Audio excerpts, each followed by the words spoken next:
Hey, Bearland. It is Amanda Rosa, founder of the community Eat Like a Bear. And if you are new to us today, we've got some books we're talking about, but we're talking about so much awesomeness. So we are a weight loss community, as you will see from this live stream that is likely to be something like 5 hours long.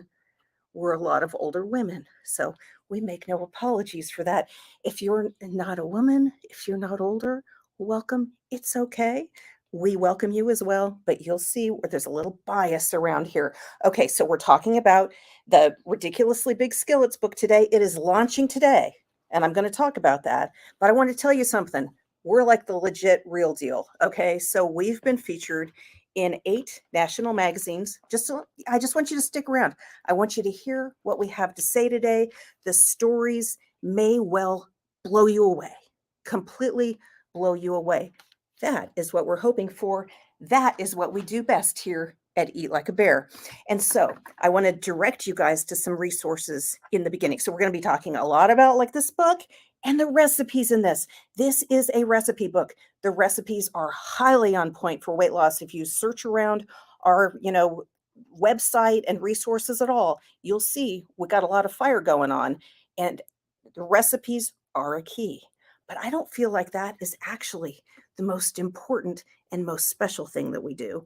And so I want to tell you that I am live streaming here. Not only is there a Murphy bed in the background, and you're going to have to wait for my report on that over the next couple of days, like on TikTok or something, to find out why I've got a Murphy bed right here behind me, because it's quite the story. But it's not that. The special thing about where I am, I'm in Utah, and I signed some of these books for you guys from a place called Mossy Cave. And the reason is Mossy Cave here in southern Utah. It's right near Bryce Canyon and Zion, Cedar Breaks, those amazing places. And it was the very beginning of my own big goal. You'll see a story, and I linked to it in the description here. By the way, there's a lot of links in the description for this video. You can find like anything you want right there. But the story is called like about a gravel road, okay? And what I found on a gravel road. That kind of blows me away.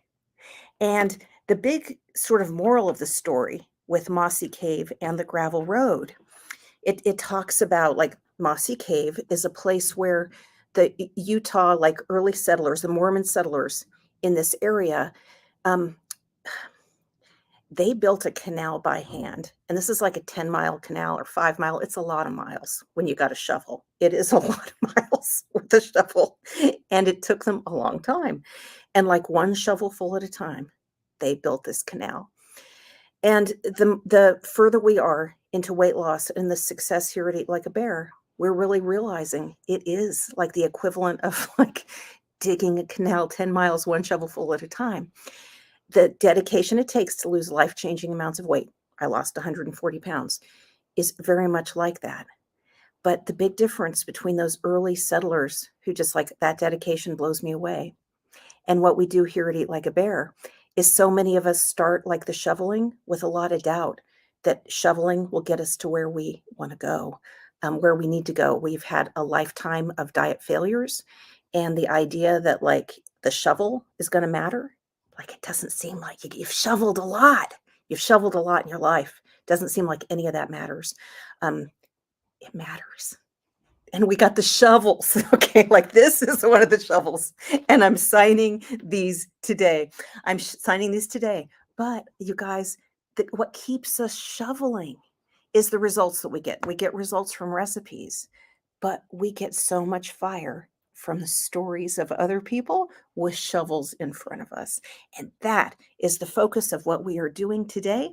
And like taking that like community energy and using it to launch ourselves. Now, if you would like a resource to launch yourself, we have a book for sale today. And we have actually, now this is the third book, and you can get a 3-pack. So if you're new, you should get the 3-pack. Okay. But the thing is, we've got the 3-day challenge. I got like a lot, and on this channel itself, I go through and I show you recipes. You got it. There's no reason you can't take the shovel today and get started. That's what I want you to do. Okay. But also we've had a lot of demand for books like this, and we pay our bills with books like this. There's a link in the description to our revenue philosophy and how we use these funds to build the whole community. So I want to direct you to that. But also, this is an opportunity as a bunch of people get this in the mail at the same time. I realize that it is an opportunity for us, like as a community, to launch ourselves, to like really dig into this and go crush it.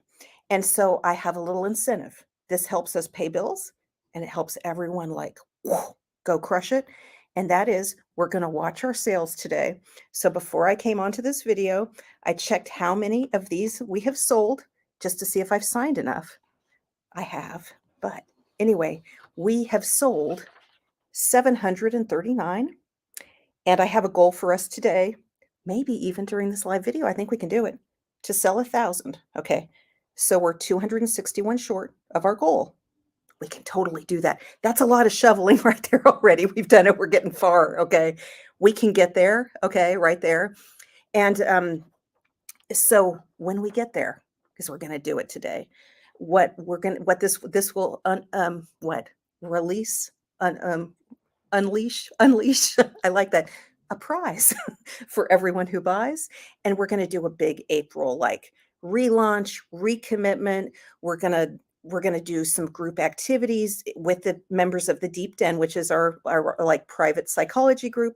But we're going to do things building intention to relaunch ourselves for the spring. We're going to make skillet dishes like a beast because we'll have a tool. We'll all have that tool. So anyone who gets this, if I got to tell you something, but if we meet this target today, let's say by midnight Pacific, we unleash the reward of the big April launch. Okay.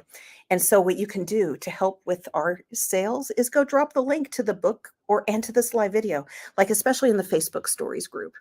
But I'm going to say there are still about 100 books that have not been sold that have a bear magnet in them. So you can still get the magnet in your book. Like this is a limited little edition. This is okay. You guys, this might not look like a bear to a lot of you. Okay, so this is a version of Alistair Crazy Bears, which is so when my son Alistair was about, I don't know, 7 or 8, Alistair made this. And so this is one of the like favorite, like little, I don't know, this has its own cult following. And it's now a magnet. Oh, wait. There's there is Alistair. So there's still about 100 books, Alistair, with this crazy bear in it. And so buy it. Go if you haven't bought it, you need to get it right now so you can get a magnet in there. Okay. And so, guys, I am so excited to share with you some stories today. And I want you also to know, like, please be forgiving of our tech. We've been practicing for you. We've been practicing, but I'm very hopeful that in this practice and in doing this for 5 hours today, we're going to find all the glitches with doing like these shared live videos, and we're going to work it out. And that we may be coming to you a lot more with our stories. Our stories is 100%, 95% my time moving forward. I'll probably have to do some little tech things in the 5%. We are telling our stories. That is 100% what we are doing here at Eat Like a Bear. I feel like we're like on point with what we're eating. Like some people take this, they adapt it, they do their thing. Good, go do your thing. I think that's great. And I love those stories. But we have a lot of like what to eat content. We need more and more stories. And you're going to hear some of them today. And so this fell out. So there's still about 100 books with magnets in them, but also some of the books have a golden ticket in them. It is a postcard that looks like this, but on the back it says golden ticket alert. Join us this quarter in the Deep Den. It's on me. So that's free Deep Den membership for the coming quarter. That's what that is. And so there's golden tickets in the books. I'm going to be signing books today. And then we are going to be bringing on some amazing people. And I'm going to bring a couple of truly extraordinary people on right now. And you're going to kind of get a sense of honestly, Virginia. Okay. So you can see already, let me change how we view everybody. So I'm not like the big, we have different ways we can view. But our favorite way my favorite way is to view what I call the in the Brady Bunch style.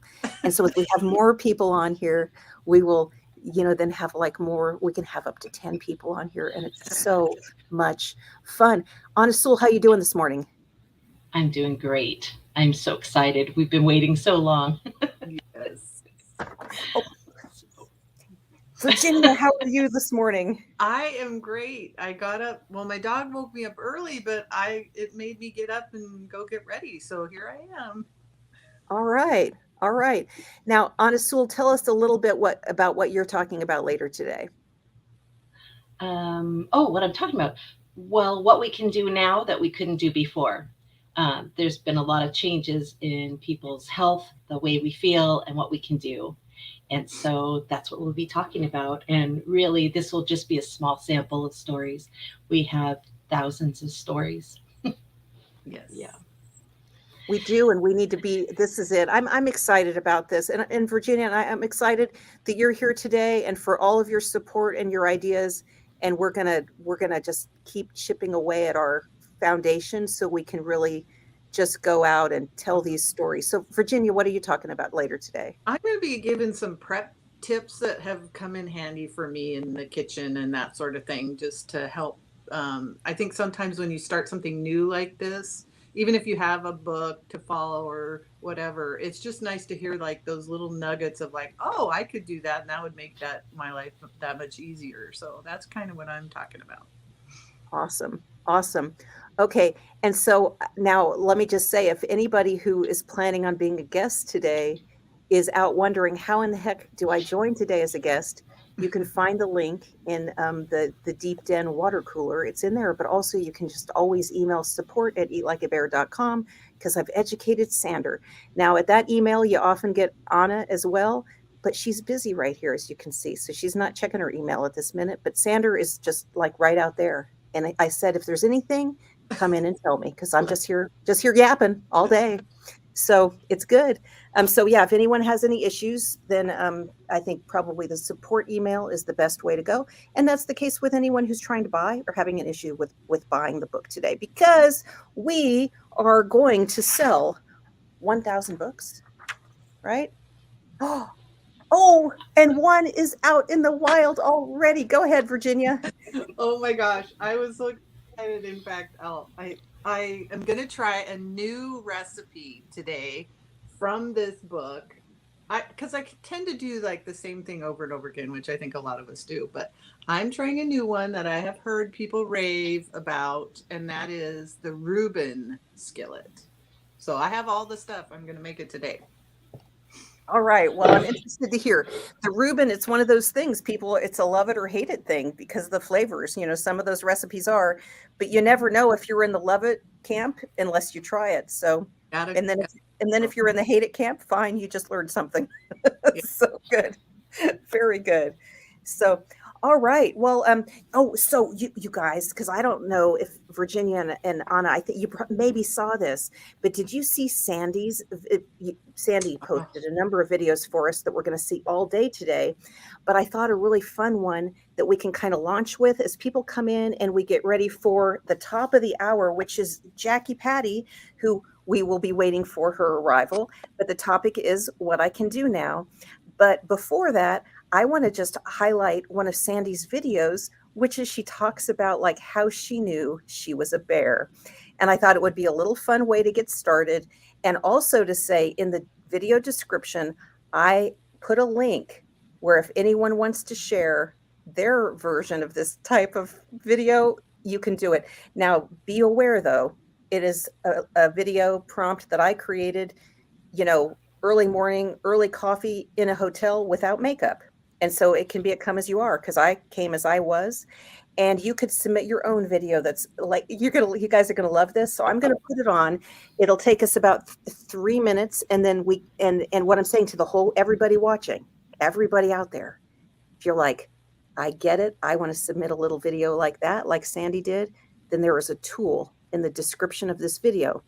But also, this is a really great time for everybody to go drop links in the Eat Like a Bear Stories group to tell people to buy the book so we can reach our 1,000 people. Okay. I'm going to see now if I know how to handle this tech. Here we go. Good morning, everyone. This is Sandy, and a fun topic that my husband and I like to joke about is the topic of you know you're a bear when. Probably the first time I recognized I was a bear was during COVID, and I started hearing rumors on the news about the availability of romaine lettuce to consumers. And it struck just a little bit of fear in my heart because I needed my romaine fix. And I began wondering about were there big romaine conspiracies out there to prevent consumers from getting romaine lettuce. Well, fortunately for us, romaine remained available, and we were so grateful for that. Of course, we eat lots of other kinds of greens, but something about that romaine had become very important to us, and I knew I was a bear. Another time I recognized that I was a bear was when I was cleaning out some cupboards in the kitchen, and I recognized that all our small salad bowls were placed to the back, and it had been replaced by two very large salad bowls, and they were just large enough to hold our ridiculously big salad. So at that moment, I knew we had made being a bear a priority, and some of our old way of living that was kind of being pushed to the back. Maybe my third opportunity for recognizing how big of a bear I had become was when my 93-year-old mother was visiting us, and we'd had a wonderful lunch, which is the normal time of day that my husband and I eat. And of course I had planned meals for her for 3 times a day plus some snacks because that's just the way she eats. But evening rolled around and we were all going to bed, and I realized I'd forgotten to feed my mom. And I knew what a huge bear I had become, and I apologized over and over to my mom, and she just laughed and said it was worth every moment because she would remember that for a long time. And I'm sure my brothers have now heard that story over and over numerous times. So give it a thought. If you've been a bear for a while, when did you realize you became a bear? It's a fun topic conversation to share with your fellow bears. So I'll leave you with that thought, and I wish you the best of luck on your journey, both losing the weight and gaining a new life.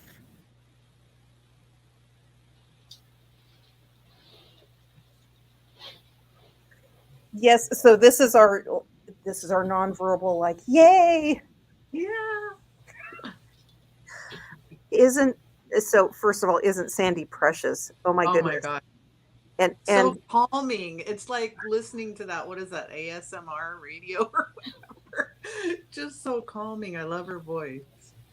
hey Jackie, I just put you up on screen. So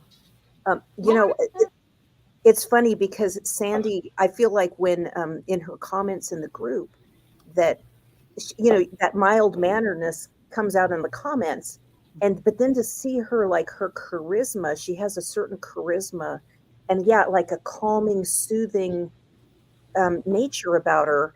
And I just want to watch Sandy. Let me just Yeah. watch Sandy all day long, all day long. And that is just, and so it's when Sandy posted these, because she said, Amanda's going to need some filler for all these hours. I'm like, okay, that's a good idea. So Sandy's also smart.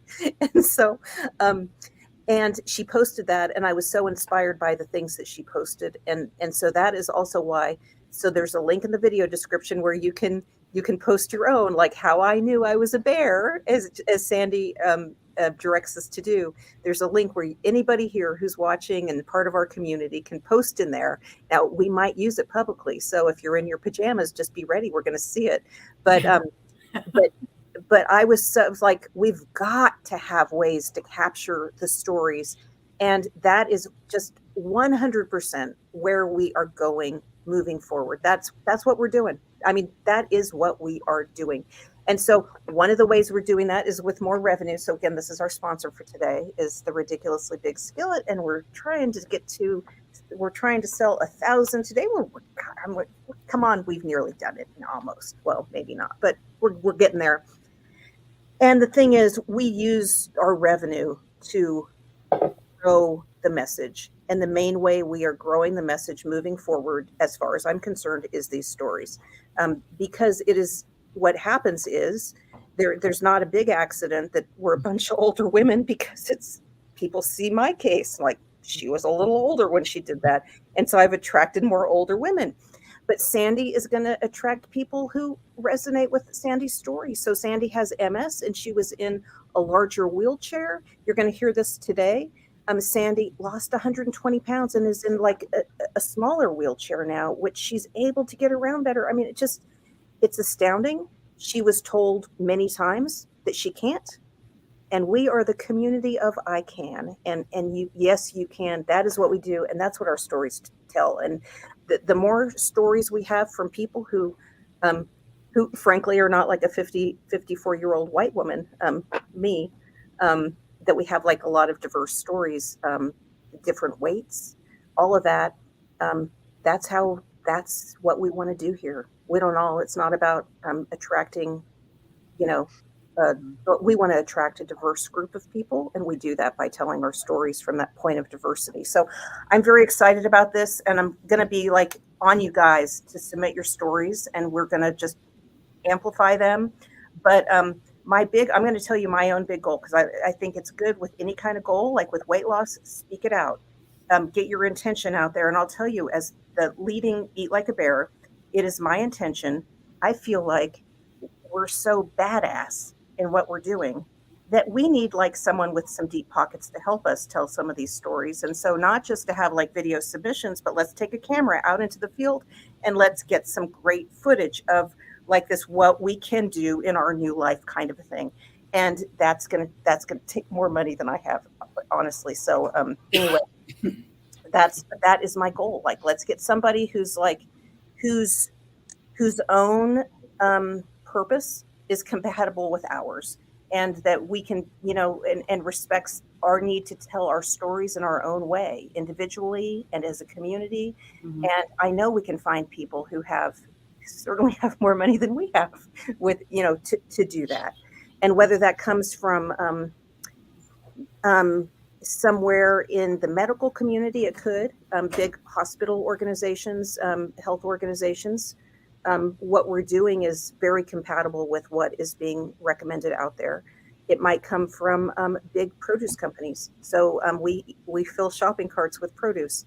It might come from one of my goals is that we have video footage of us out doing amazing things, because that's what inspires us, right? Is to see other people doing it. And so it might come from travel types of companies. And so support from organizations like that really help us with our own message. And so that's kind of my own big goal. And anyway, but today it all starts with continuing us paying our bills with things like this book. And so this is the commercial for the book. Once again, we are trying to sell 1,000 today. And when we started, we were at 739. So we will update this as we go. And anyone out there who has the ability to get into, especially the Facebook stories group, and say, hey, buy a book, leave it in comments on the post. Here's a little algorithmic tip in Facebook. In a group, what gets shown most in people's feed is the comments. And so that's where, if you leave the link in the comments, that it's more likely to be seen. So anyway, that's everyone's pro tip. But so Jackie, in about 6 minutes, you're going to be up at the top of the hour, but we're going to see if our guests arrive. If not, we're going to just keep chatting. So how you doing this morning, Jackie? I'm good. So we all kind of introduced ourselves and what our plans are for the day. Come on. How cute is Alistair? This is a perfect time to video bomb. Oh, he's leaving. No, come say hi again. Hi, guys. Hi, Alistair.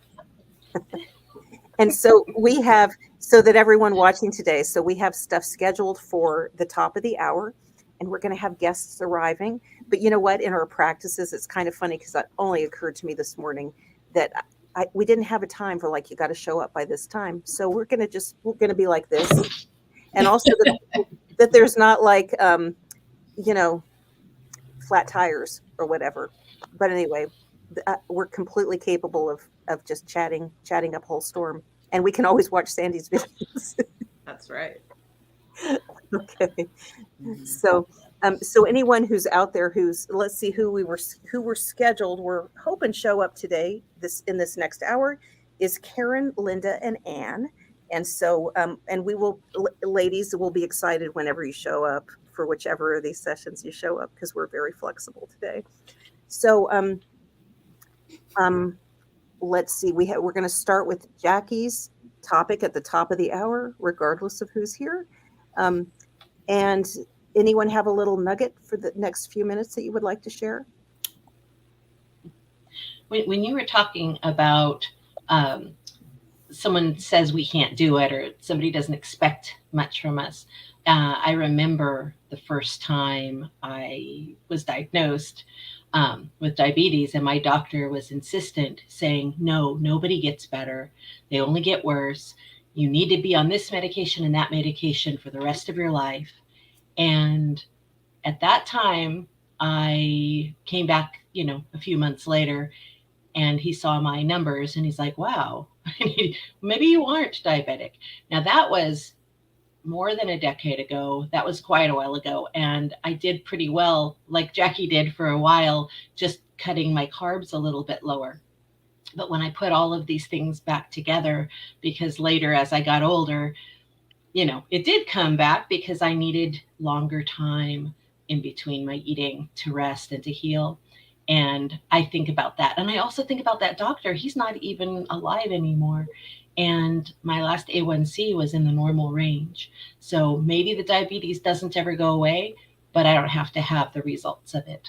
So. Wow. Yes. Yes, definitely. And we have I'm going to put our other guests up on the screen, because we're about to get started then with our session.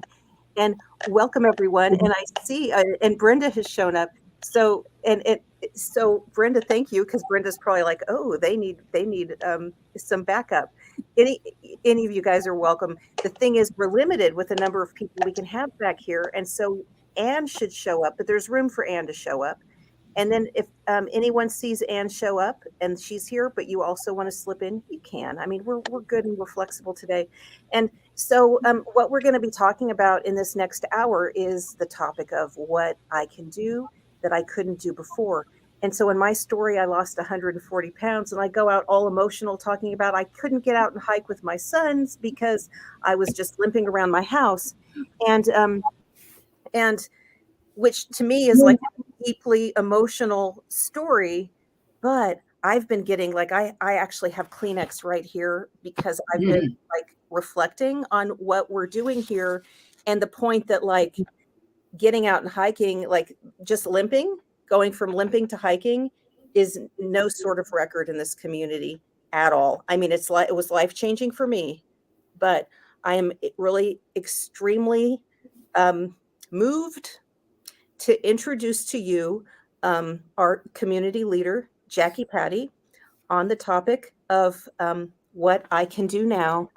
But I'm actually, let me just make sure I add everybody. Karen, I've added you. And Virginia, did you want to be added back? Or Virginia's hanging out. I'm going to add you, Virginia, but you can, if you can remove yourself, I think, if you'd like.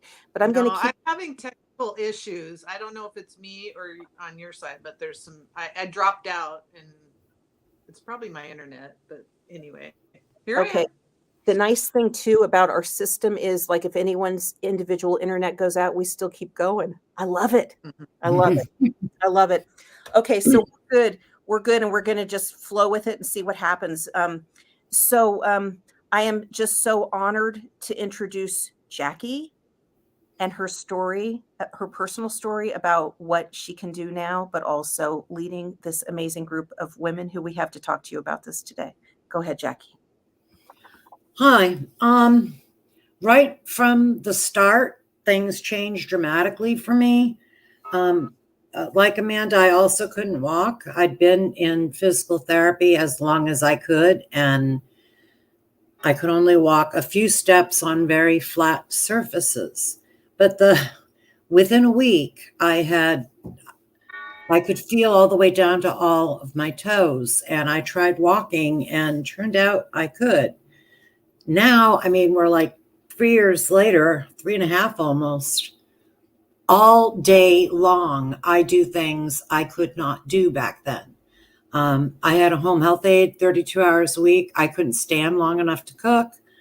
And I have days where I actually think about that all day. I wake up and I make coffee and realize I wasn't making coffee for years. I didn't drive myself hardly anywhere because of fatigue and not knowing if I would have brain fog. And I was just a very dependent person.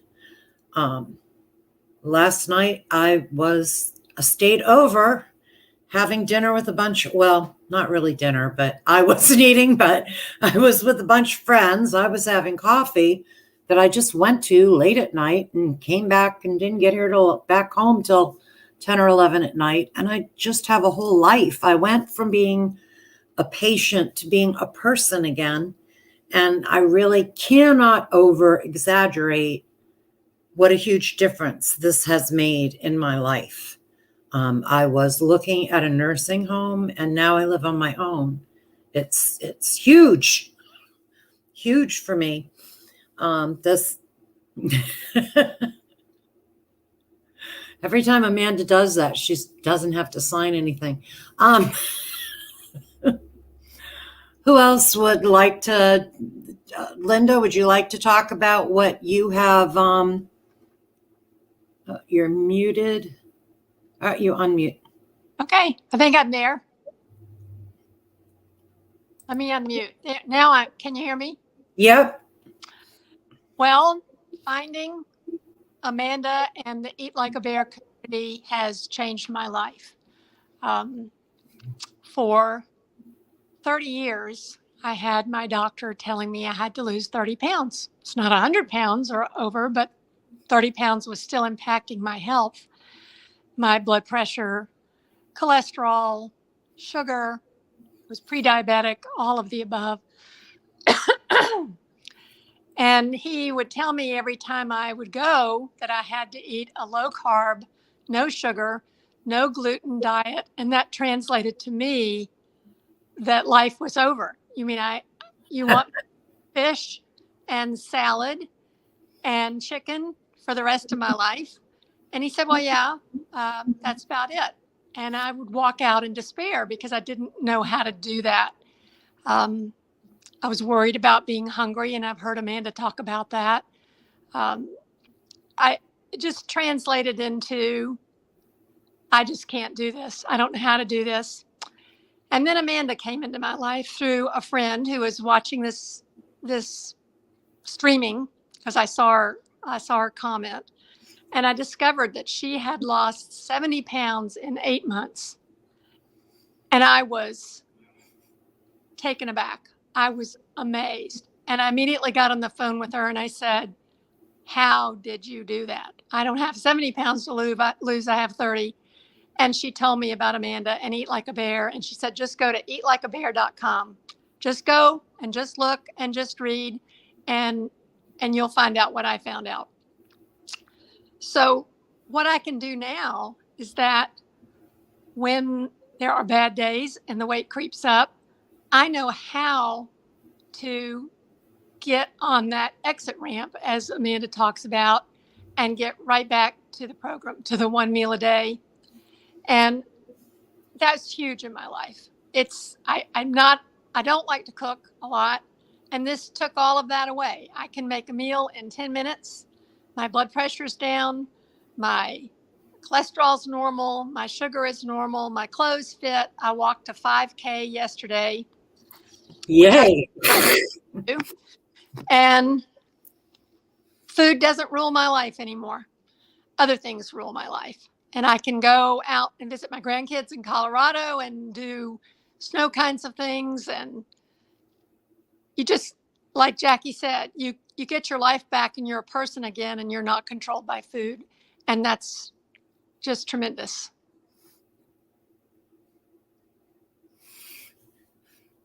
Oh, thanks, Linda.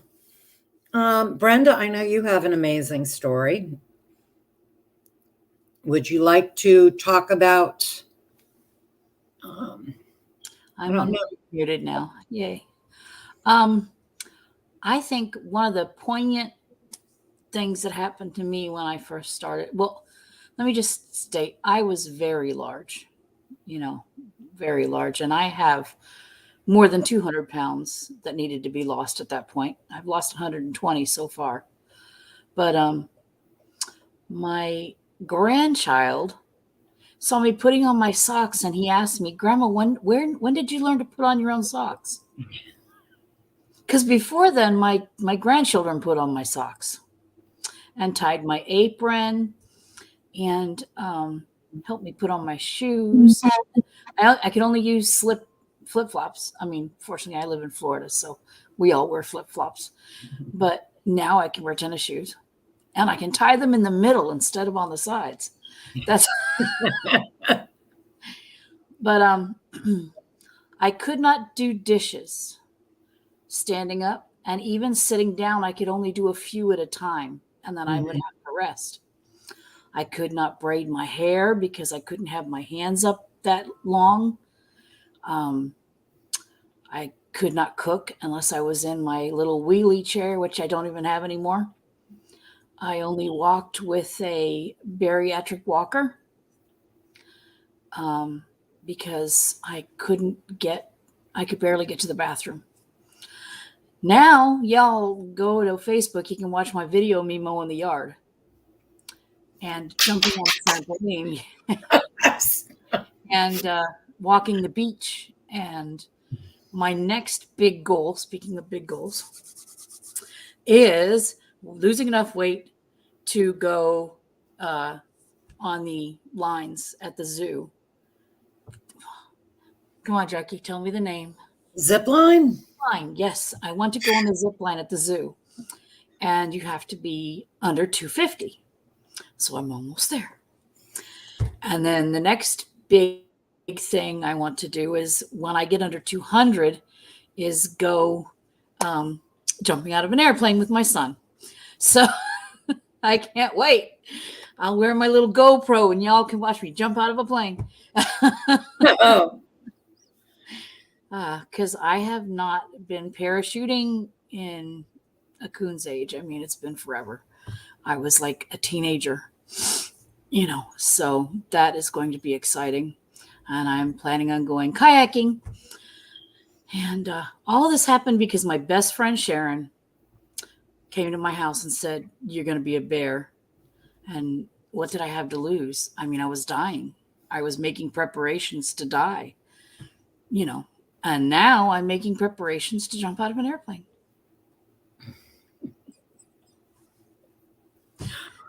Oh. It seems to me that as we start able to do things we didn't think we'd ever be able to do again, that our goals get harder and harder because I already did this. What else can I do? And it's just so exciting to go from despair to so much hope. The physical differences are huge and tremendous, and I would never minimize them, but the emotional and psychological differences in living a life that has hope instead of a life of despair is incredibly huge. Thank you for sharing your story, Brenda. Karen, would you like to talk about what you've accomplished in Eat Like a Bear? Okay.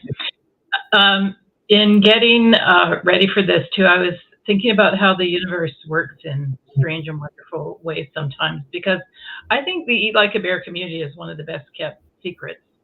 And I've always struggled with movement. I've always been overweight. And I'd say for the last 30 years, if someone asked me if I wanted to go shopping or even go to the movies, where then I know my girlfriends would want to go window shopping after, I'd often say no, because it was just too painful for me to walk very far. So 3 years ago, I was looking at having knee replacement surgery. And there's a forum on Facebook for knee replacement people. And it was there that I heard about Eat Like a Bear. One of the women had talked about really increasing her range of motion after her surgery, after finding Eat Like a Bear. And after, in her case, she lost 40 pounds. And I thought, I don't know what that is, but I'm going to check it out. And funnily enough, at the same time, I had gone to see a doctor locally who specializes in weight loss, and I paid a lot of money for her program, which really teaches a lot of the similar ideas, as in, less carbs and intermittent fasting and whatnot. So anyway, I think it's amazing that this group is here. I totally agree with what you said, Jackie, in terms of the psychological changes in me, and also the appetite changes. Those are the things that have really blown my mind. I mean, obviously, yes, I'm able to move much more easily now. Now, if someone says, do you want to go shopping? It's not my favorite activity, but, I'm not afraid to do it. In the knee surgery community, they talk about your world shrinking.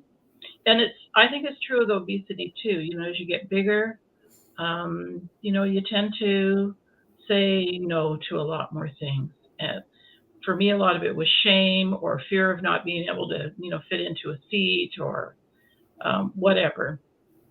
But I'm amazed now, because I've been hungry my whole life, like always.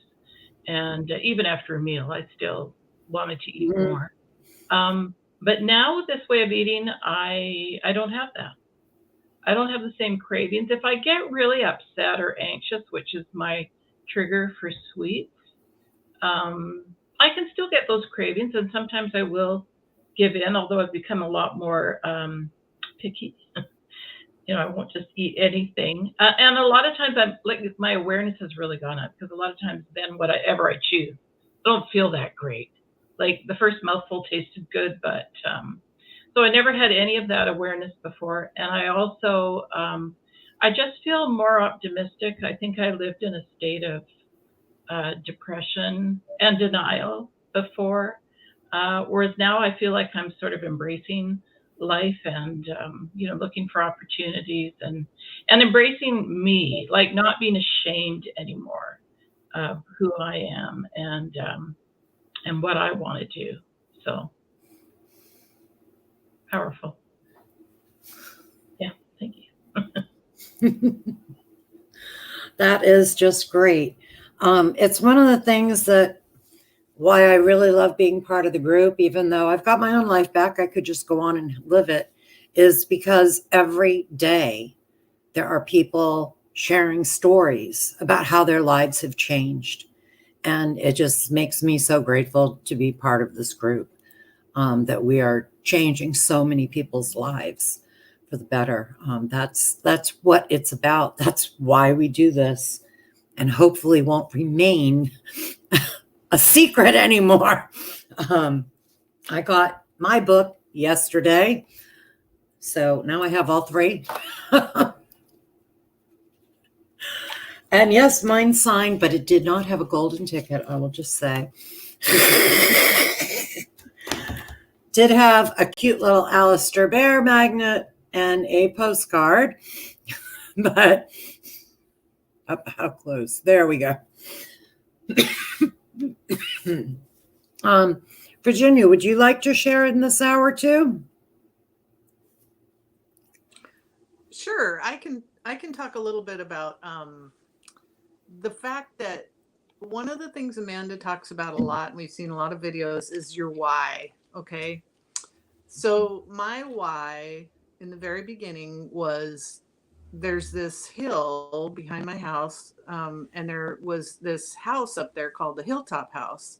And it was a very historical home built by a well-known Mexican architect back in the 40s. Like, my house was built in 1949. And so this area where I live in Apple Valley, California, home of Roy Rogers, by the way.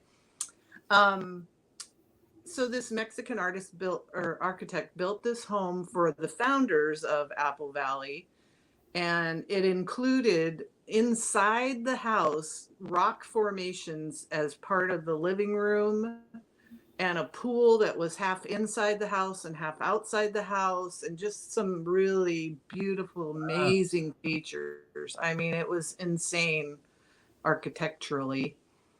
And so, but this house had fallen into disrepair. There had been a couple of fires, and, homeless people were vandalizing it up there. And so, but it's up a very, very steep hill. And there's no way to like drive up there. You'd have to hike, and people do it all the time. But I could see it, and I was like, that's my why. But at the time,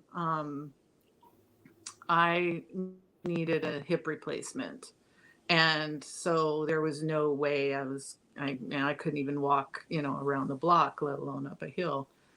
So, I had my hip replacement in March, and I had, at that point, I had found Eat Like a Bear before my hip replacement. And so by the time I had my hip replacement, I had lost almost 50 pounds, which made, of course, the surgery and everything about the recovery of it and everything so much easier. But I still had in the back of my mind that my why was to get to the top of that hill.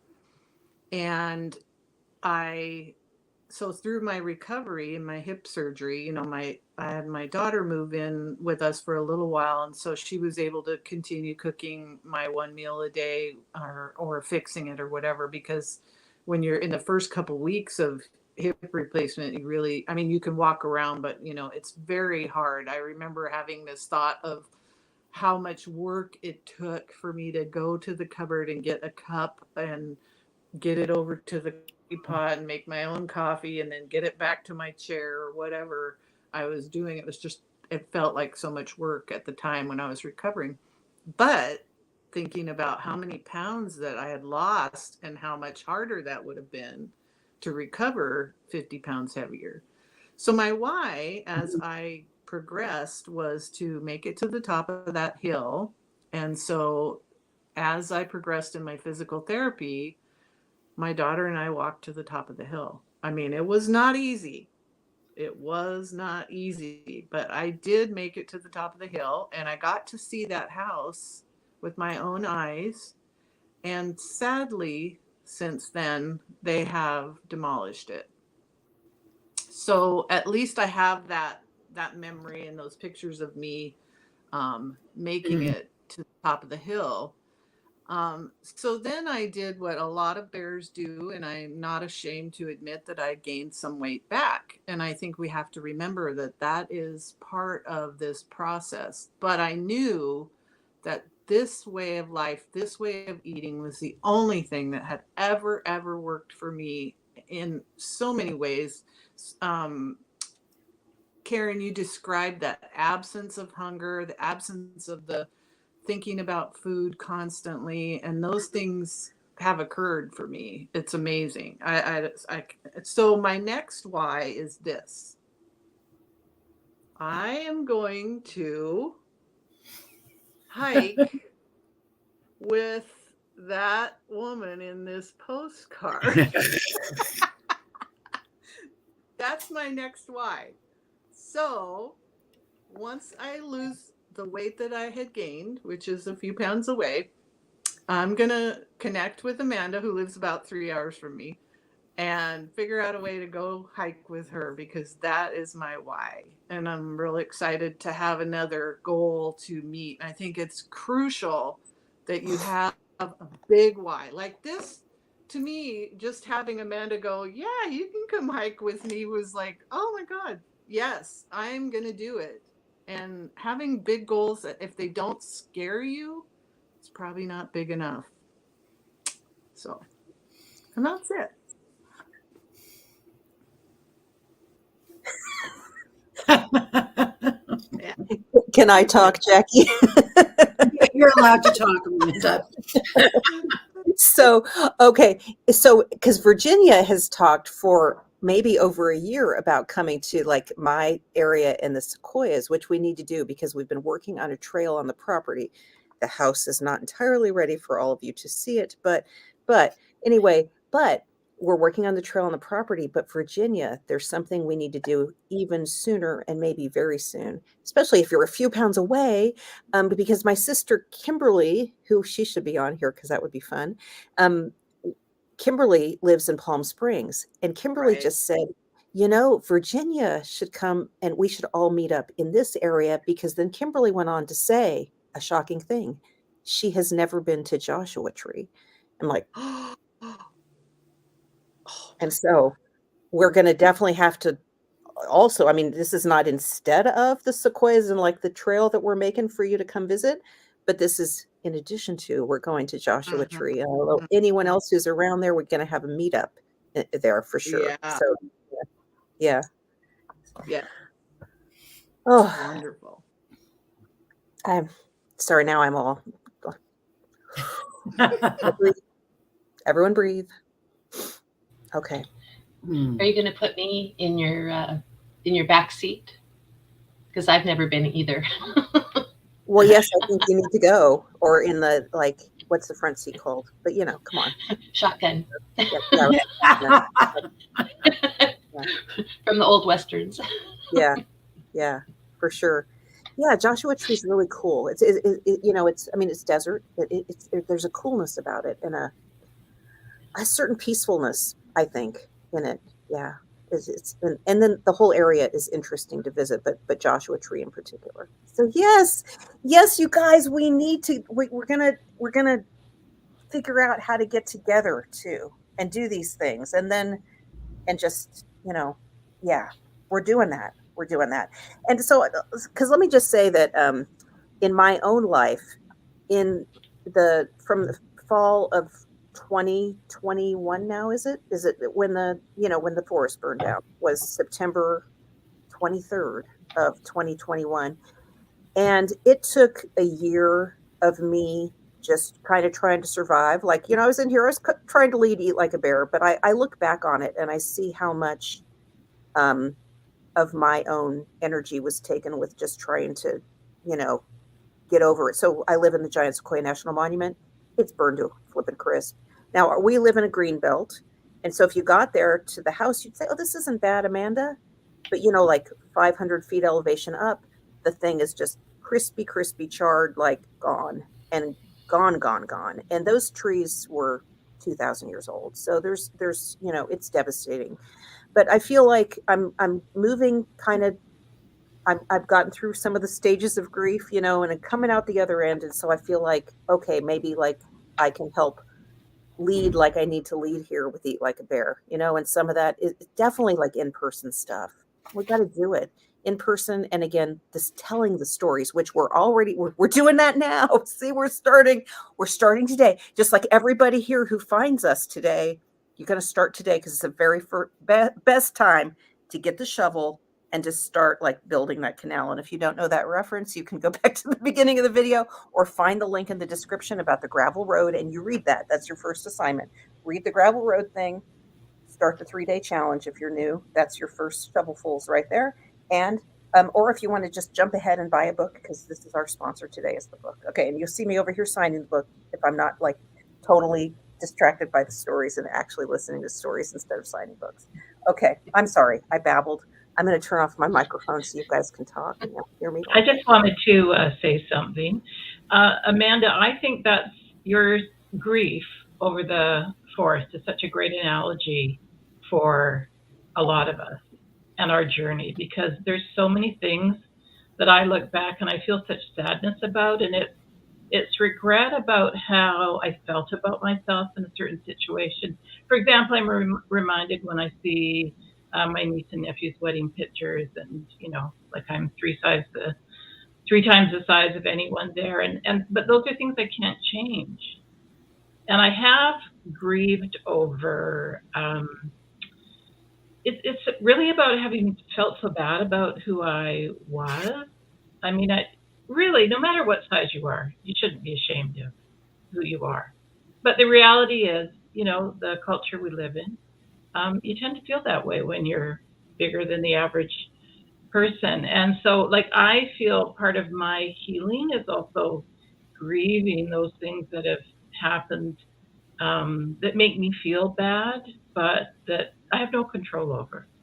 That time has passed, and I need to move on. And no matter what size I am, just have find a healthier outlook for myself, and as I said earlier, not feel shame about who I am and my place on this planet. So anyway, I think it's actually an amazing analogy for the struggles that a lot of us feel. Actually, can I add something to that? You're talking about the golden tickets in the books. This way of eating is a golden ticket. How I view it, because it's a way forward, onward from the past.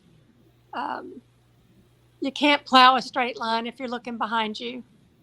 And that's the beauty of eat like a bear and one meal a day and intermittent fasting, is that it's a golden ticket out back to normalcy for yourself, your family, your friends.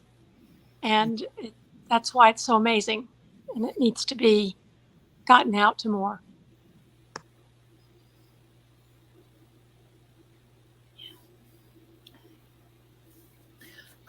A point I want to make while we're talking about grief and problems, well, two. First one, though, is this book's actually been out in digital for a while.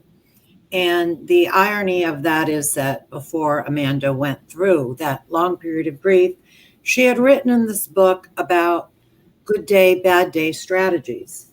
And basically, what that means is we all have good days, and usually when we start a diet, we're having one, right? Ooh, life's good. I'm going to go change my life now. And then bad days happen, and that's the day that, well, for me, I'd fall into a pizza. Or just be sitting in an ER and there's nothing to eat except this vending food crap because of some minor emergency or whatever. But the thing about the good day, bad day strategy is it's about really streamlining the way we cook, the way we eat, what we do, so that we have it as simplified as possible. So when bad days happen, it's just as easy to do the right thing as to go call for a pizza or hit a drive-through. And so that you can stick to it, because life is going to happen. Nobody is going to just be happy and have a great life. I think we all know this by now. Stuff happens. That being one of the main points I wanted to make. But the other one is I wanted to address what Karen was saying. I'm not ashamed. I missed a lot. I missed a good decade of my life. I was very disabled. I missed a whole lot. I am not ashamed of 300-pound Jackie, because she's the one who did this. She's the one who bought my life back for me. And I'm very grateful to her. Past Jackie is awesome. Future Jackie is going to be even more awesome, but past Jackie is awesome. Now I'm getting. Thank you. Well, no, thank you. Amanda, That Amanda, you need to count how many Kleenexes you go through. I'm like, yeah, I'm needing them too.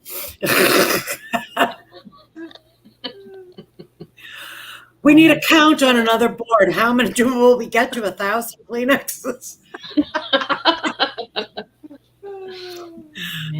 You all are talking about regret and about just like how we feel about ourselves.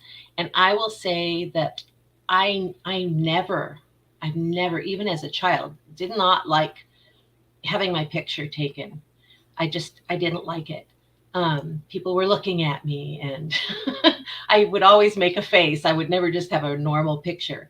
And then, I wanted to take pictures once we had children.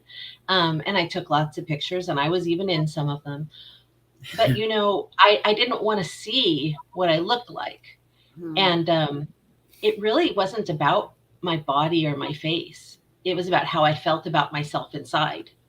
And I know this because now when I look at pictures, what a lot of people would call a before picture, I love that Anna where I didn't before.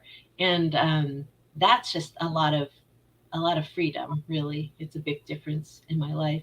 And I mean, even now, because I'm higher than my lowest weight now, I think I've gone through the pause this last year, and I'm not sure, but I think so. And even now, if I look in the mirror or I see a picture, I that person has changed her life, and I'm learning to love myself even on the bad days. That's just a bigger freedom than anything. And really, I think it started with the physical, because there's a couple of things. There's a physical change, and then there's like kind of a mental, psychological change. Um, in the beginning, physically, if I did not eat every hour or two, I would feel sick. I'd feel weak. Um, would feel ravenous. I had anxiety that the next meal was going to be late. And I have freedom now because I don't feel sick if I'm late on a meal. I'm okay if it's in another day, actually. So that's a lot of freedom, you know, and it's less anxiety too. Yeah. Well, I just love hearing everybody's story. Here's a tearjerker for you, but Uh-oh. when I had lost my first 50 pounds, my grandson, he's 13 now, but he came to me and he said, "I am so very proud of you." He said, "Because I want my children to meet you." And oh my God, that just really struck me, because it was like, and then I thought, the way I was eating before was extremely selfish, because I was robbing my future great grandchildren of meeting their grandmother. And, and the biggest thing to me is being grandma. That's in my life. That is when I gave birth to my first child. The first thing I told the lady that was my coach was, "I'm going to be a grandma someday." And I was 18. So it's like, now I can enjoy being grandma. I'm now the fun grandma. My grandchildren live with me. So I get to go out and shoot hoops with my grandchildren. I get to go out and do all these things. But it's like, yeah, my grandchildren, every day when they leave, they give me a hug and a kiss. And they are always telling me how proud they are of me. And it's like, yeah, it's worth not eating the pizza anymore. It's worth not eating the Cheetos anymore. It's worth, all these things that I used to love. I love the hugs and kisses more. I love the fact that, the kids think about what we can do together now, instead of just, me existing and them existing around me, or me sitting in my chair and doing arts and crafts with them because I couldn't get out of the chair. Yeah. It has changed my life. And I know that there's a lot of people out there just like me who are so extremely heavy that it seems like nothing is going to fix it, except for death. And that's not true. It's not true. It's really not. I can put on my own socks now, people. I can get out of the bathtub. I had to fish something out from under my bed. Me. I was able to get on the floor, get under my bed, find the daggum ball of yarn that rolled under there, and get out and get up all by myself. No, that is a miracle to me. I got under. Yeah. And you're not still there. You're not still under your bed. I didn't have to call 911. Hey, I got news for you. When I was pregnant with my first child, I was 7 feet around. I had so much water, and I was humongous pregnant. And I got stuck in the bathtub and had to call 911 and have them come pull me out. Yeah. And that was like, yeah, that was bad. Now I get in and out of the tub just fine. But yeah. You don't meet as many firefighters, though.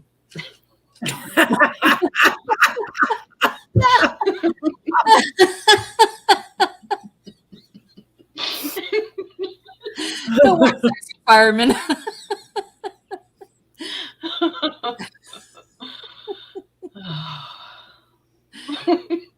Did we ever find some firemen for you, Amanda, for when you get fatigued? We'll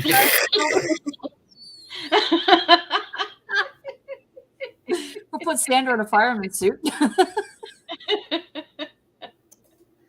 And that is what Eat Like a Bear does for all of us. It makes us much naughtier than we were before.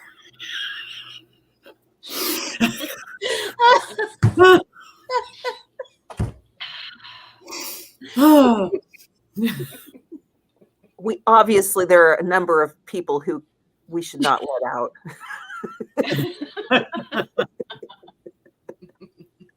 Pretty much everyone in this particular video. Bad Brenda Bear. Oh, for sure, Brenda. Oh, okay, yes, because I need to just interject here. So we're hitting our goal of 1,000, okay, today. But if we hit 1,500, then we're going to like get Brenda to come back on and tell her story about eating bologna naked. Okay? That's if we hit 1,500. But we got to hit 1,500, which is probably a lot of links in that bear group. So, but we can all look forward to it, and we have until midnight tonight.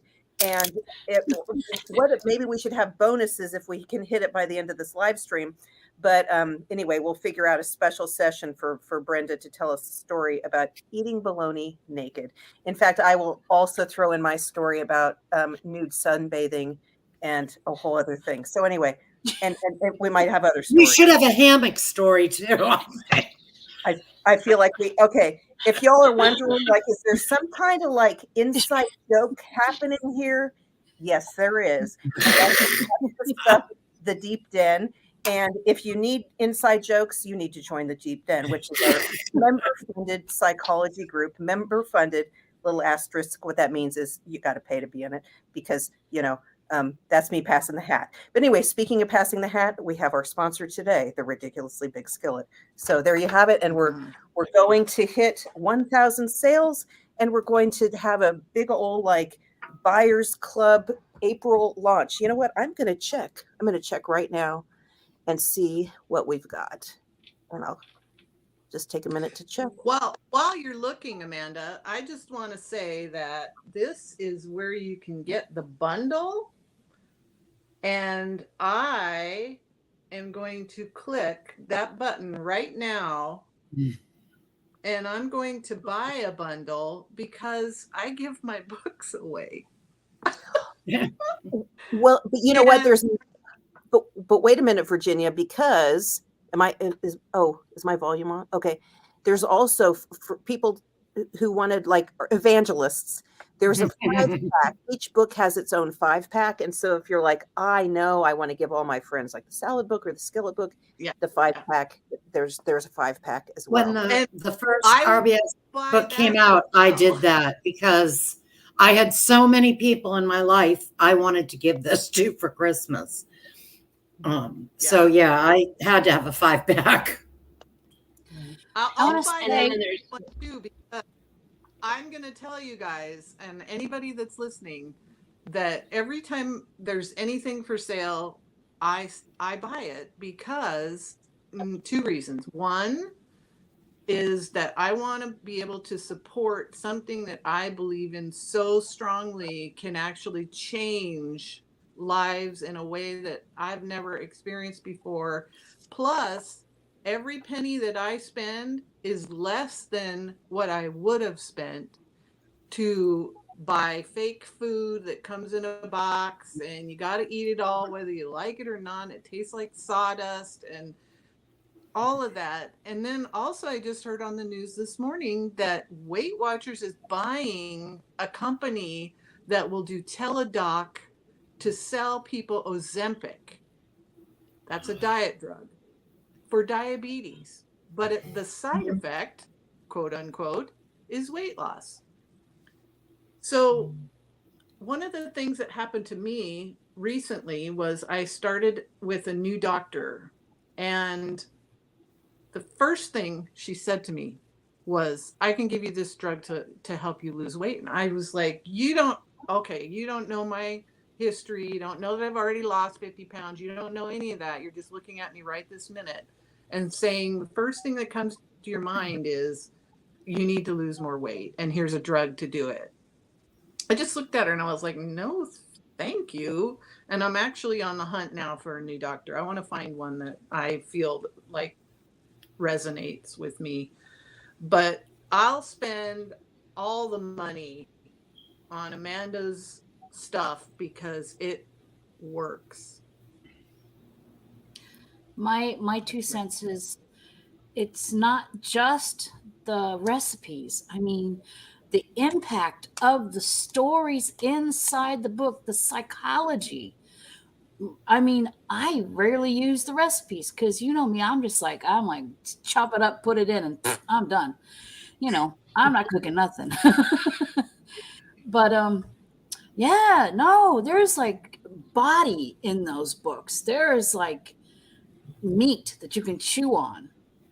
And I think people look at the recipes, but they don't look at the inside of that book is so, it's like, you know, it's like she bled and wrote it all out and we get to get her life in book form. You know what I'm saying? I mean, the psychology was just amazing to me. And I use that more than the recipes that I ever would use the recipes. And I've got all the books, but just, you know, I think people should really focus on the psychology part, the actual words that have been put out there for our edification is just wonderful. You know, it's not just recipes, people. It's life in written form. So that's my 2 cents. I just wanted to add that I know that there are groups of people who have bought a 5-pack and had a book club, and they've been support for each other. And they went through the book page by page before they got to recipes. And I know that's happened with the other books, and that's another idea. Hi, Anne. Hi. You shut up. Hey. Well, I've actually been here since 5 minutes before the hour, but I used the wrong link. And so I was on backstage for a previous practice session, and I couldn't figure out why no one knew I was there. And I decided to pop out and redo it, and just happened to look and realized I'd used the wrong one. So I've loved listening, and I'm really sorry because I've been here the entire time, but I'm really technologically challenged and proved it really well this morning. A lot of us are. We're basically discussing how our lives changed when we started Eat Like a Bear. Right. And if you want to share your story, that would be good.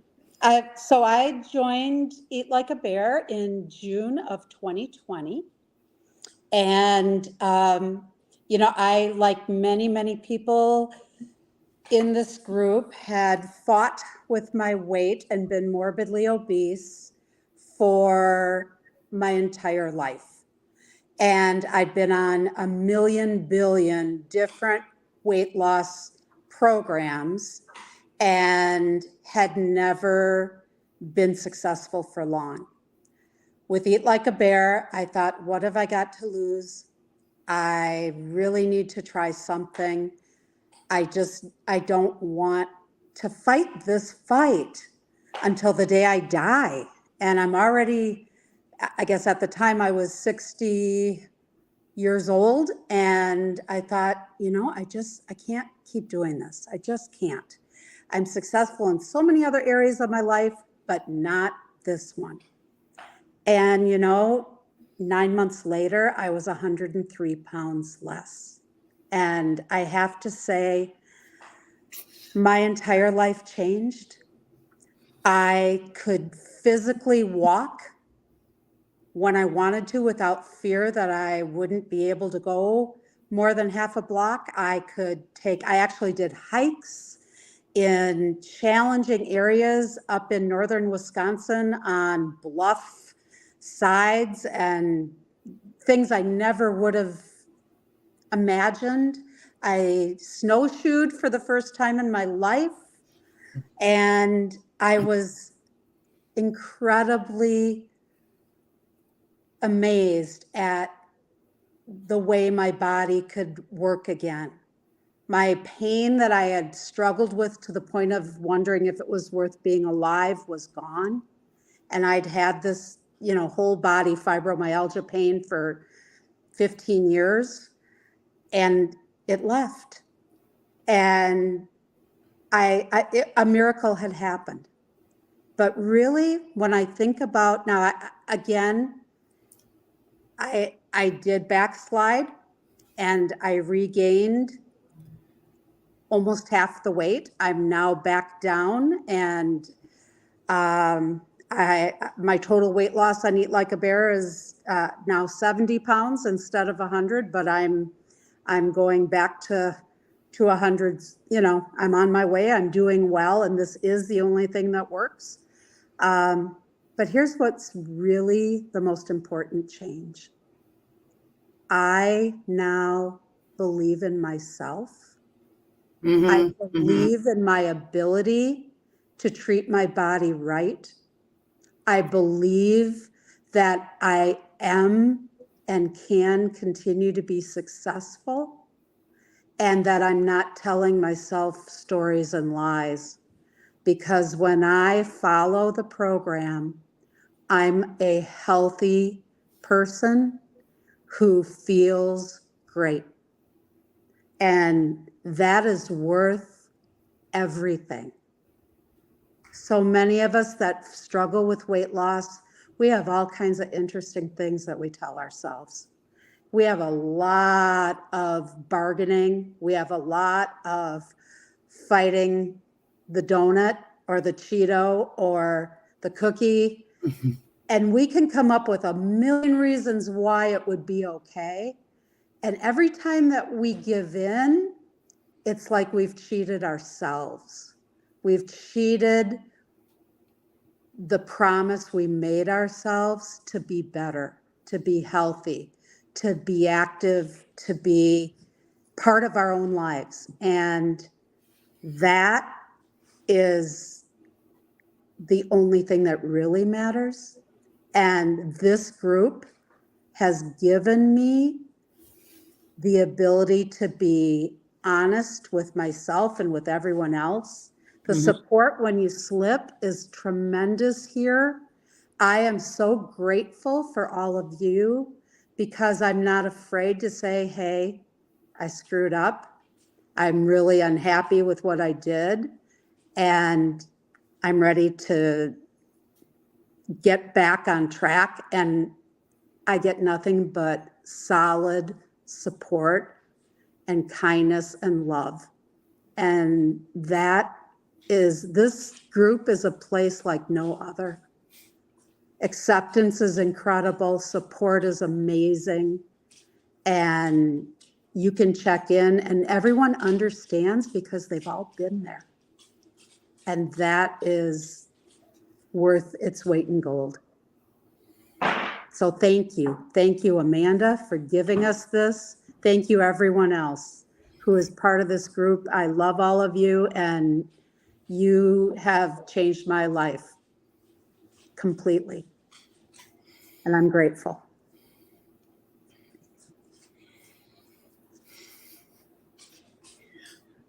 We have a question on YouTube about apparently Judy is shopping because she wants to know about the group text and how it is different from the recipe books.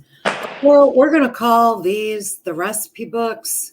There's a lot more in here than recipes. Frankly, there's a lot of stuff about mindset and about how to think things through. What the blueprint is that's different is the blueprint is thinking about, well, Amanda says being a kitchen technocrat, basically streamlining meal prep, streamlining, like most of my dinners take me 10 minutes to make at most.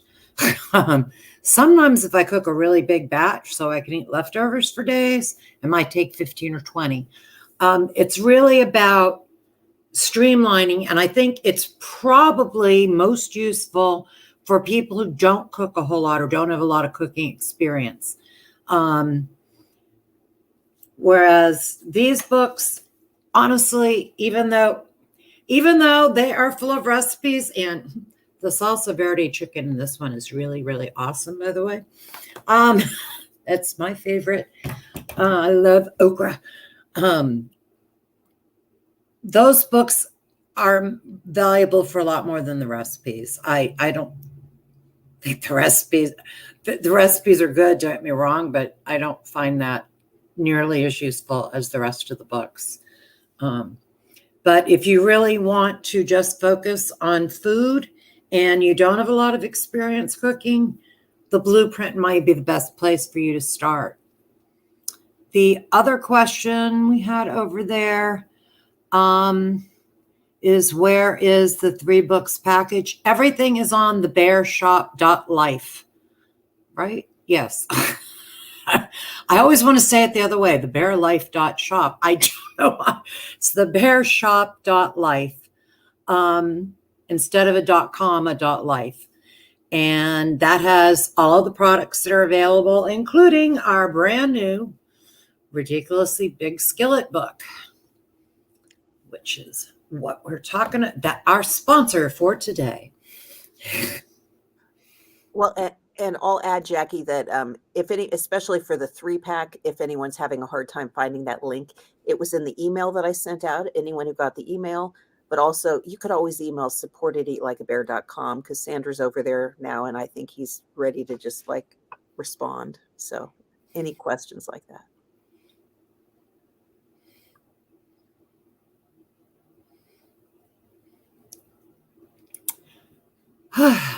Okay, does anybody else have anything fascinating to add about how their life has changed? If not, yes, go ahead, Linda.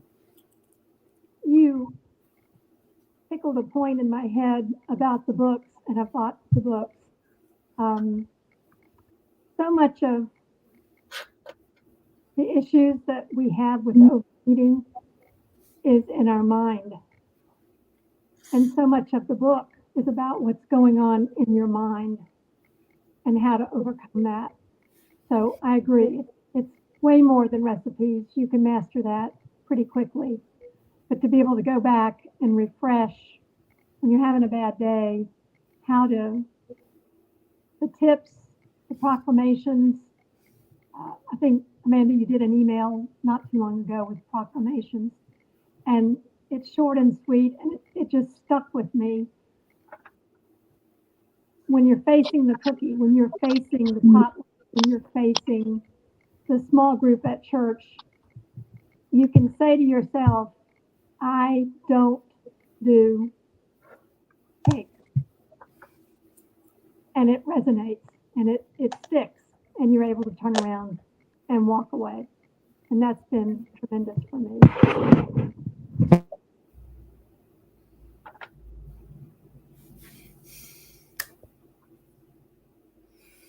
Hi, Sarah.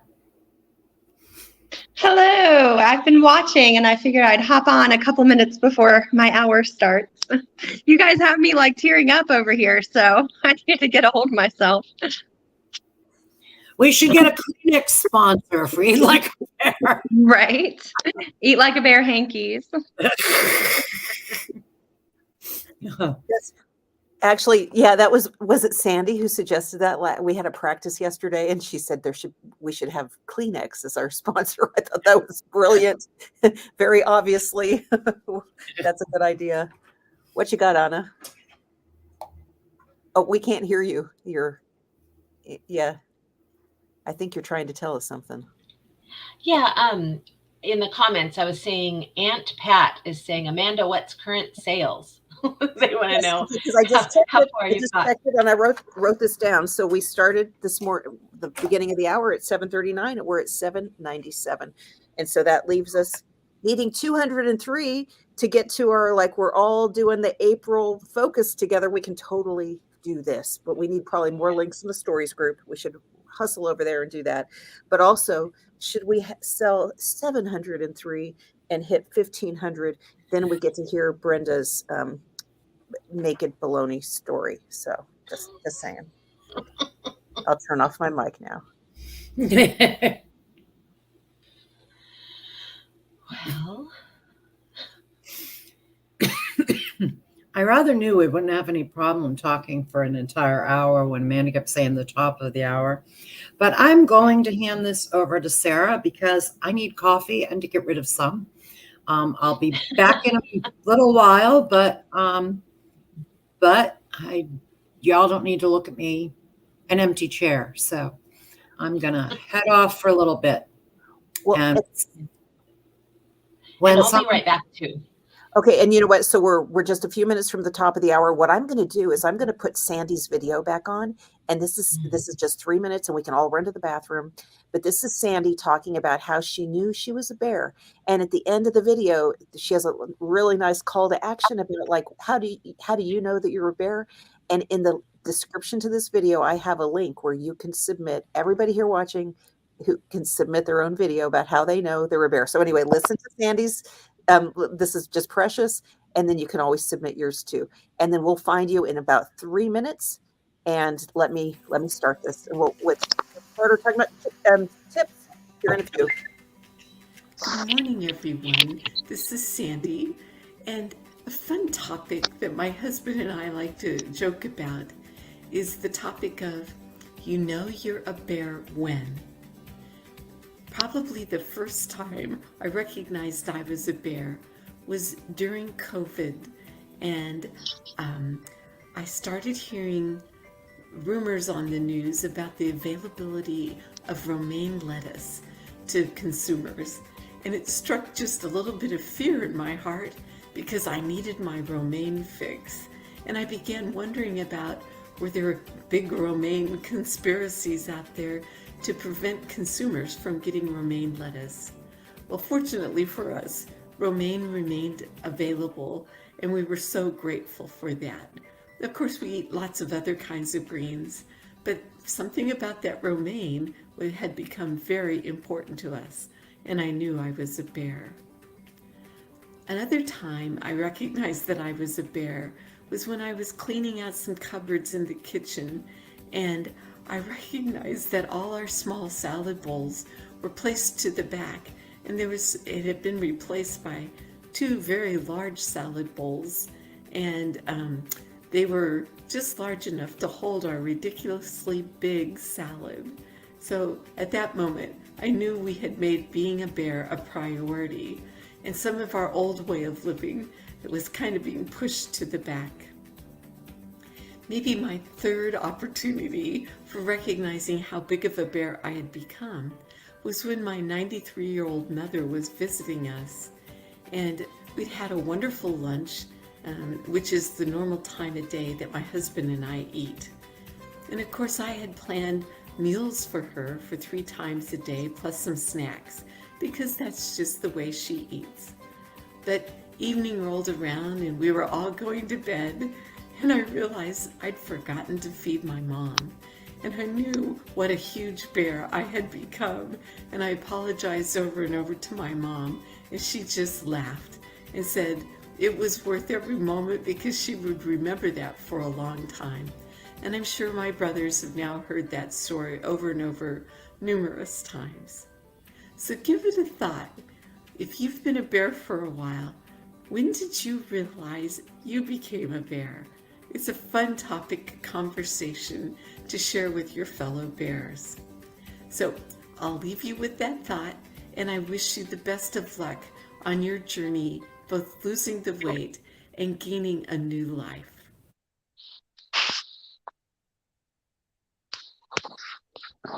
You guys love that. What a great Sandy is going to be on here later. If Sandy, if you're listening right now, Thank you for all of your videos. We'll be watching them all today, but that one I just had to play it again. And so maybe some of you will submit your videos. I would love that. And we're just getting ready to roll with an hour of tips. And these might be kitchen tips or, just like any kind of life survival tips, because what we know that we need to do if we're going to lose like life-changing amounts of weight, that takes a daily consistency. It's got to be simple. If I'm going to do it every single day, it better be real simple. Okay. Because we got to compete with the drive-through, with all that. That is what we're about at Eat Like a Bear. And that's actually the biggest theme of the Skillet's book, is keeping it simple. And so we're gathering people here today. And Sean has arrived. Cool. And anyone who, I'm just thinking, Anna, if you want to go off, out for, in fact, I'm going to take Anna's stool off because I think she can put herself back in, but I think she's off being awesome or something. And Jackie too. I'm going to remove Jackie. No offense, Jackie and Anna, you guys can add yourself back, I think. And we're going to get started on the topic of tips. And so I'm excited to introduce you guys. Many of you know her already. Sarah. Now, Sarah, you see there's a surprise guest in here for you, someone who... So, with no further ado, Sarah Carter on tips for y'all. And I'm going to mute myself and I'll be signing books over here. Yay! Yes, I actually peeked at the sign up this morning to see who was going to be on, and I got so excited. So I'll just tell a little bit of quick background. I joined Eat Like a Bear in 2019. I started my journey right after my daughter's first birthday in May. She will be 5 this May. So it's been a solid 4 years now at this point, almost. And I found Amanda when the group was just baby. It was just this small little, band of bears who were all working together, and really, it was like what the den is now. It was that small, more intimate feeling. We all kind of knew each other. We would share our journeys. We'd share our questions. We'd share our successes and ask our questions. And Lord of mercy, for 5 years it's been, what should I put in my coffee? So that has not changed. But I joined when it was still, that really grassroots style, long before we reached the, 100K mark. And everything like that. And so I lost, in my first year, I met my weight loss goal. I lost 50 pounds in my first 3 months. And then it took me another probably 6 months to lose that last 30 or so. So I have been living in maintenance within about 10 to 15 pounds for the last 3 years. And I was just listening to the previous hour. If you're new joining us, if you have time, I highly suggest you listen to that, because I was able to hop on, and just the stories and the truth and the camaraderie and the kindred spirits are so worthwhile. It's just a worthwhile use of your time if you go back and to listen to that. But so much of it resonated even with me. And one of the things that I have loved about this group and this community is that as Amanda's story has shifted from simply being about what she was eating to lose weight to now living her life at half her size, so then has the obsessive culture. I'll be honest, during my rapid weight loss, I had to be obsessive. I was obsessive about food. And so much of that now, I feel such a freedom from that, because now I'm much less obsessed with the number on the scale and much more focused on the freedom and living life that I am able to do with these tools and with this group and with this lifestyle, to where I just know I have the tools. I'm living in maintenance, so I'm doing really well, most of the time. And if I have an occasional splurge, it's not going to send me into this shame spiral of what it would have in the past. I don't feel like I'm fighting that constant yo-yo anymore. It's a much more steady life to be living. But I have to shout out to Sean, because I had actually, after, I lost all my weight and I was really active in the group, and then I kind of stepped back a little bit. I was in maintenance, and I didn't want to be someone who was in there like, oh, look at me living my awesome life now that I've lost all this weight. And I just kind of felt like I never wanted to come across being braggadocious or being obnoxious in any way. So I had kind of stopped really posting in the group and was still following and still kind of trucking along. And Sean actually reached out to me and she said, "Hey, I was thinking about you. I just wanted to see how you were. And, I've kind of missed you," and just kind of gave me a little nudge. And so I hopped back in and I said, "Hey, everybody, this is what I've been up to. And I've still been following along." And, it was so sweet. And it was within a month of that Amanda reached out to me and asked if I wanted to work as a moderator as the group was growing and as Eat Like a Bear was growing. So I really have to thank Sean for that, because had she not reached out, I probably would have just stayed a kind of silent spectator and wouldn't have gotten to have all the awesome involvement and experiences that I've had over the last 3 years working for Amanda. And so thank you, Sean. And that's, again, another awesome thing about this group is that it really is a community. It's not just it's not like you're not a number, if that makes sense. You're actually a for real person, and there are for real people who are really following you and cheering for you and looking forward to your successes and helping you, pick yourself back up if you have your stumbles. And so it really is an awesome community. And if you join the Deep Den, what you really get is the more intimate community, because I know for me anyway, the big group has become so overwhelming that it can be a little bit hard. And so I love the Deep Den because it's so much back to the roots feeling. And so I absolutely love that. So thank you, Sean. And with that being said, we're going to spend this hour really talking about your practical tips, your tricks, the things that you have in your back pocket to pull out at any time. One of the big things that I've pulled from the first book, which is I still utilize, is you're planning ahead. Be ready so that when you have those hiccups, those bad days, those whatever it might be, you are ready. You're not left like a deer in headlights having to make a quick decision, because a lot of times those are when you're more likely to make the easy decision that might not be the healthiest. So if you make your healthy decision the easiest decision, then you're less likely to struggle in those areas. So I have a lot of tips and tricks that I would love to share, but I want to start off hearing from our members who are with us. What are your most practical and tried and true tips and tricks that you like to include? And then we can kind of talk about it from there, because I don't want to monopolize anything. I'm not a great cook in the kitchen, so all of mine are super basic, but they work. So Brenda, did you want to start us off? Brenda, are you frozen? Hello? Okay, Brenda, are you there? Okay. I'm here. My main thing in my life is KISS, keep it simple, silly. I keep things simple. I have my oil and I have my vinegar. Now, those of you who've been around know me. I just chop that sucker up, throw in some vinegar and oil, and I'm done. I am done. I dehydrate a bunch of stuff. I dehydrate zucchini and keep them in little baggies in a little handful and dump them on there every now and then if I want some crunch. Because if I'm feeling like I want something that is extra, I want to have it on hand so I don't go looking in the kids' chips, for something crunchy. So I have crunchy zucchini, or I dehydrate the pickles. Be sure you wash them first, or they'll be really salty.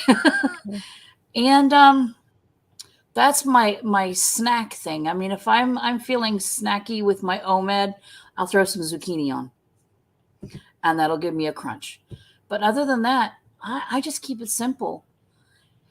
I make big containers of cabbage, jalapenos, onions, and, cayenne pepper.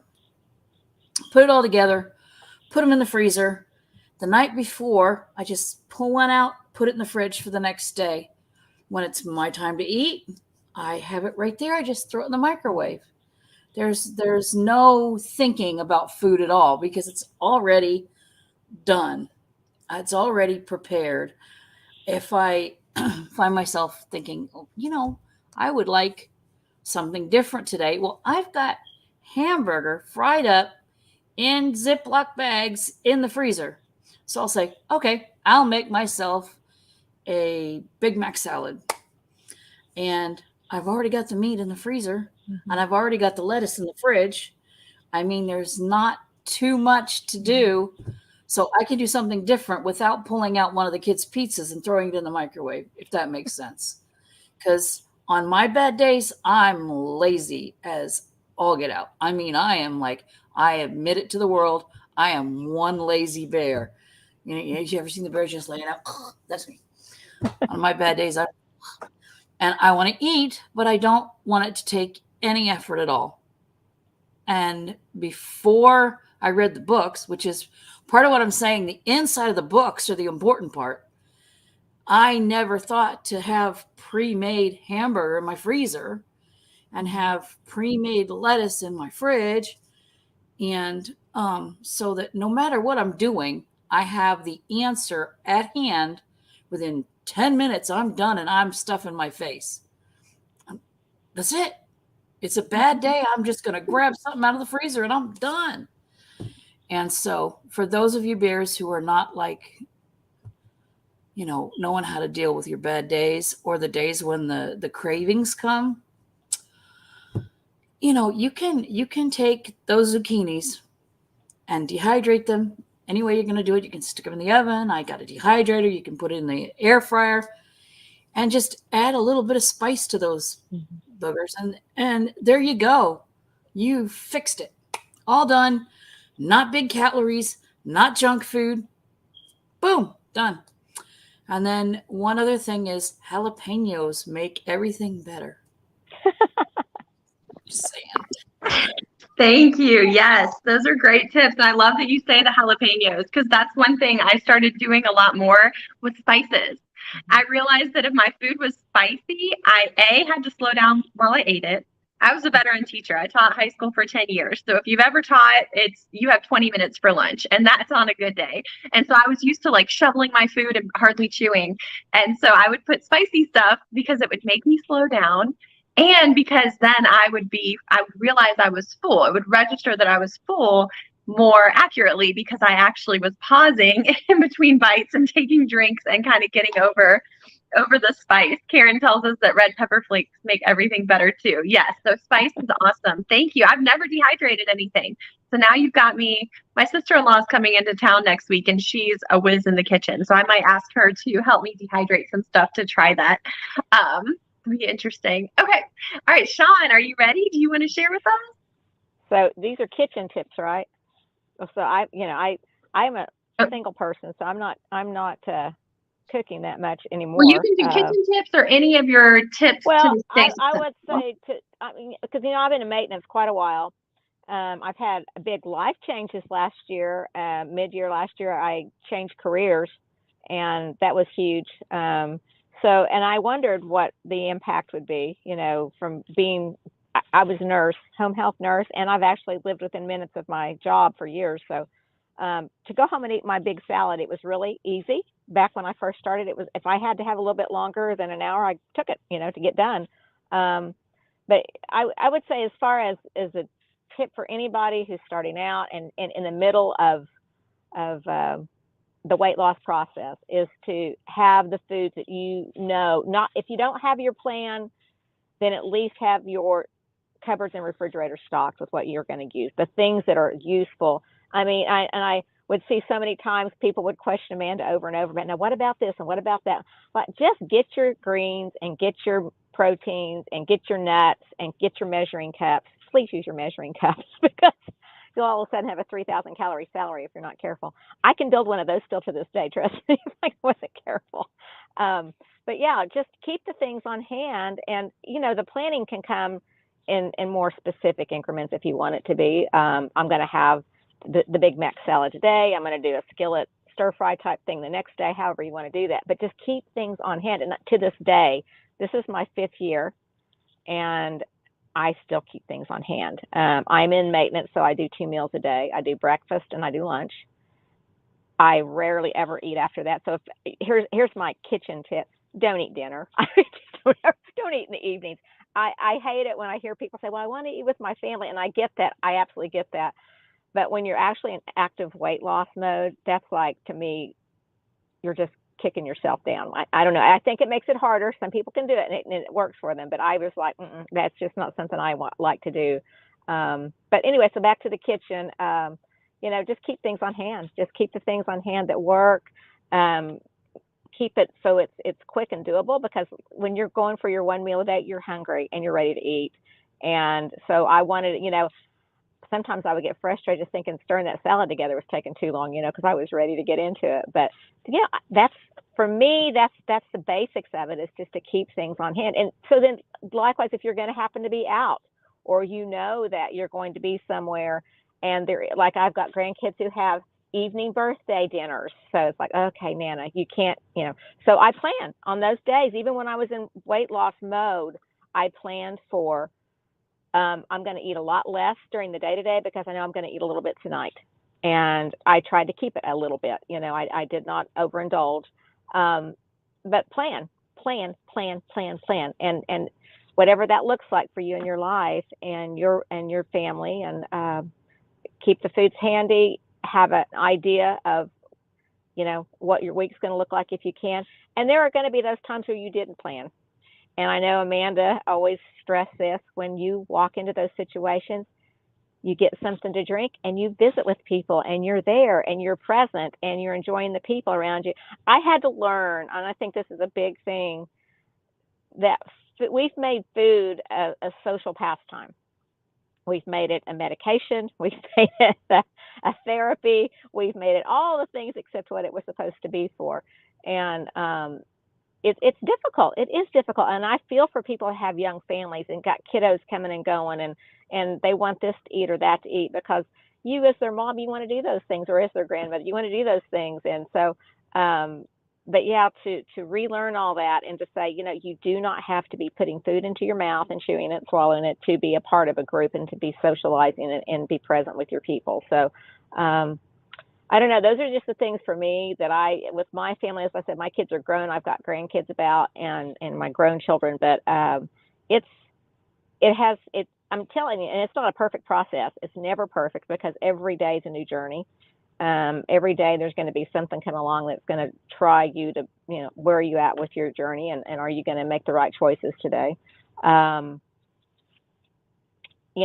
I will say the last 6 months, 7, 8 months now, it's been very challenging to keep the right, and here's my honesty. I have put on 10 pounds in the last 6 months, and I've never had any issue keeping my weight off. And I knew when I changed jobs, I thought, this is going to be different. We're going to be on the road a lot. It's going to be different eating times. I'm not going to be able to just be by myself and eat my thing, because I had that luxury of just me and my salad, and it was great. And so yeah, it's been different. So now I'm like backing up the train, and reevaluating, and carbs are my big, keep the carbs down.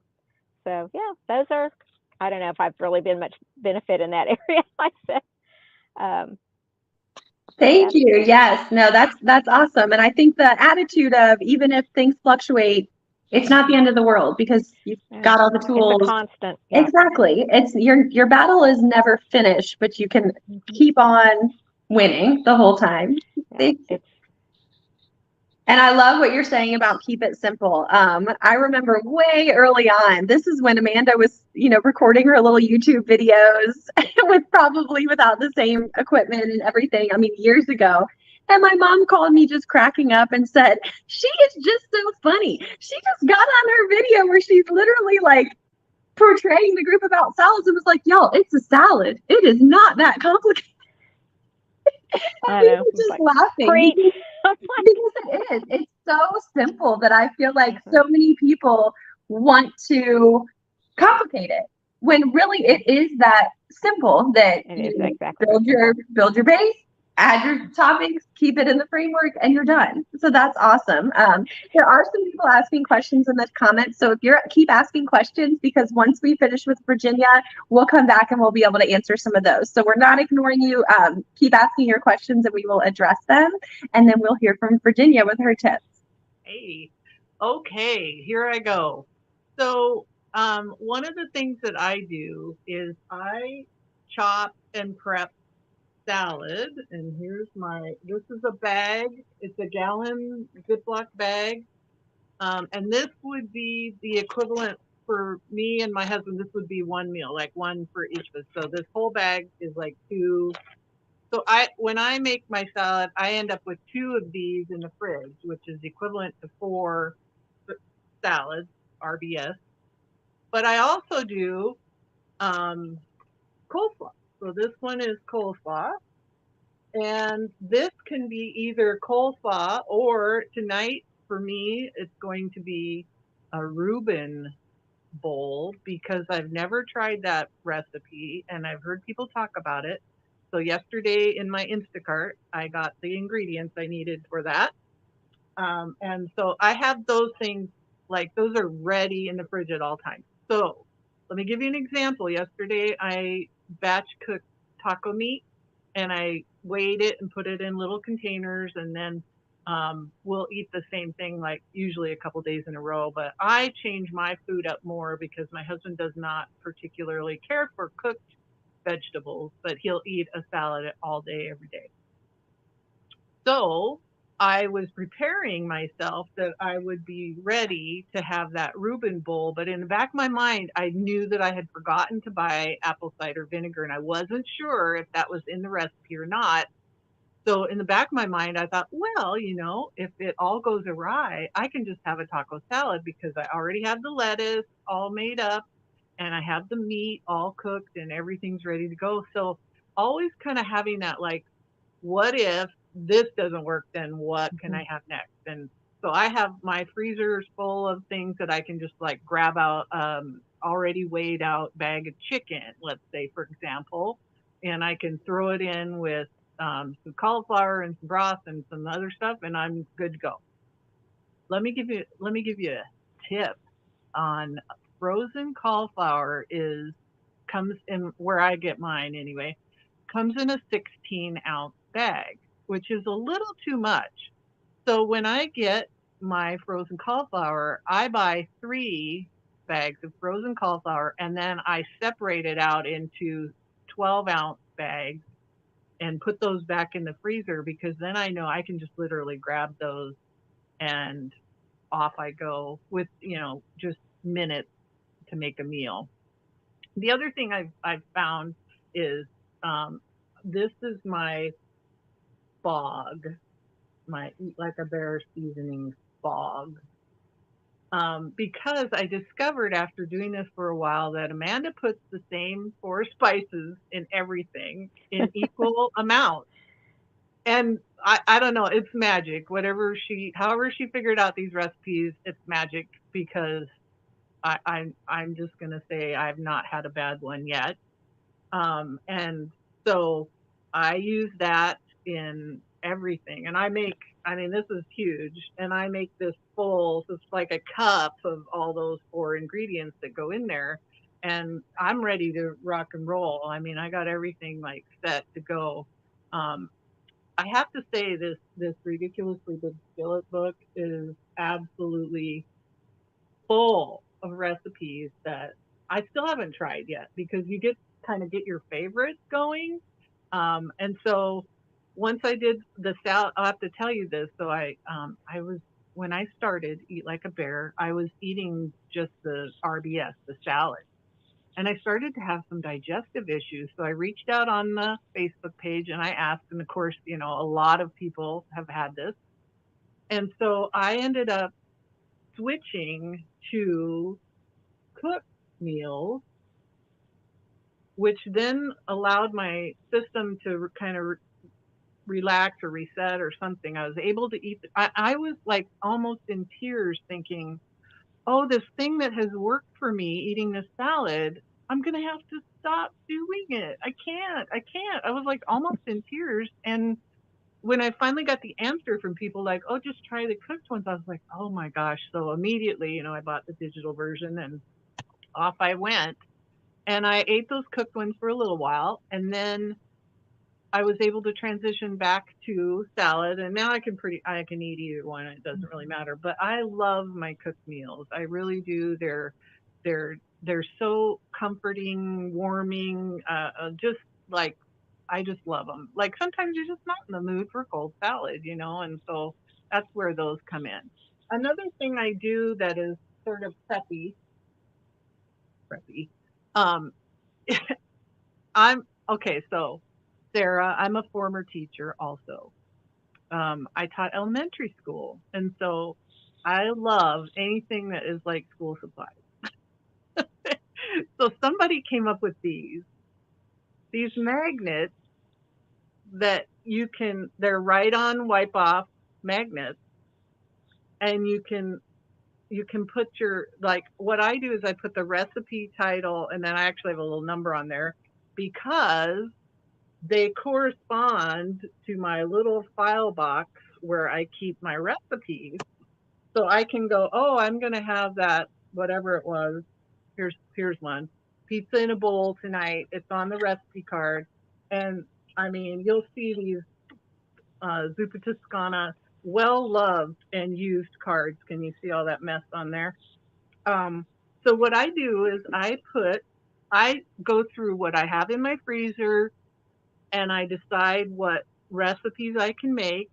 And then I put these on the side of my fridge in order, like, oh, I'm going to have this next 7 days or whatever. These are the meals I'm going to have.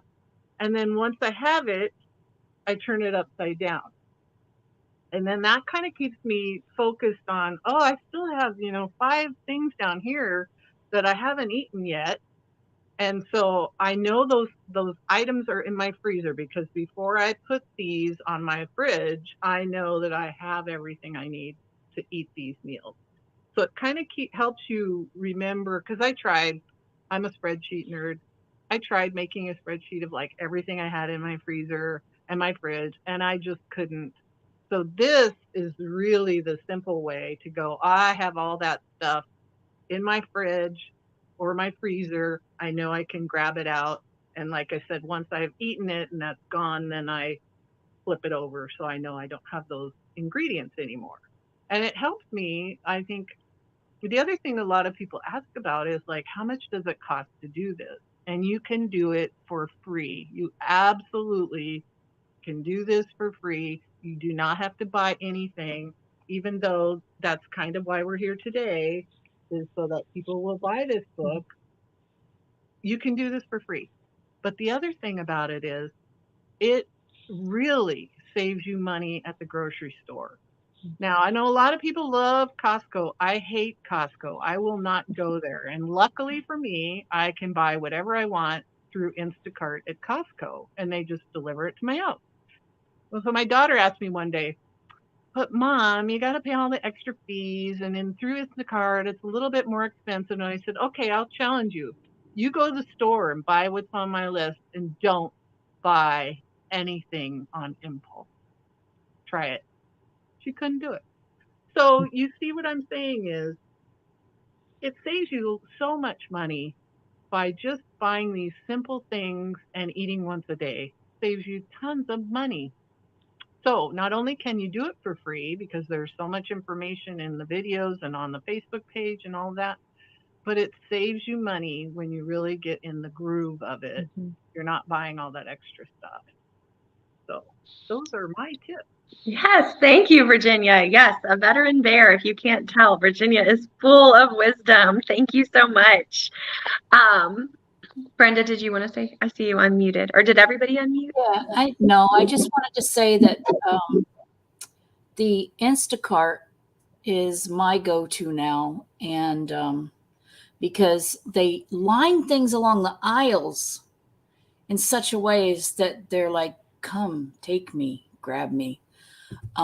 They put up the sales and they say, oh, look, this is so cheap. And it's not in your plan. So when you're I find that on the Instacart, I make my list days before I actually order. And I'll look at it and I'll go, you know what? I don't need you. And I don't need you. And, and I reassess because it's like, you look at things and you say, why am I getting this? Is this going to help me in my big goal? Is this going to help me get where I want to go? And as far as finances go, y'all know I'm cheap bear. I am. And when I started, I had $200 a month for groceries. That's $50 a week. I'm now up to $300 a month for groceries because eggs are ridiculous and so is everything else. But I mean, you can do this on $300 a month, and I have leftovers so that I can buy something for my grandkids. I mean, I spent this month, honest to goodness, my grocery bill was $210 for this month. That's what I spent this month, $210. And I will not starve. And I have a meal every day. And how? I don't know. Because, I mean, you go to Weight Watchers and you're going to be spending hundreds of dollars. You go to Nutrisys, you're going to be spending hundreds of dollars. And I don't. And I'm losing weight just fine. As a matter of fact, you know, this just makes my desire for food is lessening because my focus on food is lessening, if that makes sense. Before, you're like, oh, you know, I could really go for this, or wow, I could really go for that. And now I don't even really do that anymore. I mean, it's like, you know, I don't get a pop-up going, oh, wow, look, they've got a sale. Let's go over here, because I don't tempt myself. Don't tempt it. I'm going to go online. I'm going to get exactly what I need. I'm going to keep within my budget. As a matter of fact, I was almost mad at my son for raising my budget because it popped up those little, wow, I can get something else now. And then I'm like, nope, I can spend it on my grandkids instead. And that's what I did. Absolutely. Thank you. Thank you guys for all of your tips. I see some questions and I'm going to share kind of some of my tips. I hope we have some people from the big group. I popped on during our 3-minute break, Amanda, and I don't know if you saw, I stuck a screenshot of our fun and said, come join us, come click this link. So hopefully some people. It looks like we have Teresa who's joined us. So I'm going to pop Teresa on the screen. Hi, Teresa. Hi, so glad to be here. Can you hear me okay? Yes, we can hear you. Did you want to go ahead and share your tips, or did you want to ease in for a minute?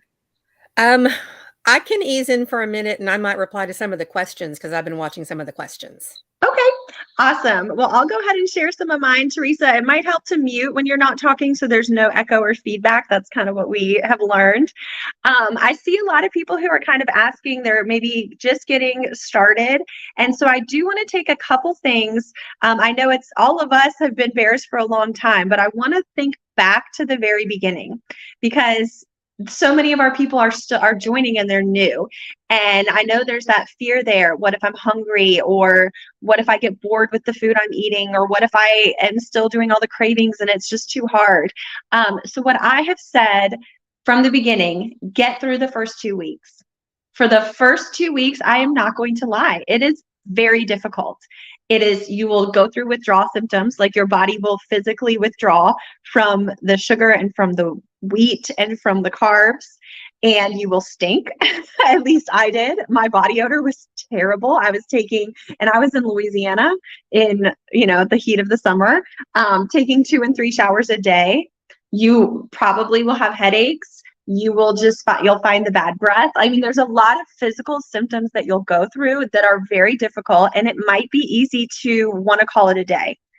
Get through the first 2 weeks, because after the first 2 weeks, you're going to feel almost euphoric with how much your body changed and has changed. Your inflammation will go down. Your hunger will go down. Your cravings will go down. And you will find that getting over those 2 weeks of withdrawal have left you feeling so much more vibrant and healthy and full of life. And it really is, I think for most people, 2 weeks is a safe commitment to start seeing some of the positives. Not to say that you're not still going to experience challenges. Obviously, you definitely will. I mean, I'm 4 years in and I still experience challenges. But it's that the really difficult part mentally is that first 2 weeks or so. And if you give it a month, you're going to see just amazing. I mean, we have people who lose 5, 6, 7 pounds in the 3-day challenge. We also have people who don't lose in the 3-day challenge because every body is different. So I always recommend start with the 2 weeks and then really assess where you are in a month, because you will absolutely see changes and you might be shocked at how profound the changes are. As far as just some really practical tips, I have young kids. I have an almost 5-year-old and I have a 7.5-year-old. And so I don't have the luxury of, well, I can only keep, Eat Like a Bear stuff in the house. And my big goal is to raise my kids breaking that cycle of body shame that so many of us dealt with, that, for years and years and years, women are just evaluated based on what we look like. And that's likely the least interesting thing about us. But unfortunately, books are judged by their cover. And so I really have made it my big goal to demonstrate and empower my girls to see me not going through the self-hatred and the cycles of shame and the constant battle and the constant fixation that so many of us have witnessed in our generations, and to kind of break that generational cycle. And one of the ways that I do that is that I don't create off-limit foods in our house. I keep the things around that are normal for kids to have.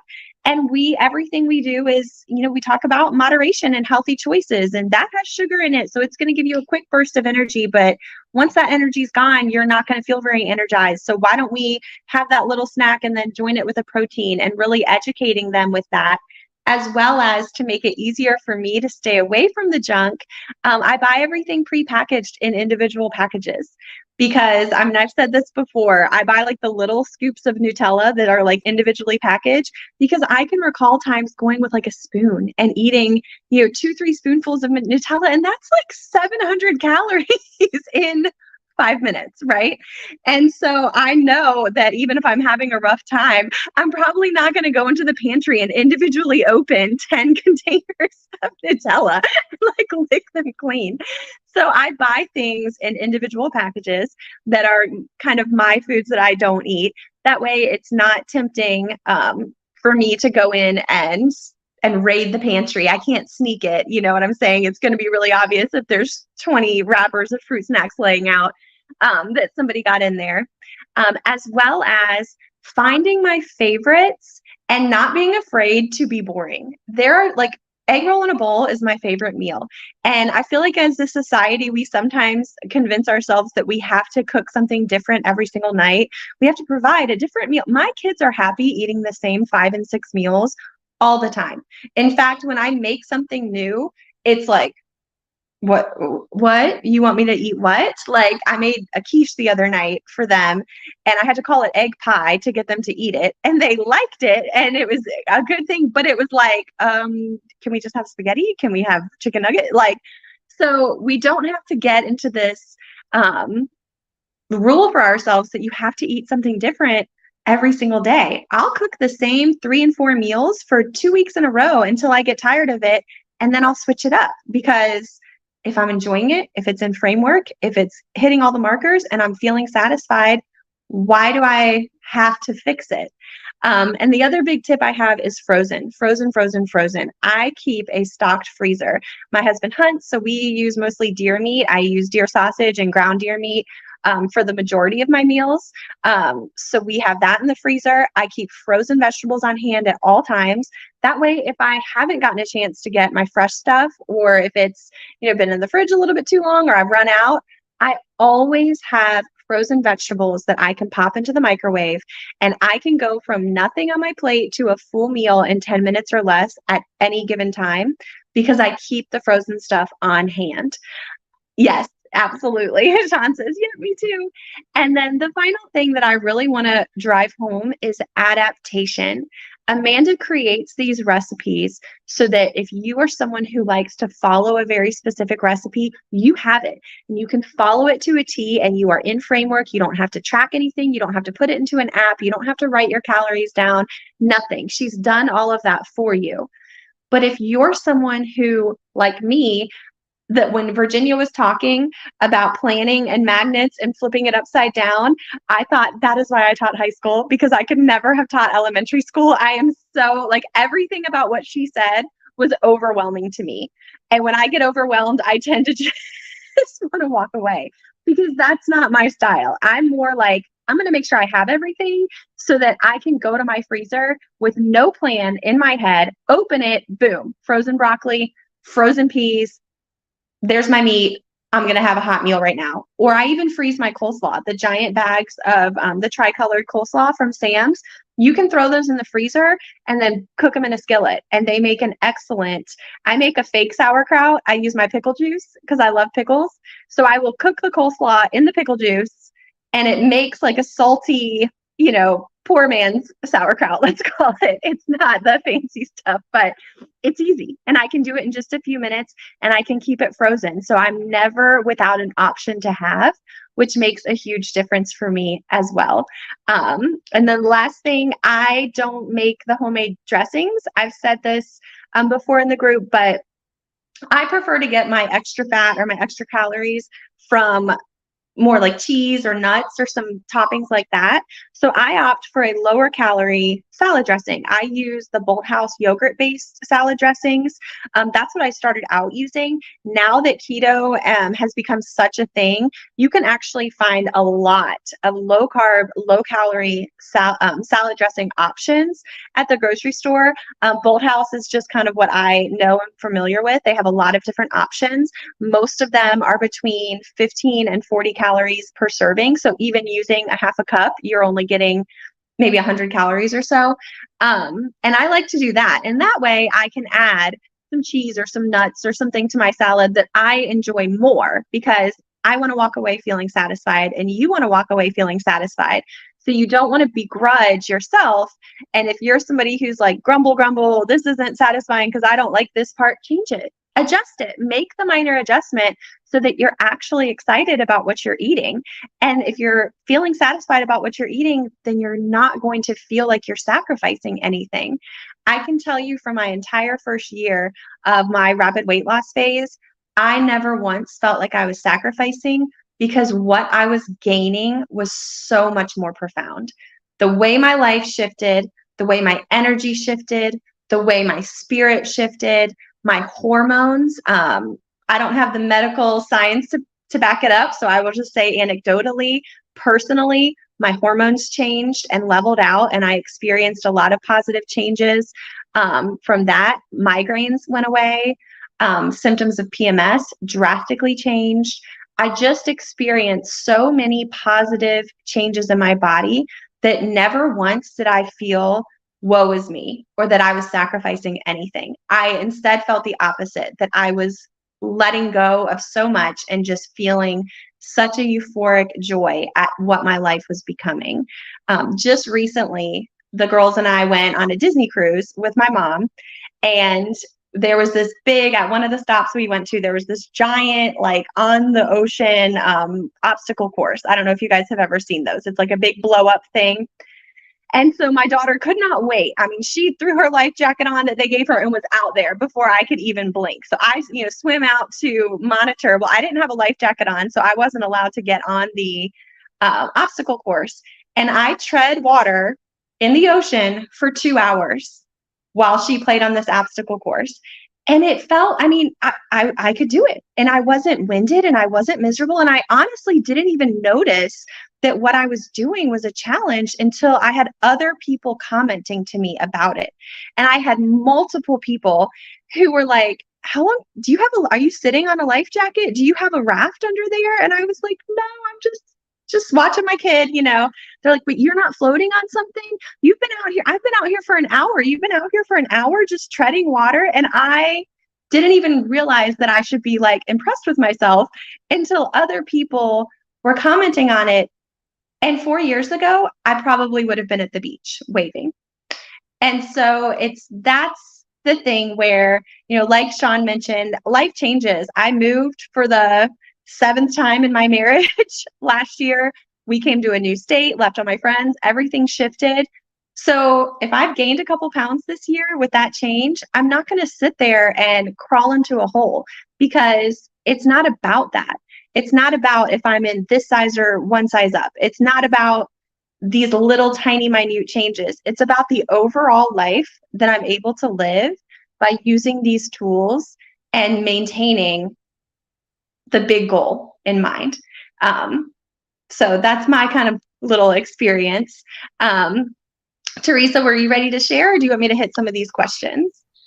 Oh, no, I can go ahead and share a little bit because I relate to having the food around that's not in framework, not because I have kids. Well, I do have a child, but she's kind of a young adult, and a husband as well. And we would always want to have some treats around for the holidays or whatever the case may be.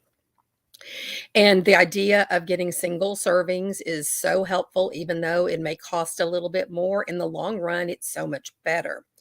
But my tip is not about being prepared, because that's obviously so important. But it's about what to tell myself when I'm tempted to have one of those things. And then I have one other little tiny tip too that's about dessert. But so way back when I first joined the Facebook group, and this would have been in 2020, somebody posted, and I've shared this on the Facebook group before. Some of you may have heard it, but somebody posted that they envision Pac-Man chomping away at their stored fat, because once you get into ketosis, you're burning your own stored fat. And I had plenty of that. And that image just resonated with me so much. And so whenever I would think, I want to eat that, whatever it is, maybe it was just I wanted to have an avocado and it was still 3 hours until I needed to eat, I would tell myself, no, I eat at 6. And until then, Pac-Man. And I'd picture that Pac-Man, and that worked so much. And I always ate around 6 because I ate with my family. Sean was talking about that earlier, because that's what I wanted to do. And it works for me. But then I'm finding myself kind of going back a little bit and wanting to eat a little bit earlier these days. But coming up with something that you tell yourself, doesn't have to be Pac-Man, but just, if I eat that, am I working toward my goal? Like Brenda said, you have to have or I have to have for myself, these mantras in my head that are going to get me through that temptation, even though there's so much other evidence to get you through, because I know I've lost weight and I know I feel better. It's that thing that's right there, and that immediate gratification that we still can go to if we're having that bad day. The other thing that sometimes I get asked about is dessert, and you just eat a salad. I will say, and everybody's different, that I have purchased keto yogurt that has 2 grams of carbs. And sometimes within my eating window, I will have my meal. And if I want that something sweet, I can have a vanilla or coconut cup of yogurt. And that keeps me under my carbs. I'm well under calories, but it gets me something that makes it feel like a treat. And that's also dangerous, because if you get used to still having the treat and then you don't have the good treat on hand, are you going to delve into a bad treat? But that's something that's worked for me as well. Thank you so much for sharing. Yes, definitely. There's a couple of questions I want to hit, and then I had a thought and then I lost it, so maybe it will come back. We had Lynn was asking if this is being recorded. Yes, so this will stay uploaded. You can watch it at any time, or if you missed a section, you can fast forward. I believe when you're watching it live, you can also rewind if you miss something or want to come back. We had a question, any tips to deal with food pushers in a nice way? This has been a big topic in the den. We have talked about this. If you're just joining us, one of the things that you get as a prize if we hit our sales goal for Ridiculously Big Skillet is there's a big April challenge that will give a lot of people kind of a peek into what the den is. But it's essentially our more intimate, more involved, more hand-holding, not in a you can't do it without your hand being held, but really caring for each other group. And one of the things we've talked about a lot are food pushers. And I think it's important to recognize a couple things. First of all, is that a person who's pushing because they're just oblivious. They don't get the struggle, or they don't understand what you're doing. And so they're trying to be polite, but they're being too much. And so in that case, I was very frank with my family when I started this, and I just said flat out, I'm going to handle my food. I don't want you to ask me questions about it. I don't want you to offer me anything. I don't want you to bring it up. I want you to just ignore it completely and leave me alone, and we'll go about our lives. And that's because it was my family, and I was able to be firm and not have to worry about offending anyone. As far as if you've got people in your life who are pushing because maybe they are self-conscious and they're trying to get you to join, well, I'm going to eat the bad thing. You should eat the bad thing. You should do it too. The peer pressure, that can be a lot more difficult because then you have someone whose intentions maybe are not as good, and they might be dealing with their own issues. So I first try to think about from a place of compassion that maybe they're struggling and they are looking for validation in whatever choice they make. And if you're not making the same choice, then it just highlights what they're doing in a negative way. And I would work on planning either activities that don't revolve around food with them, or being really firm with what your boundaries are, and that if you're going to be around that person, that you're going to stick to your boundaries and make it clear that to them that if they're not going to respect those, then you're going to have to step back and maybe not see them in social settings that involve food. There's not always a way to do it in a nice way, but there's a way to be firm and kind and also get your point across. And so I wouldn't be afraid to be a little bit more firm if need be, because it's that important for sure. Somebody wants to know what you're drinking, Amanda. That's a Zevia. So yeah, that's like it's a sugar-free, sweetened with stevia. Yes. Right? Yeah. Yes. Stevia is my sweetener of choice, and this happens to be a cola that's sweetened with stevia. They should obviously be a sponsor of this particular live video. Yes. Yes. And our power randomly went out this morning for no reason. They must have knocked something down. And so it was out for 4 hours. So I didn't get my coffee. So I'm drinking my coffee because I needed it. Okay. There were a couple other little questions I wanted to hit. The smog is salt, pepper, onion, and garlic powder. Somebody was asking about trying cauliflower pizza or cauliflower sandwiches or other low-carb keto bread items.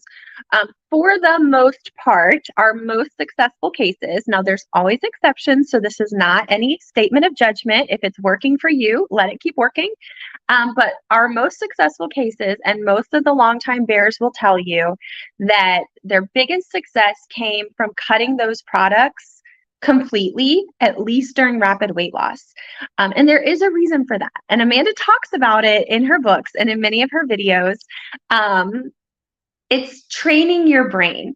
If you train your brain to stop eating bread, then you're going to stop craving the bread, because eventually your brain is going to know that it's not going to win, right? Just like if you have a dog that begs for food. Well, if you stop feeding it table food, eventually it's going to stop begging. Might take a while.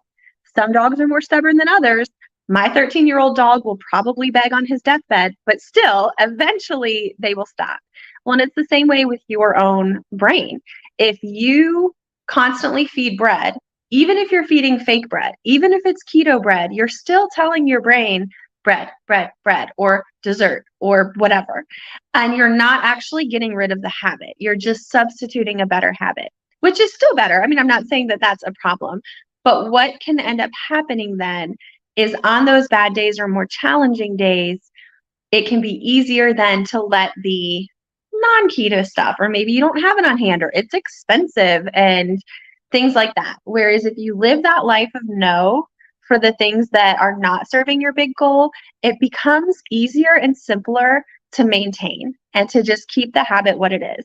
So not saying that you can't do that. You can do whatever you want. You've got to make the program work for you, but it's not really what's most recommended for some of our biggest success cases. So take that information for what you will. Could someone address ways to make, Robin asked, could someone address ways to make this easier when making meals for a spouse who is home now? Don't say he can fend for himself. I need to do this to help our relationship and help him get healthier. I can hit on this, and then if anyone has anything to add, you're welcome to. My husband and I did it together, but he didn't join until several months in. It was kind of like, well, I guess you're doing this. I need to do it too. And he just ate what I ate. And that's how we did it. I ate earlier in the day, and so I would prepare enough for both of us. And then whenever he got home, I would put his meal together and he would eat. He often ate later because he would get home from work later. We have young children, so they still go to bed at 7:30, 8 o'clock. So we were not eating dinner together as a family, even before Eat Like a Bear, because that's just not what worked for our family. My girls would usually eat at 5 o'clock, and I would clean and tidy the kitchen and chat with them while they ate. And then my husband would eat when he got home at 6:30 or 7. And that way we had the maximum amount of time to just spend time together as a family. So that's what worked for me.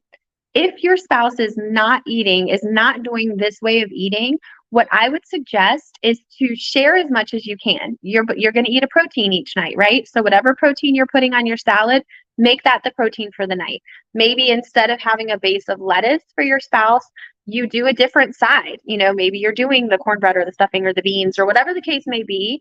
But keep it simple and try to overlap as much as you can to still be able to create for your spouse without feeling like you have to eat whatever it is that they're eating, would be my suggestion. And that brings up one other thing I wanted to talk about too, which I think Sean brought up about eating as a family. We create our family culture, right? So your kids and your family, what's normal for them is what we create as being normal. And my daughter is incredibly hyperactive, and she always has been. So sitting down at a meal has never been something that brought us a lot of joy as a family. And I kind of made a decision even early on, like, I don't want to battle with her to do something that's not even really age appropriate. Like, it's not reasonable to expect a 2-year-old to sit at a table for 30 or 40 minutes. It's just not. So that's really not something we had ever done much of as a family. We typically would eat our meals kind of more quickly or casually, and then we made it a point to spend our family time together.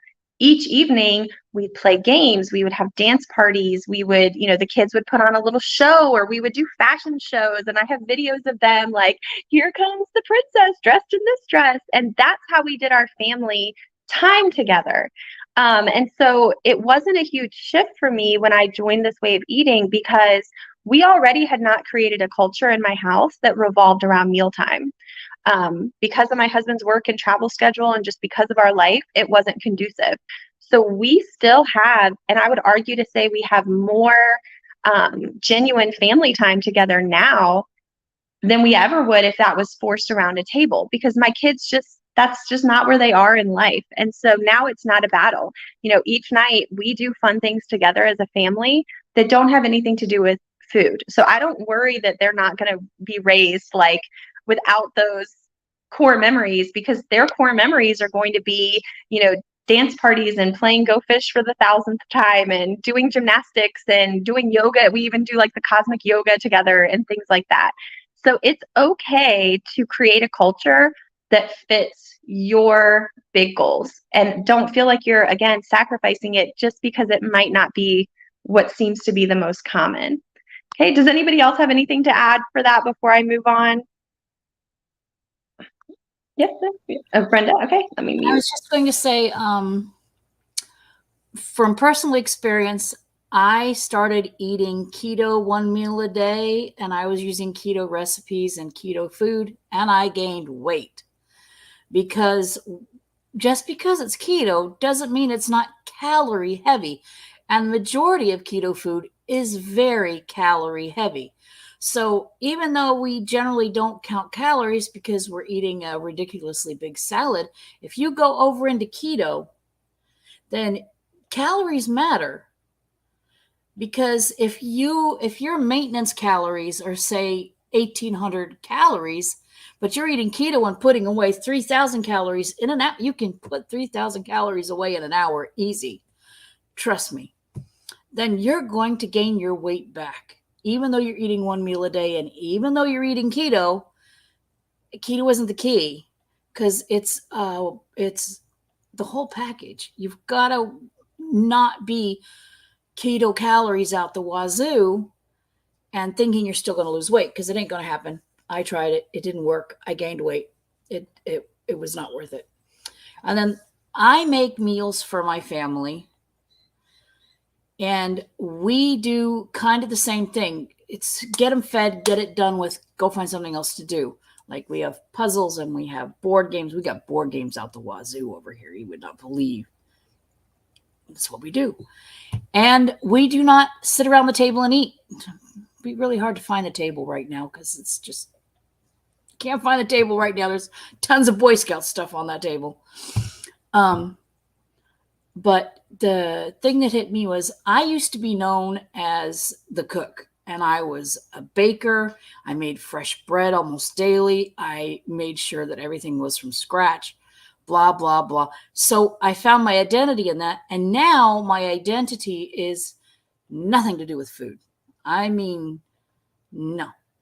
Now my identity is grandma who throws footballs and grandma who goes out and skates with the kids, which is really hilarious to see. Trust me, I am hilarious on skates. And now my kids want me to go ice skating. That's going to be even funnier. I should put it in a video and send it to the den. But yeah, don't. I mean, we've been raised on like Leave It to Beaver, and this is how a family has to be. A family has to be at the table, and they have to be doing this. Now, no, we don't have to, because guess what? That was all made up and make believe anyways. Your family doesn't have to be like that. Do something that is, my kids no longer think of food and holiday together. They think of holiday and what are we going to do on that holiday? It's the 4th of July. We're not going to be talking about the cookout. We're going to be talking about the fireworks and the going camping and the kayaking that we're going to be doing on the 4th of July. And food is going to be just something to give us the energy to go. And I think that's healthier when it comes to kids, to not associate everything with food. I mean, Halloween, associate it with making the costumes and having fun. Don't associate it with candy and junk. And your kids will be healthier, because when they're adults, they're not going to be fighting with the holiday food issues. Right. The nostalgia that it brings, for sure. Yes. Thank you so much. We do have a question. Somebody asked, can you share some of the recipe names from the new book? Just to let you know how, if you haven't bought any of Amanda's books, the whole first, let's see, how many pages of it? The whole first section is really about the way of eating. So somebody said the next book should be tips. The tips are in there. The tips are in every single book that she produces. And if you're someone like me who doesn't, I'm a bad student. I don't follow recipes very well, because I take whatever I have and I adapt it and make it work. I value the stories and the tips and the personal experience that she shares in the books more than I do the recipes.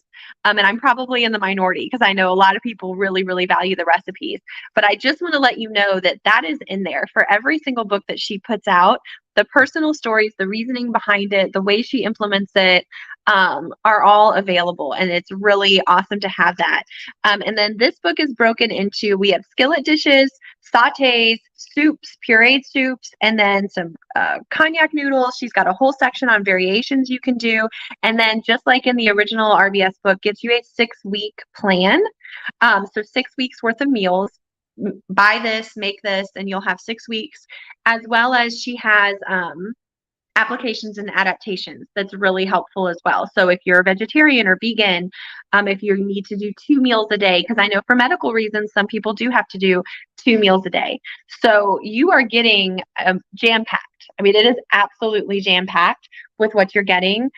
So if you're looking at, well, is it worth my money to buy it? The answer is yes. It absolutely 100% is worth your money.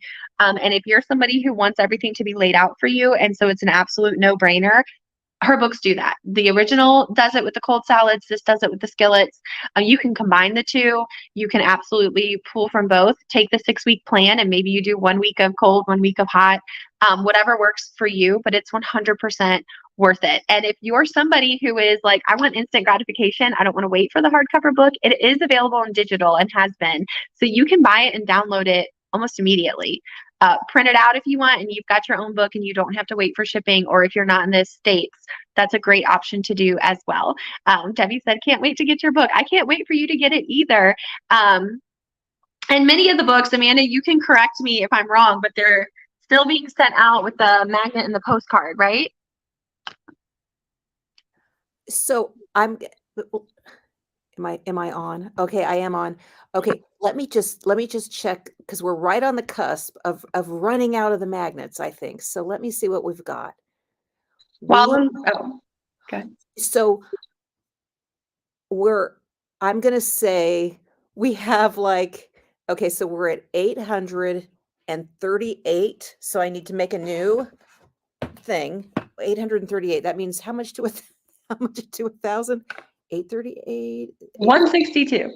162. Okay, so we're 162 away.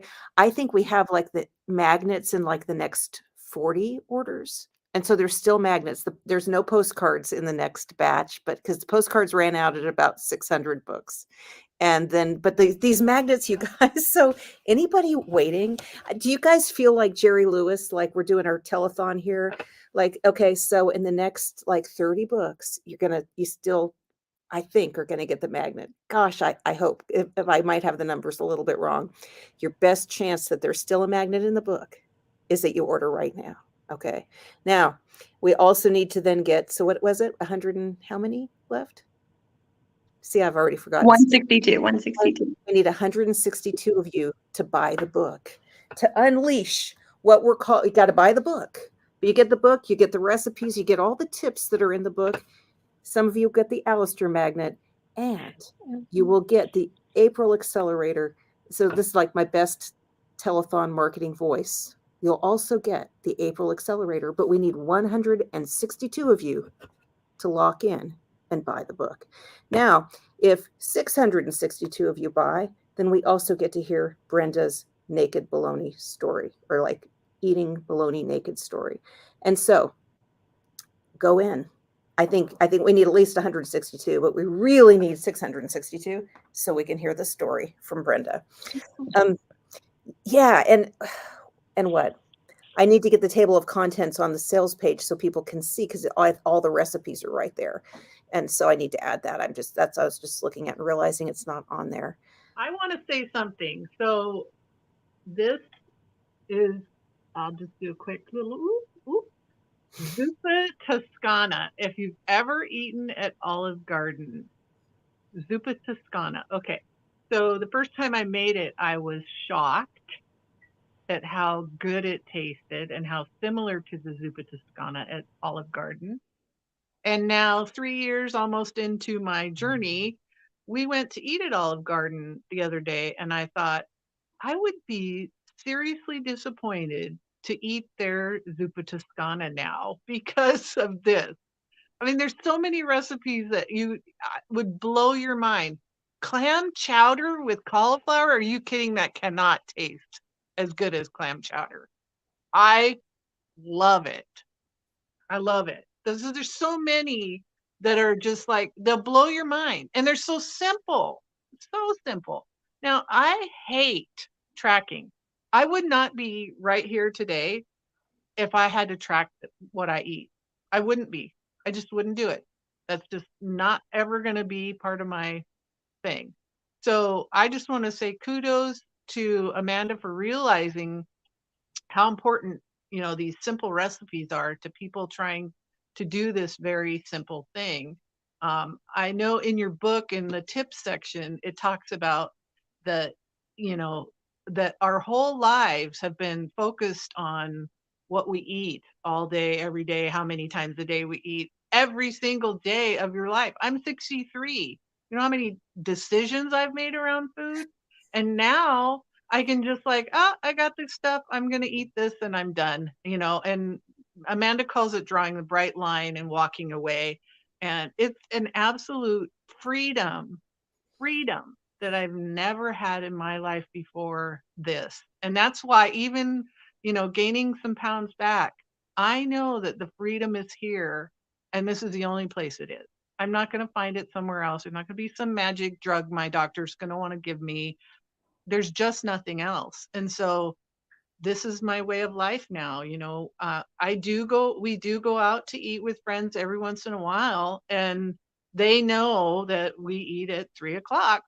And so that's when we eat, and they're just fine with it, and so you talked a little bit about food pushers, and I always kind of turn it around on people and I say, so what if you had been raised believing that one meal a day was the way to eat, would you still be asking me why I'm only eating one meal a day? No. And it's this gigantic food company corporation thing that has gotten us to this point of eating, 3 meals a day, sometimes 6 with snacks, and the fact that doctors aren't trained to know about things like diabetes and how you can really affect that disease by eating this way. And we're starting to see more. There are a lot of names out there now that are talking about it, and you start to see the words intermittent fasting more and more. Now, I will say I've never fasted more than 23 hours. Well, maybe 24, but never more than just one day. That is not something I've ever done, not something I'm really interested in doing, to be frank about it. And there are lots of bears that do it. So just know that whatever it is you want to do, you're going to be able to find somebody else that's doing that or has done that or has some input on that.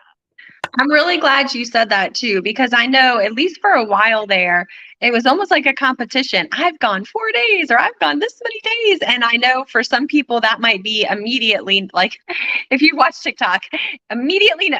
I've seen what I needed to see. No. And I'm the same way. I never did the extended fasts.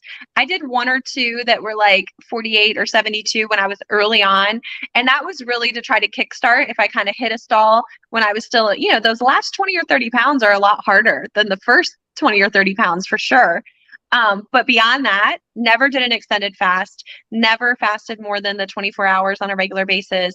And you don't have to. So if that's something that has been a barrier for you, don't feel like you have to. Amanda started hers with a very extended fast that she did with the supervision of her doctor, but you don't have to do that. Absolutely, you don't have to do that. And you really shouldn't do that unless you're going to do what Amanda did and get it with a doctor and make sure that it is approved. Someone else was asking, let me see, about the psychology group. I think you're talking about the Den. And that is open. It's going to open back up for enrollment in April, I believe, right, Amanda? Yeah. So, my mic is on. Okay. Yeah, let me say a bit about that.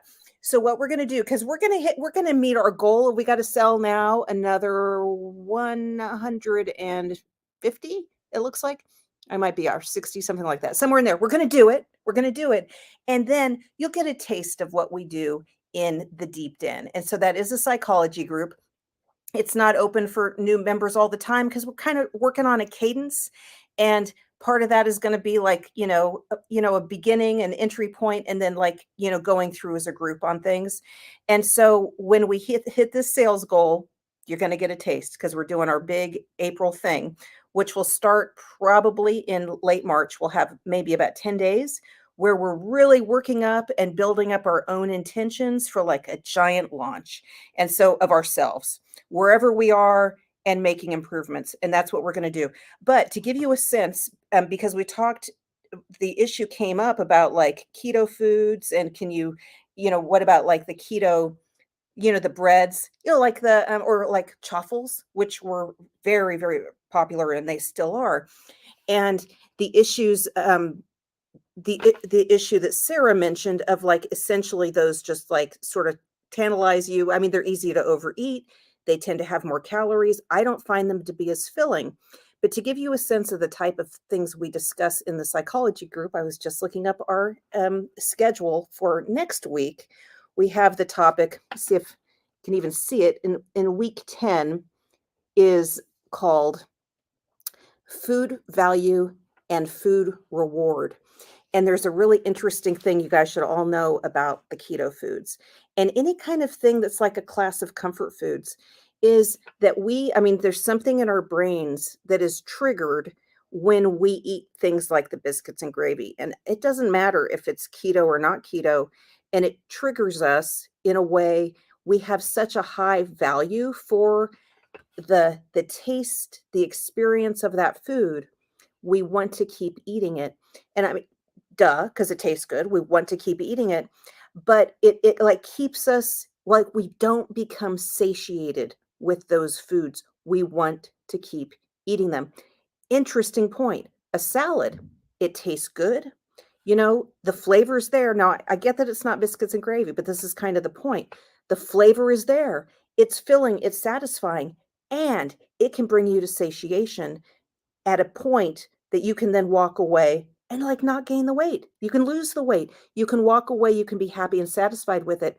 With the biscuits and gravy that are keto or whatever, or, you know, the enchiladas that are keto, something like that, you want to keep eating it. And so you're going to struggle.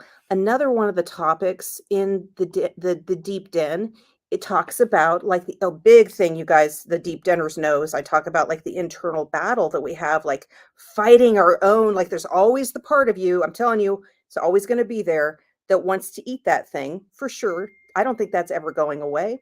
It hasn't for me. I would always want to eat the biscuits and gravy or whatever it is. And so if you then are eating that thing and you're going to want to keep eating, you're going to have to fight to stop eating. Well, gosh, I've spent how many years fighting with the food? I want to move on. I want to walk away from the food. That's a big goal for myself. I find myself in these little struggles, and we talk about this in the den too. Like I was out on a trip and buying chocolate or whatever, and the struggles and all that. And so how can we have fewer struggles? Because I'm sick and tired of fighting about it, you know, with myself. And that's what the biscuits and gravy do, even if they're keto. That's the problem with all that stuff, is you fight more. And I want to fight a lot less. And I just want to get out and do other things. That's the goal for myself. And that's a big, big, big, big theme of the deep den. Yeah. So, okay. Okay, Amanda, I'm going to have to hop off because I have to go pick up my little one from preschool. But this has been so much fun. I can't wait to watch the rest back or have y'all playing in my car, not watching, just listening while I'm driving. So welcome to Jennifer for joining us. Hello. And do we have who's on for this next time? Yeah, so because we've got now 14 minutes until our next, so we have pre-recorded content we can play here if we need a bathroom break, but we can also keep chatting. So we're totally flexible. But let's see. Next up we have now, Brenda, have you taken vitamins today? Because you're like a marathoner here with us, because you're scheduled at the 12:30 with Anna about on the topic what I can do now. We've got Jen, we've got Sandy, and we've got Ellen and Teresa. If you want to stick around, the topic is what I can do now that I couldn't do before. And so it's going to be probably we're going to need some more of this right here is what I'm guessing. But anyway, that is now in 13 minutes. Thank you so much, Sarah. And awesome. Thank you. Thank all of you, everybody. Keep buying the book. And I wanted to tell you, Amanda, really quickly, Lydia, you saw her little video yesterday, my sweet Lydia, she looked at this and went, scary. Like, put that away. That's scary. She was not a fan. So now, of course, being a brat, I'm like, come get the bear, come get the bear. And I'm teasing her with it, but she's laughing. So anyway, it was a scary bear when I put it on the refrigerator. She was not happy with it. okay, I just checked. We've got to sell 137 more. So, so that means we've sold like 30 in the last 20 minutes. Yeah, whatever we did, I think. Keep on buying. Buy them for your neighbors. Buy them for your. Well, I mean, if they would be wanting them, don't just hand out the weight loss books to everybody. All right, guys. Thank you so much. Bye. Well, so bye-bye, Sarah. So I took a selfie. That's what you guys saw me doing earlier. I took a selfie with this and I posted it in the stories group and said, hey, we need, and so then it was 187. Now it's 137. So 50 since around that time. That's amazing. So our telethon is working. So, but yeah, we have 11 minutes before we get going with our next topic. You know what I've got, boy, you know what we have that's 11 minutes long is actually Sandy's video, which I think would be amazing. Now, Sandy is probably, we'll see if she joins us. She's scheduled to join us, so we can hope for that, but we'll get a little like preview on Sandy. I know if you guys have all seen Sandy, I can't get enough of Sandy's. her stuff is amazing. So let me see tech-wise how I'm gonna, and so this will be 11 minutes, and pardon my tech issues. And then we can all, while listening to Sandy, can all take a quick old bathroom break or something if we need to. Let's see. Here we go. This is Sandy about her big goal and her why. And so here we go. Hi everyone, it's Sandy again. Listen, I don't know if you're just joining Eat Like a Bear for the first time, or if you've been a long time user and are picking up Amanda's new book today, but I wanted to talk to you a little bit about my experience with my really big why for why I wanted to lose the weight, and also my really big goals for losing the weight. When I first saw Amanda's video about setting your really big why and putting it down in front of you and remembering it day to day to keep you motivated during the weight loss phase, I was a little bit confused because maybe unlike other people who had all these beautiful whys, such as playing with their grandchildren or keeping up with the kids, my why was a little bit different. I'm a full-time wheelchair user and I do have MS, and I had just gotten out of the hospital and a long-term stint in inpatient physical therapy rehab. And I had been told over and over, well, you can't do this and you can't do that any longer because your MS is progressing. And the list of can'ts seemed so wrong and so long. And I have just a bit of a stubborn streak in me. And well, one thing you don't tell a stubborn person is they can't do something. And then lo and behold, I came across Amanda's videos, and she was telling me for the first time in months that I can do something. I can take control of my weight. I can take control of my eating habits, and I can lose the weight. And oh boy, did I need to lose the weight. So my really big why became I can. And it became the top leading page of every page of my journal. Is what was my big why? I can.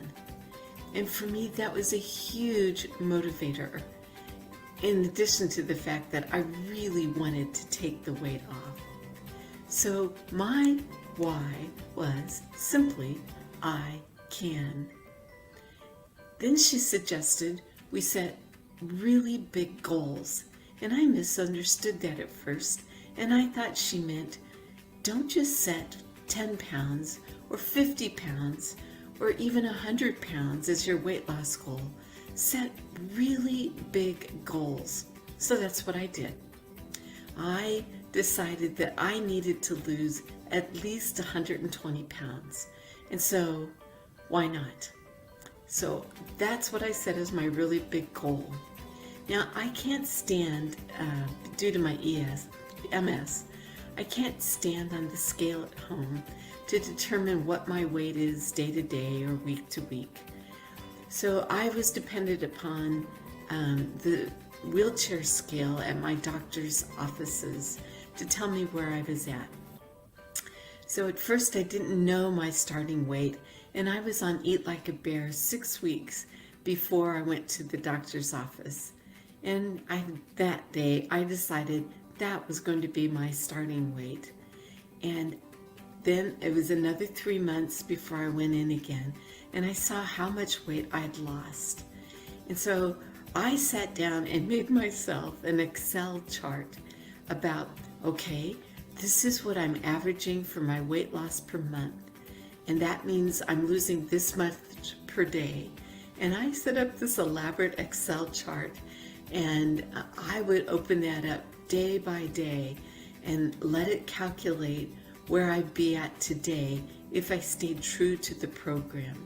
And I became not obsessed, but I became very religious almost with looking at that Excel chart, sometimes multiple times a day, reminding myself that if I stayed true to the 1 meal a day plan, that I would indeed weigh this much less by the end of the week, or this much less by the end of the month. And that became a huge motivator for me, because I knew I was responsible for the weight loss. It wasn't about anyone's plan. It wasn't about anyone's point system. It was about me monitoring what I ate and when I ate it.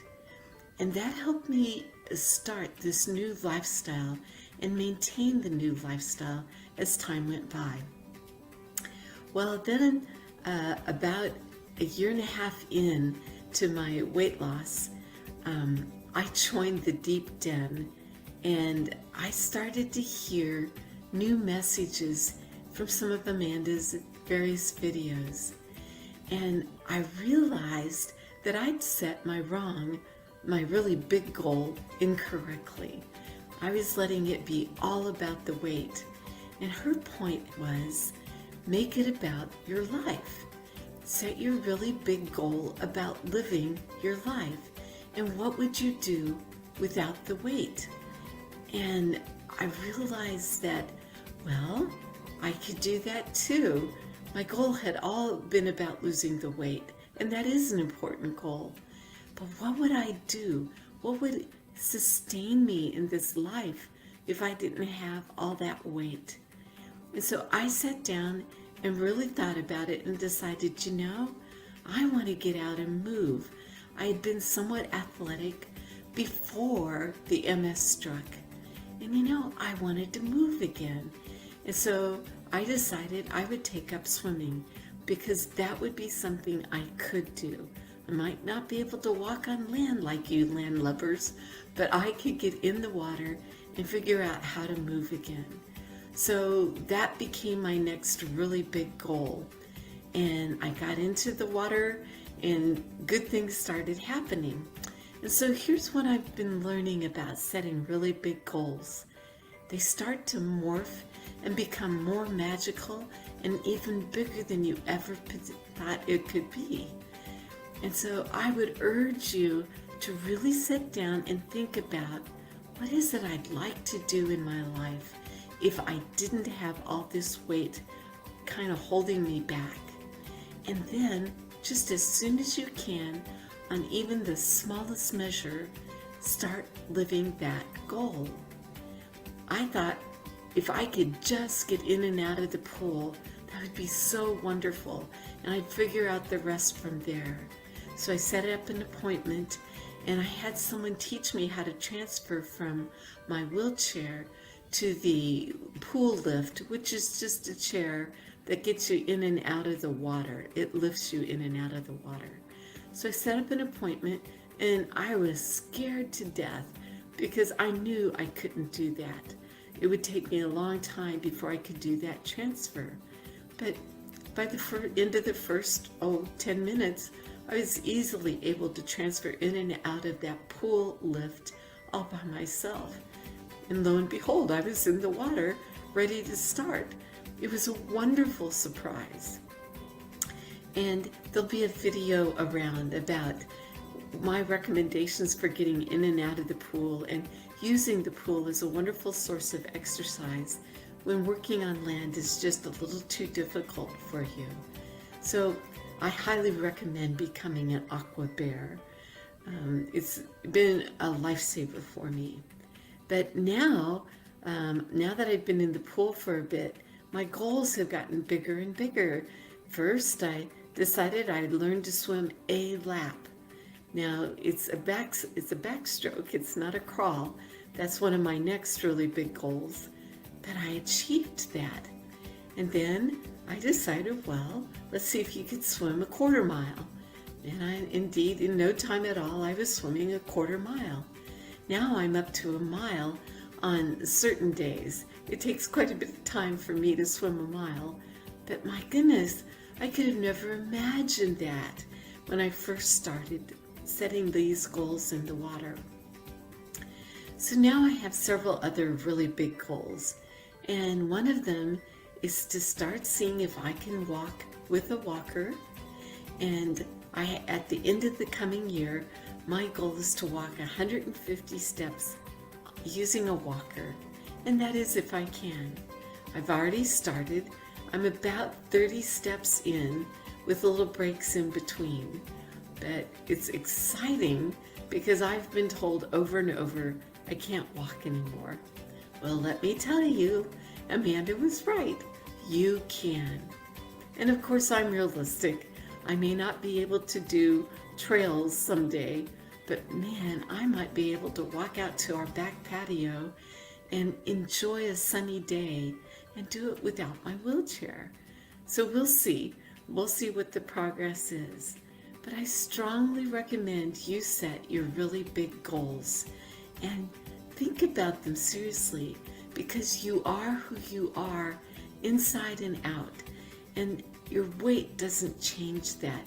It changes your ability to do those things.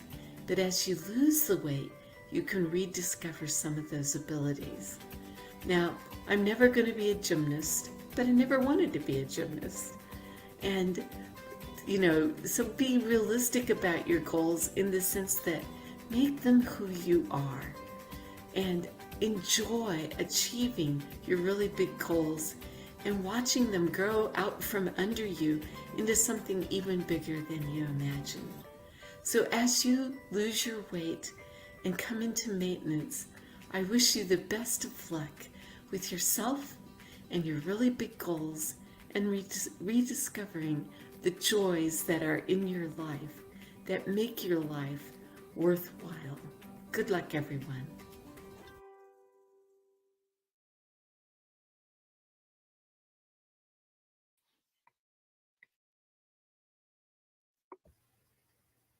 That was amazing, and I'm so glad Sandy's here too. Truly, truly, Sandy. And so thank you for everything, for even like having like the wisdom to like realize we needed your videos. Because we did. I don't know if you saw, like I showed the bear one earlier, like the what it is to be a bear, and I'm getting people to submit their, and we're gonna play that one I think again. We haven't even played all the Sandy videos because we're just like running some of this stuff, and it's amazing. I just like I need more Sandy. That's how I'm feeling. That's how I'm feeling. So yeah.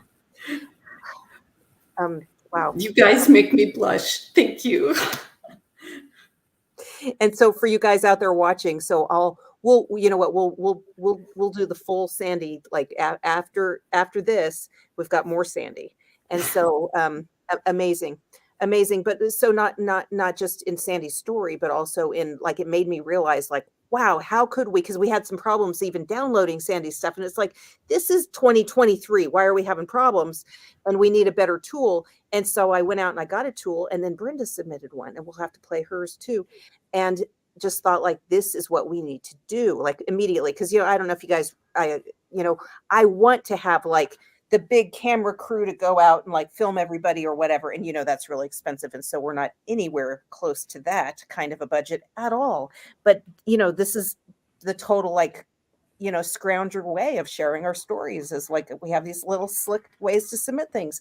I'm very excited about it. So you guys, welcome back. And I know some of you are wondering about we have a telethon here, so not only are we sharing stories, we have our telethon today. And so I'm just being reminded of, we all remember the telethons because we're all older people around here. And so we have a goal of selling 1,000 books today. And we are very, very close. We need 117 more. And if we do that, we will unlock April Accelerator bonus, named about 1 hour ago by one Anasul. So we were like, we need something for April. This is the April Accelerator bonus, is where we all get together and supercharge ourselves like the beasts that we are, the bears that we are, and launch ourselves into spring from wherever our starting point is, making progress. And so we're going to be doing some things later this month in March to get ready to, like, totally jump April 1st, no fools. Okay. But like 10 days before, we're going to be building our intention and working on our goals. And then we're going to just go boom, into April. We're going to have contests. Who knows? All kinds of awesomeness. But that is the April Accelerator bonus, which will be unlocked if we sell 117 more today.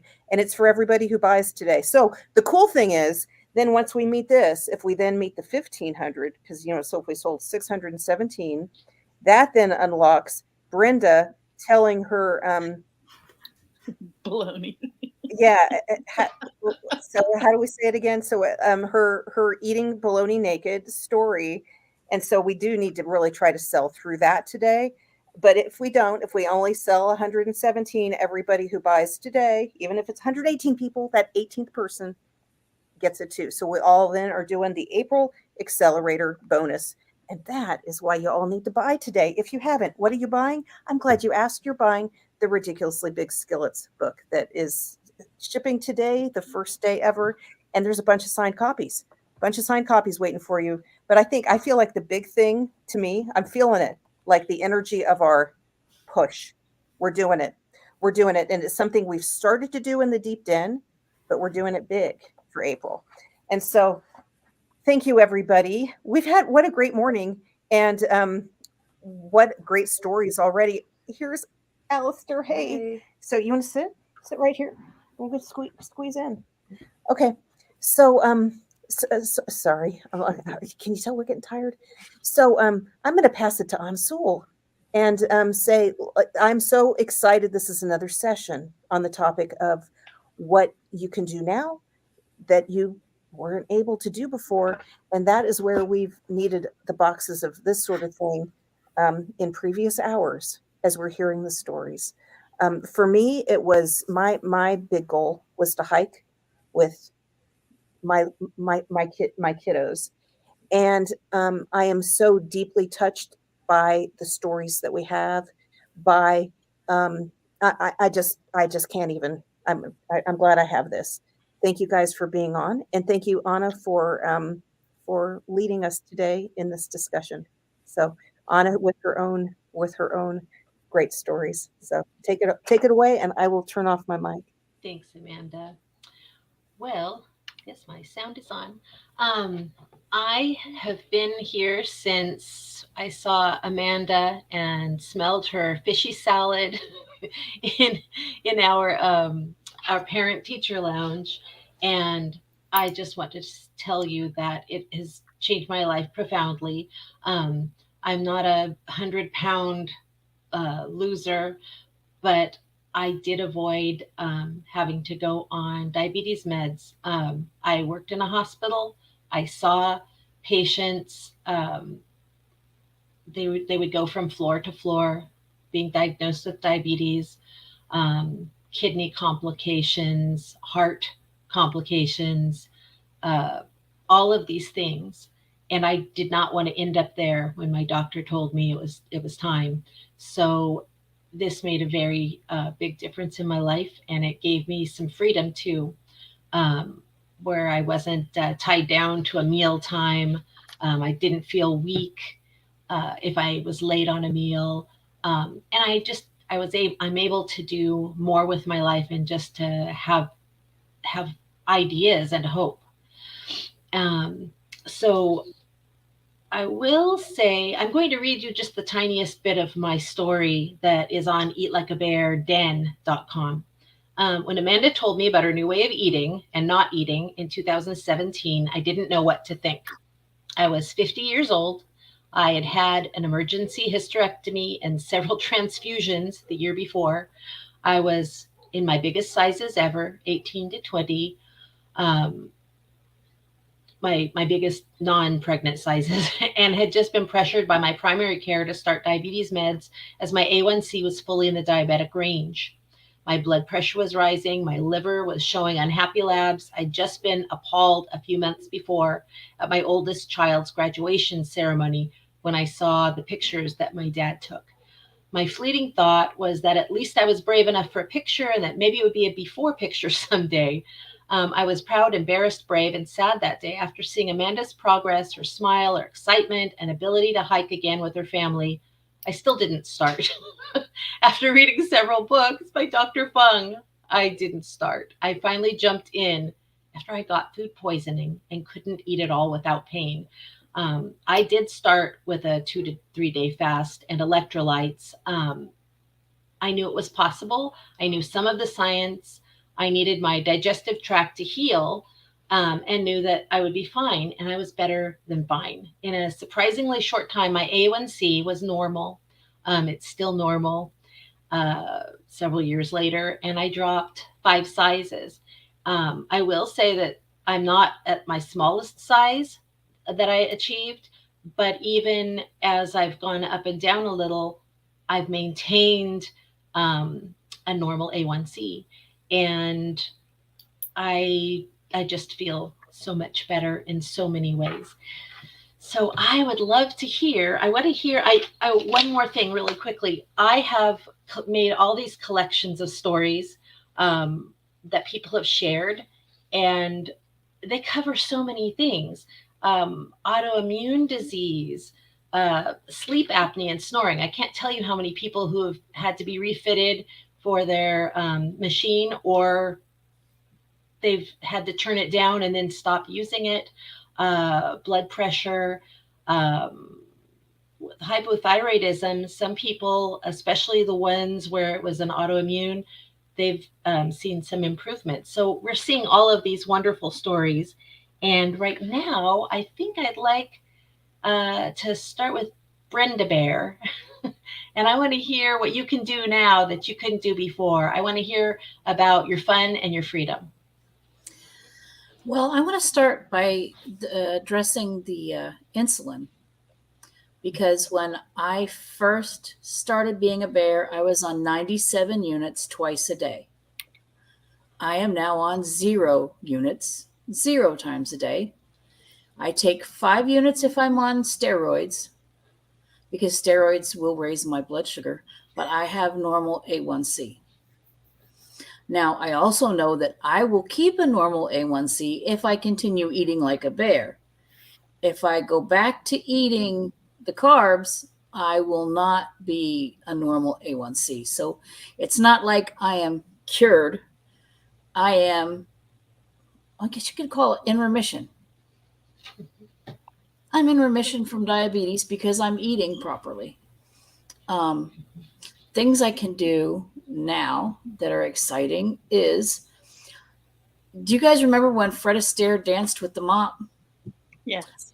I can mop and dance while I mop. I enjoy cleaning the house, which is crazy because, you know, when I was a kid, I was like, oh, please, no, don't make me do that. No. And now I love it. I love doing the dishes. I love mowing the yard. I love mopping the floor, because I went from barely able to get out of the bed to, just there's not much I can't do anymore. I can get in the car, click the seatbelt, no extender, just click, I'm in. I can get, like I said earlier, I can get under my bed and grab my yarn when it rolls under there. I don't know. I mean, it's like the sky's the limit now. You know, I mean, it's like I no longer think about I can't do that. I think about, oh, I'm going to be able to do that. You know, I mean, I'm going to be ziplining like the best of them. And sooner or later, I'm going to jump out that airplane and I'm going to take y'all along with me. But yeah, awesome. that's pretty much it. There's not much. Yeah. Like I said, you know, it started at little, but you know, that's the thing. When you're starting out at a really heavy weight, it's those little NSVs, those non-scale victories that hook you. You know, as soon as you can cut your own toenails, exciting. I mean, like, it's like winning the prize patrol, you know, because all of a sudden, wow, I've got independence. I'm taking care of myself. I don't have to, you know, ask my grandkids to do gross things. You know, I can cut my own toenails. I can put on my own socks. And yeah, independence. Awesome stuff. And would you say that it also changes your idea about what you can do? I mean, just like anytime we have a problem, we know what we can do now. Yeah. Yeah. I mean, when I went to eating keto for a while, 1 meal a day, keto meals, and I gained weight because that was just not good, because of the calories involved. I started feeling my hips hurt, and I thought, oh no, this is just not going to be. I know what to do. I'm going to break out my salad bowl, and I'm going to go back to the framework that Amanda set for me, and I got the weight off. I mean, I gained it. I started to hurt. I lost some mobility. So I said, well, wash my hands, get back on track, and get my mobility back. And I did. And everybody else can do it too. You had the tools, and you also had the experience to know that you could do it. That makes a big difference. Thanks, Brenda. Teresa, I love that you're here, and I would just like to hear what's different, what you can do now that you couldn't do, and what you're enjoying now. Sure. And mine is going to sound so superficial because all the rest are just so much more meaningful. I can buy clothes at a normal store. Now, I can't buy normal sizes yet. I still have a lot of weight to lose. But I remember the days when I went, when Catherine still had stores, and I would go into Catherine's to buy clothes for a work trip, and I would get the largest size and it didn't fit. And I would be crying in the dressing room, and I would go home and I would order 5 and 6X from Women Within because that was the only thing that might fit me. And, I have a jacket that I put on the other day that's a size 18, and just makes me so happy because I haven't been a size 18 since I was in law school. So that's not the biggest thing, but it's something that no one's mentioned yet. And so I thought I'd go there because it just makes you feel a little bit more, normal's not the right word, but just able to, I can go on to Amazon to buy some new swim capris, and I can order them in a size that they have, and they'll come and they'll fit, and I can go get in the pool and do my water jogging because I'm an aqua bear too, Sandy. That's so good. And I don't think it's shallow because it affects our state of mind. Also, it's monetary. It costs True. more buying the larger sizes. Even in the normal size range, the higher ones sometimes cost more, the higher sizes. So that's not nothing. It's a lot. Thanks, Teresa. Ellen, would you like to share with us? I would love to. I didn't want to leave anything out, so I made a list. Good. And it's extensive, and I'm very excited about it because every time I read it, it makes me happy all over again. Yeah. Very important stuff. The first thing that came to mind, because I love to travel, was that the very first time I did not have to get a seatbelt extender, I was elated. I just couldn't believe it. I had my husband taking pictures. I had that much extra on the seat belt, and I was looking around like, because it was embarrassing. Every time I had to do that, it was like, excuse me, flight attendant, will you get me a seat belt extender? And it was embarrassing, and I felt like everybody was staring at me. So the first time I didn't have one, I wanted to stand up and say, look at this, everybody, I don't have a seat belt extender. So that was huge, and that's just a small one. Movie theater chairs, I can go to the movies and fit between the two side arms. Lawn chairs, I'm not afraid I'm going to break my neighbor's lawn chairs. I'll actually sit in one without being afraid it's going to break. My shoes fit. Two parts to this. My shoes fit because my feet aren't swollen. But also along those lines with my feet, I can paint my own toenails. And I don't have to wear slip-ons. I can tie my own shoes. So those two things are huge. I noticed this. A lot of these things I just noticed. I wasn't really aware. I can wear necklaces that I haven't worn in years because my neck's gone from a size from 17 inches to 15 and a quarter inches.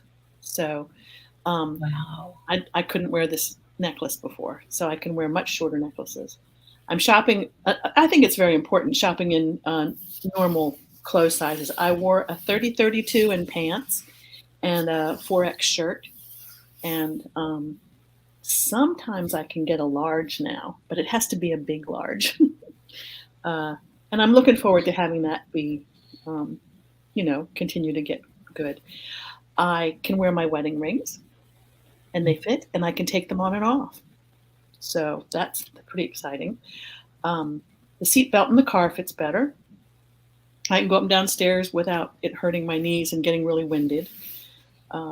This one was huge to me, and I don't know if anybody else is going to be able to relate to this, but in a public bathroom, I always had to wait for the handicap stall because I couldn't get into the stall and shut the door unless went around the back of the toilet and then turned around and shut it, and then I'd have a hard time getting out. So I always waited for the handicap stall. And one day I realized I can go into a regular bathroom stall, and that was huge. And that relieves some anxiety too, because if you need to go to the bathroom and you're not sure what's going to happen, that's scary. Yeah. I can walk a lot further on the beach. I can hike with my family and keep up with them. I noticed that last summer we were visiting my son in Colorado, and they like to take these long hikes, and I was able to keep up, and it was huge. That was huge. Diabetes runs in my family. My grandparents were all diabetic. My parents were both diabetic. My dad died the week he turned 50. And my mother had a couple of strokes and then had a heart attack. And she was blind for a while as a result of her diabetes. I was diagnosed with hypoglycemia at 17 and then fought with doctors almost my whole life about whether or not to be on medication. I always said, oh, please let me try to do this with diet. My A1C is now normal. I'm off any blood pressure medication. I don't have any cholesterol medication, which also I've been fighting with doctors for years not to take cholesterol medicine. I have a smaller CPAP mask. I noticed that because it was really loose and the air was leaking out. I thought, what the heck's going on? It's like, oh, my face is smaller. And then I look at pictures of my face, and my face is so much smaller. I don't hurt all the time. My knees, my hips, my back are not hurting all the time. I'm able to take Tai Chi twice a week. I go to a Tai Chi class, and I'm not the biggest person in the class, which I've always been the biggest person everywhere where I worked or where but I'm not. And I'm very excited about that. But I think one of the biggest things is that once I have the sugar and flour out of my system, I don't have the brain fog. I don't have the depression. I don't have that real dark cloud of hopelessness. And I think it's just the correlation is just direct with the sugar and flour and getting the sugar and flour. Yeah. And I have so much hope. I have a long way to go. I lost a little over 100 pounds, and then I slipped and slid and gained a little bit back. And I'm back in the zone again. I marched into the zone, and it's coming back off. And I'm not looking at what I put back on, but the 80 that's still gone. I mean, that's a big thing. Right. So, yeah, yes, you did it. Big thing. Did it. And you've learned so much as you did it. Yes. And you've got so much experience. Yes. That's wonderful. Yes. Yeah. It's a very exciting topic and one close to my heart. So thank you very much. Oh, thank you for sharing with us. Sandy, it's good to see you here live. Let me make sure that you are not muted. There we go. Okay. And I want to hear what you want to share. Well, I thought I had it all planned out, but I had a 6-month checkup with my neurologist this morning, and I came away with the story for all of you. So I think one of the things that losing the weight has helped me do is have more meaningful discussions with my doctors, because now they look at me and don't see a person who's given up. They look at me and see a fighter. And so that's really nice. But anyway, my neurologist is a special guy. He says the most inappropriate things, and I love him dearly. And he has 3 specialty degrees hanging on the wall. And this morning we were sitting down reviewing my blood work, and everything looks excellent. and he's looking at the weight, and he's so pleased with that. And we're looking at a few other indicators for my MS, and he was really pleased with that. And he goes, Sandy, he said, if you weren't so darn sick, you'd be healthy. And I just looked at him and I said, and how many years of medical school did that take? And he laughed. And of course, we went on and talked about the months and what we want to achieve. But for people who are frustrated with going to the doctor, I need to just share that losing the weight, and for me, Eat Like a Bear has been the secret, that losing the weight will make you a different person in their eyes, and they will appreciate someone who hasn't given up. So, and then like Ellen shared, that so much of the brain fog has cleared up. And for me, I have, because of the MS, I have some lesions on my brain. And the very first, when they started showing up, I joked that that's where you store your math, because I never had math. I have verbal skills and people skills and pet skills, but I don't have math skills. And so when I went on Eat Like a Bear and the brain fog started lifting, the news is I still don't have math. So I'm going to blame MS.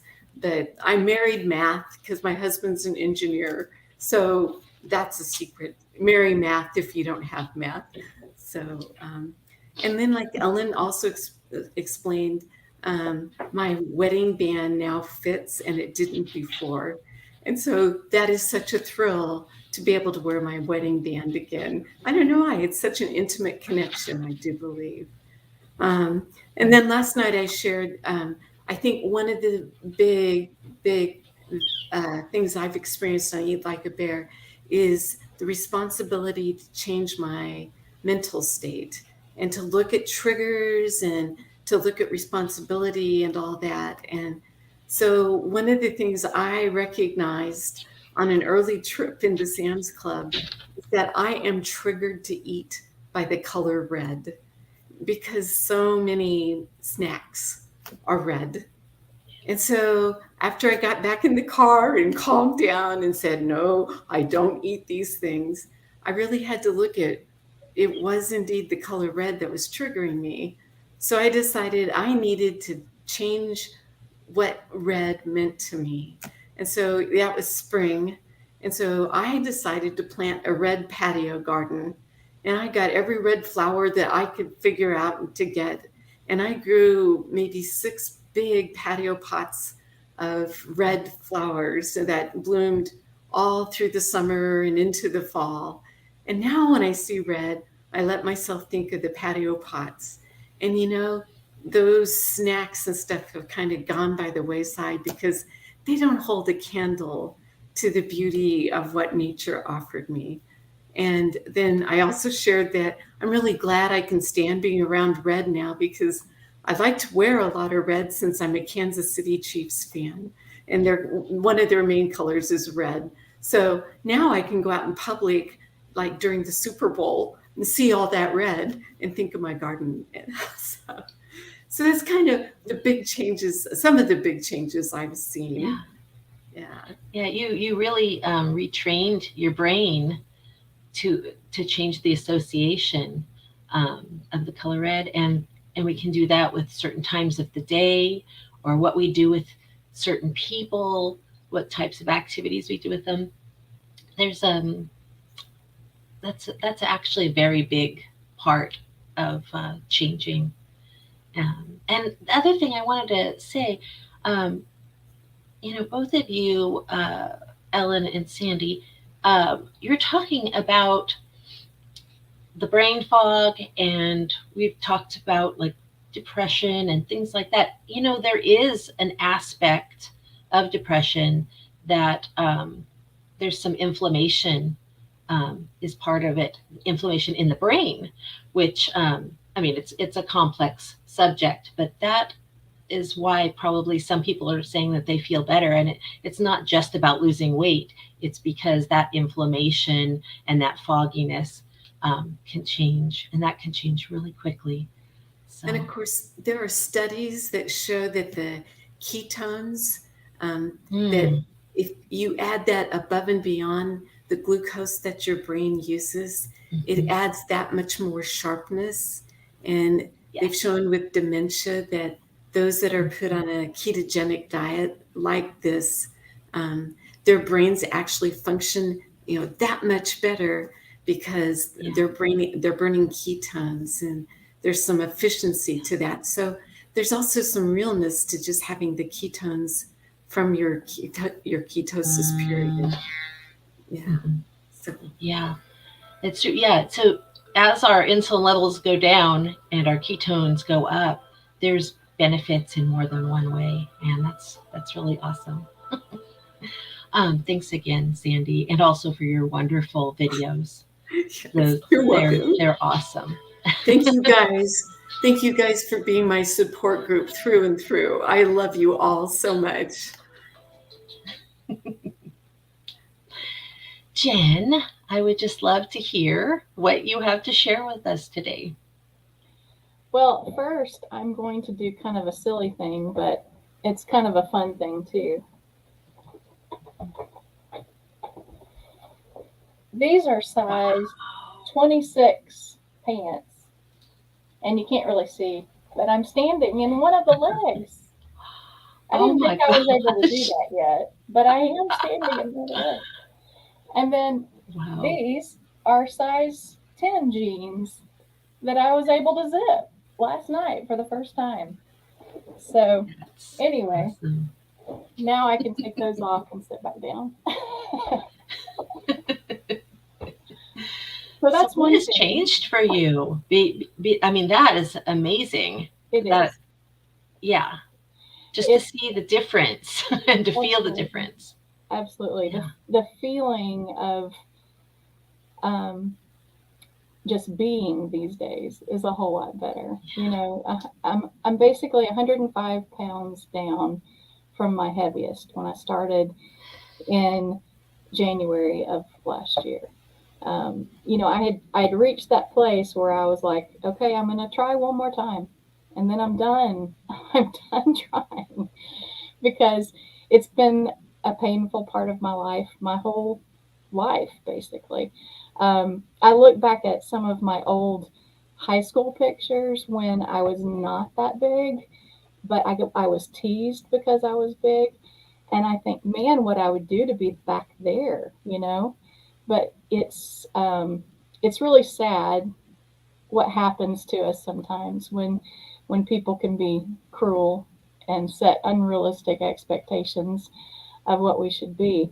But I had done all of the typical diets, and my body is very good at hanging on to stuff. You never know when there's going to be a famine, and we might need it.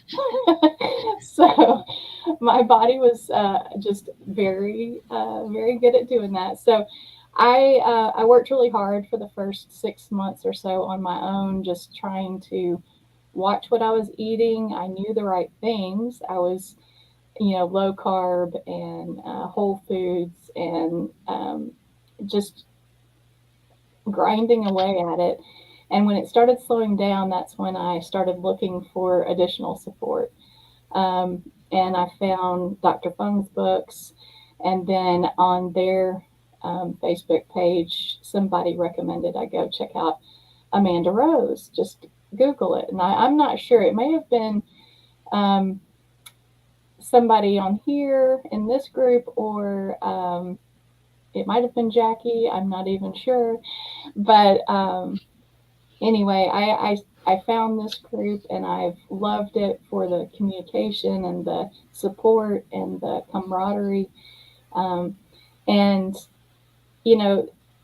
some other things, not to ramble too far down a different path, but some of the things that I've really enjoyed are celebrating those non-scale victories and knowing that everybody in this group can relate to some degree. And that's a big thing. So, we talked about fitting in seats. About 2 years ago, I was at the hospital with my folks for one of them having a procedure, and having to spend a lot of time sitting and waiting for them to get through surgery, and being wedged in one of those little chairs with the arms digging into my thighs and just uncomfortable, everything hurting. And about 6 months ago, I had to go back to the hospital with my folks. And I realized looking down that nothing was touching at all. And I was so much more comfortable just being, and that's a big deal. I can take long walks. I can go out and take a 4-mile walk around my community and just enjoy being outside. I can, spend hours in the kitchen doing prep for, the coming days and weeks without my back screaming at me.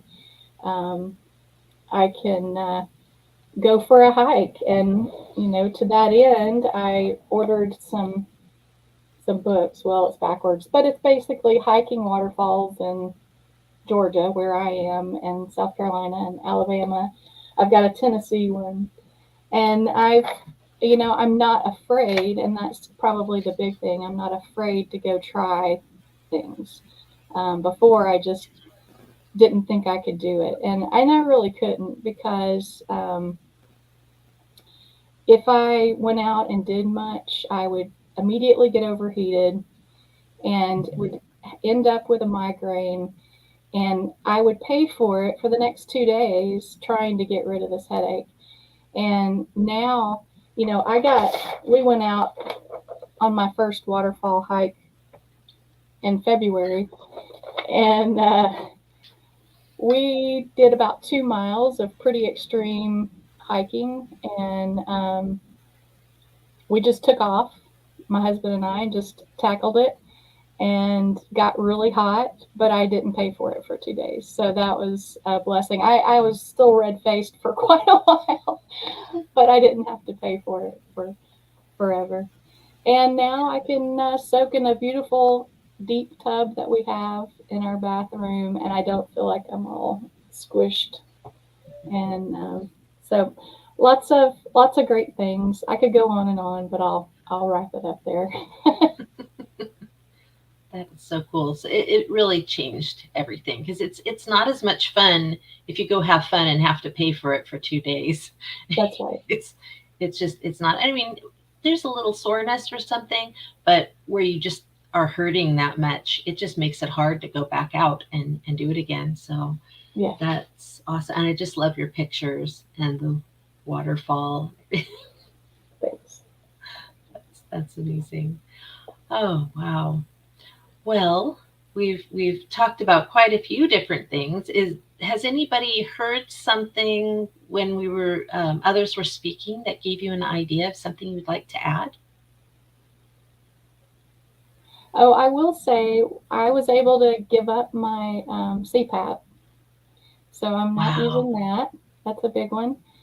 And I went from being like, my A1C was at the very cusp of being diabetic, and I'm no longer anywhere near that. And last year, when I'd been avoiding doctors for a while, quite frankly, and because I knew I needed to lose weight.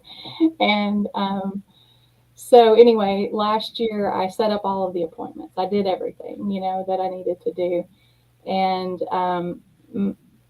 for someone that was almost 300 pounds, I was in pretty good shape, but I was diagnosed with fatty liver disease, and my liver numbers looked horrible.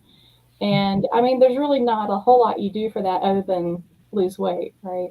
So this year, having just done my labs again, they are great. And so I think that while, it's like when your numbers are good, they don't do anything else.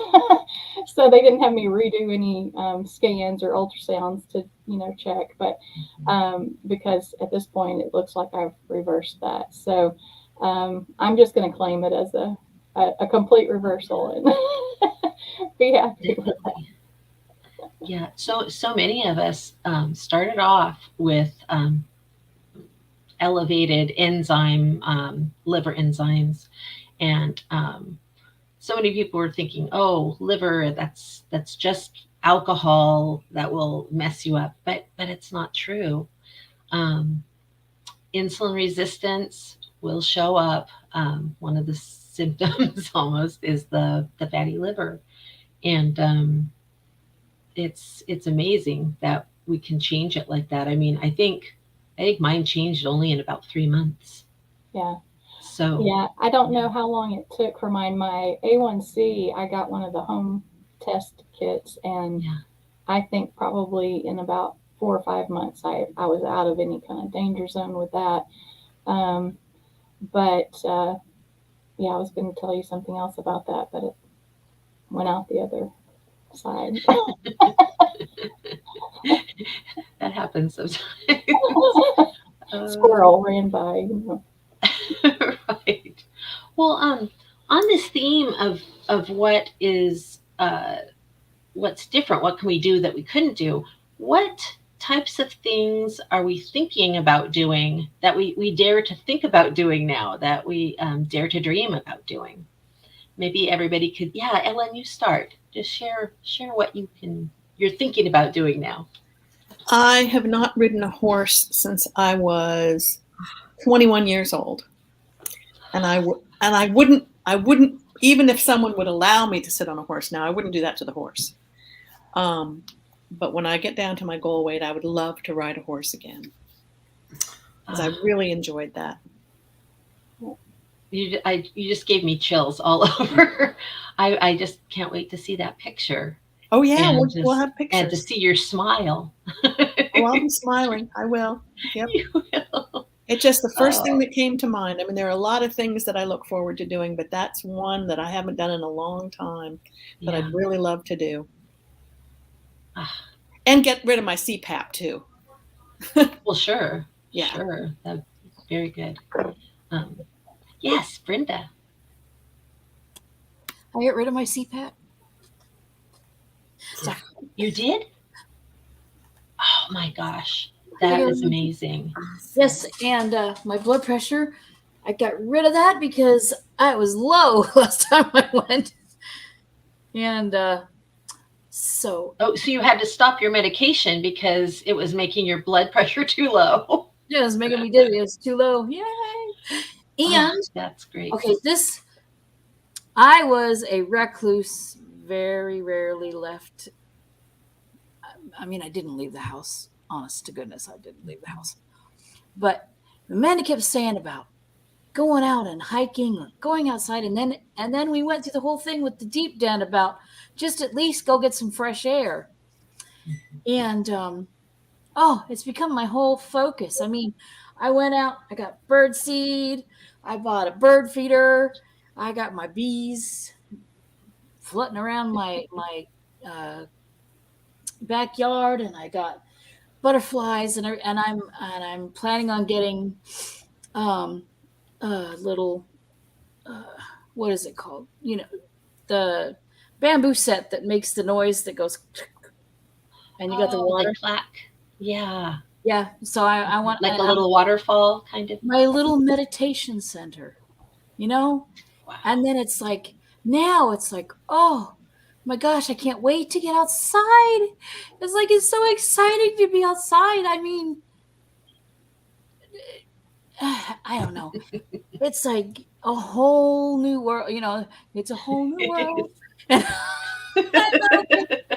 And then I went to the zoo. You guys do not know what an animal person I am. I mean, the hippos and the giraffes and the bears. There's 3 bears.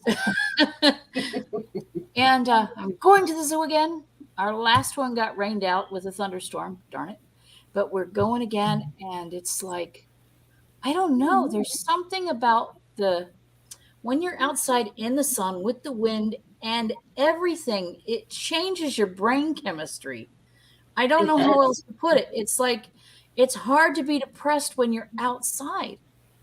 Mm-hmm. When you're inside in your room and you're feeling sorry for yourself, and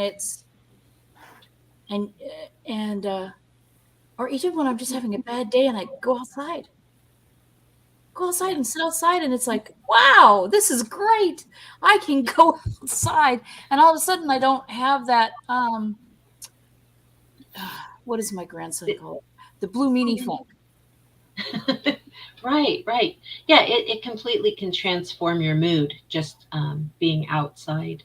And they Yeah. know that that's good for a lot of things, including mental health. So So no more blue it's meanie awesome that you're funks. out there. And it's easier for you to get out there, whereas before it was really hard, if not impossible sometimes. I couldn't even get the mail. I couldn't make it Yeah. out the front door just to go get the mail because I was in so much pain. And now I have none. It's like, what are we going to do next? and I'm huge. I'm still big. I still got 100 pounds to go. But the difference on my bone structure from going from almost 400 pounds now is amazing. So I'm thinking, oh my God, what am I going to feel like when I'm under 200 pounds? Oh Right. my gosh, you're going to have to tie me down, folks, because I'm going to be flying. So much more And now energy. just wait. Yeah, so much more energy. And speaking of pain, I think that's probably one of my liver issues too, is I was taking too many pain meds. You know, the ibuprofen and stuff like that, that would impact your liver numbers too. So, you know, I still will occasionally take something, but I'm not taking it every night because I hurt too much to go to sleep. And that's a big thing. And it's really sad, but you spoke about some of the depression and stuff. And, you know, there are a lot of people that have depression that's not necessarily related to how they look and feel. And those people, you know, need to be willing to get the help that they need, just like we had to be willing to get the help we needed. Sure.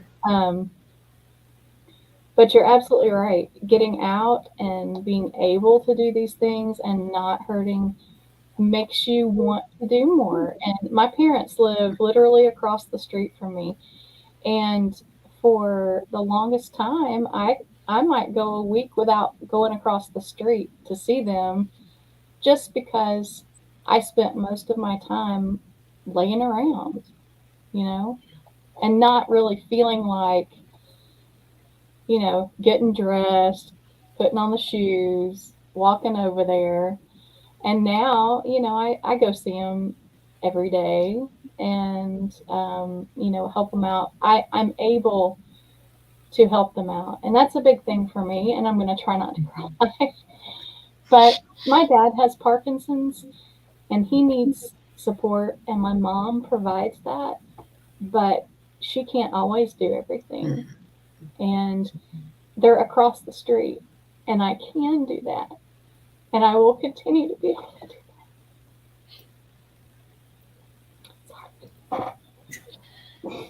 Jen, you're wonderful. Being a caregiver is so demanding, but it's also so special. It's an honor. So good for you. So Anna, back to your question about what other new things are considering adding to our really big goals. And so I don't know if you can see it, but I've just started exploring whether or not I can teach water aerobics. And actually, who said they take Tai Chi? No. Oh, that was Ellen. Well, this is called I Chi, and it's Tai Chi for the water. And I've done that. Oh, I've have taken that. you? I loved it. It was See, wonderful. And our YMCA is so generous about accepting volunteers. And so I'm going to see if I can learn it, teach myself, and then maybe teach it because That'd be I wonderful. want to share so much. You guys have shared so much with me to get me to this point. I'd love to be able to share it and trickle down, or as I told Amanda last night, our pyramid scheme of niceness. So.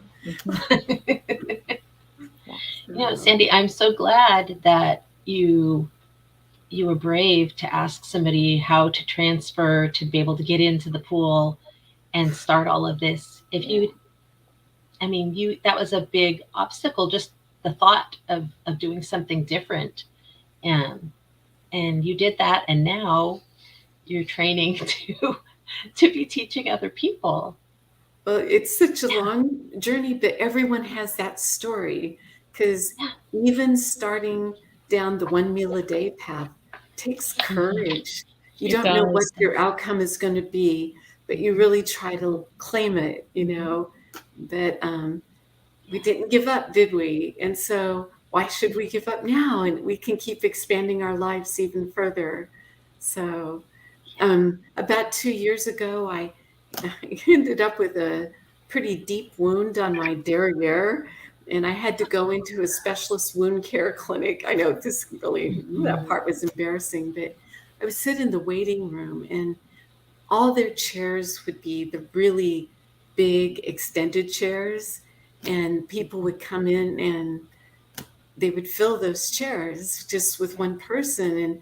And I was sitting there feeling such compassion for these people. And I said something to my specialist one day while we were changing the bandage on my, and she said, Sandy, these people look slow and they're very sick. But she goes, you have to remember, these are the ones who haven't given up yet.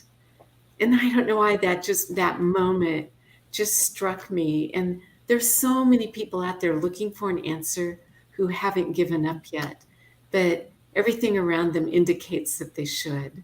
And we have to interrupt that message. We just have to interrupt that message, because it's the wrong message.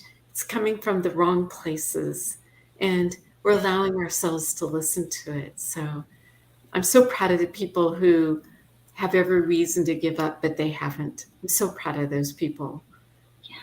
Yeah. And those who feel like they're stumbling, but they get back up. Because Right. that's hard too. Yeah. There's, on my laptop, I have that cover photo that comes up when you turned it on, and it has 3 elephants in silhouette kind of against a sunset. And it says, in the end, we're all just walking each other home. I think that's one of the most beautiful sayings. And it's true. It's really true. Yeah. Wow. I know Amanda has said before that, and it's true for me, that as I started having more compassion for myself, I realized that I had more compassion for other people, and I thought I had. But when you go through something, you can empathize with somebody more, and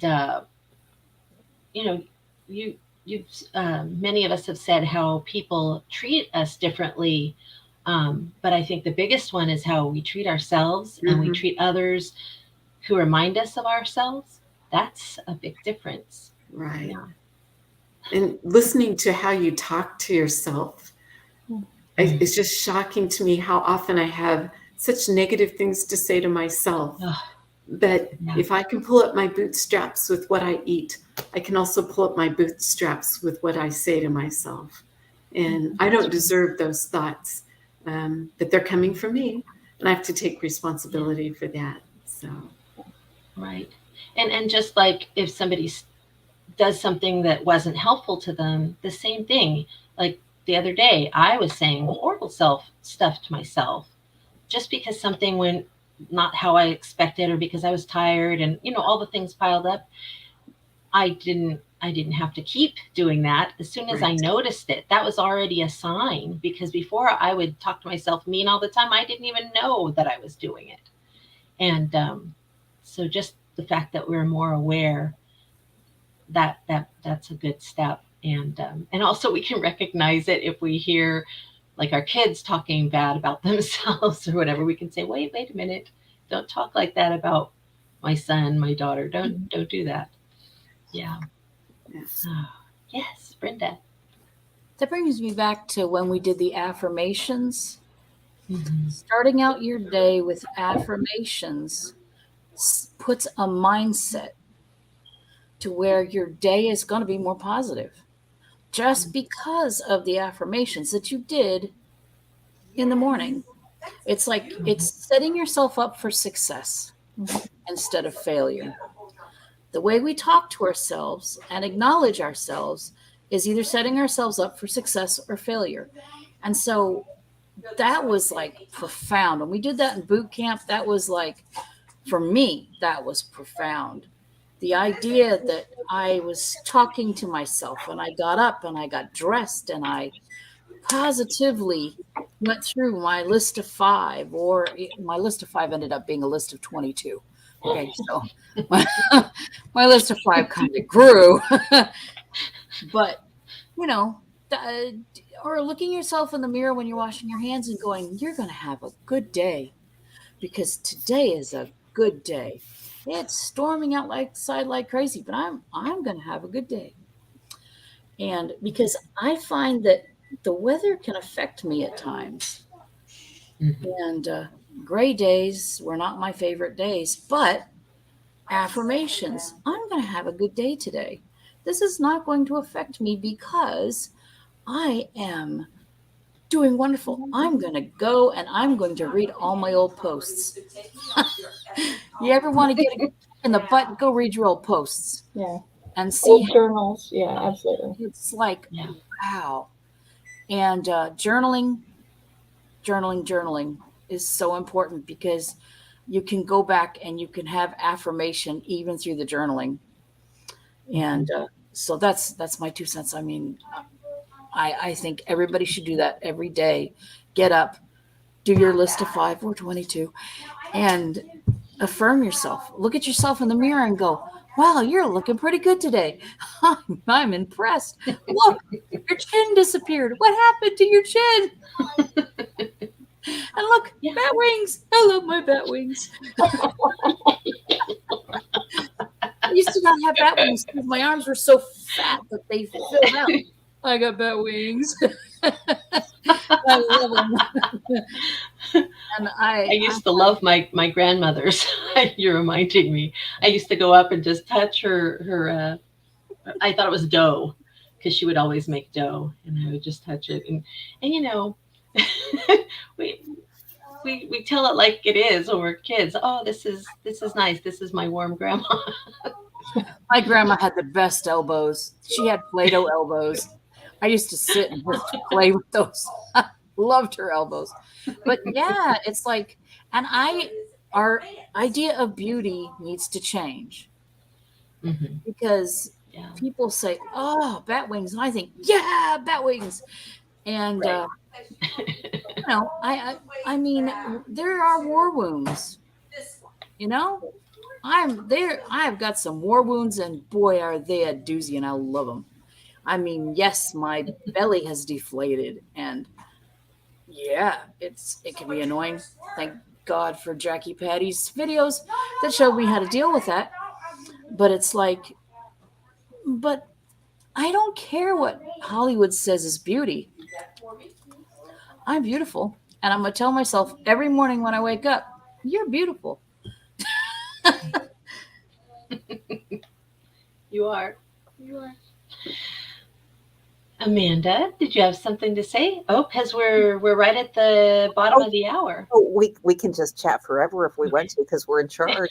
But yes, you are beautiful, Brenda. But you know what else? You know what I would love to see in the future is that none of us give a flip about what we look like or what anybody looks like, and the whole cultural message about beauty is just flushed down the toilet because it should have never been here in the first place.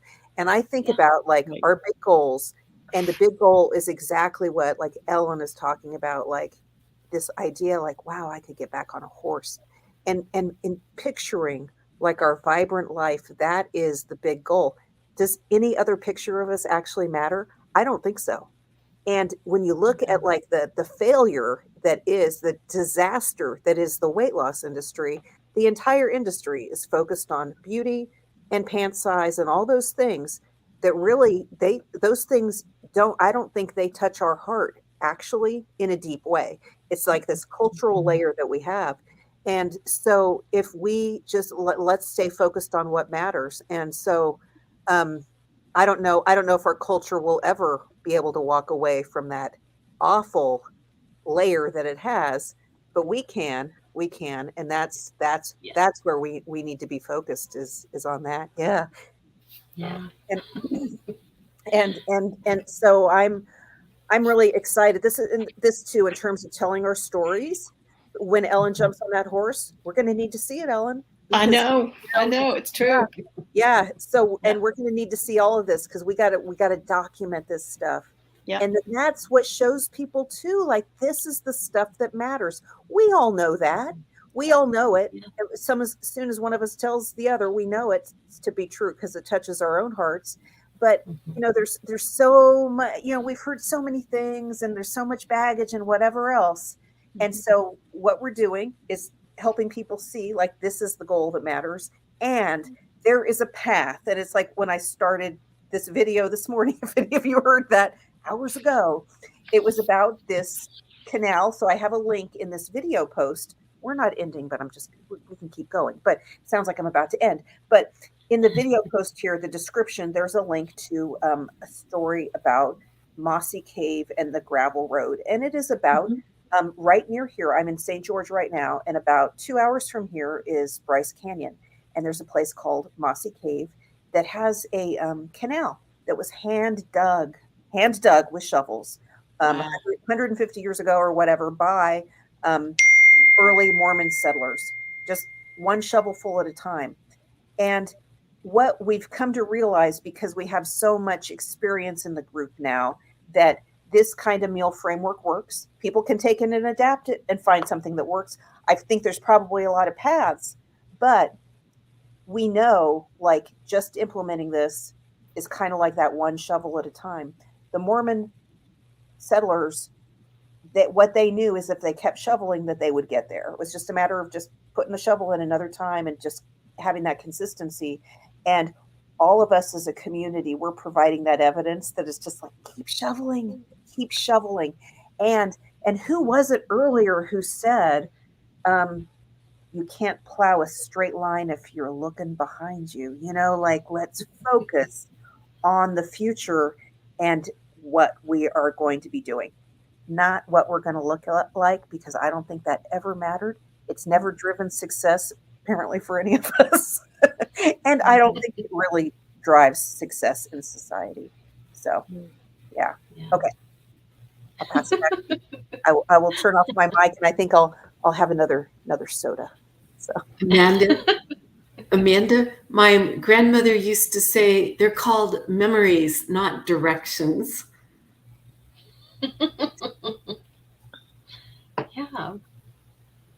Yeah. I think hope is a big thing, because for so long I didn't really have any hope that I could get there. And I've kind of been stalled out for about, well, you could think of it as a stall, or you could think of it as early maintenance training or something. But through the holidays and then through some family tragedy and things like that, I've just kind of been treading water for a while.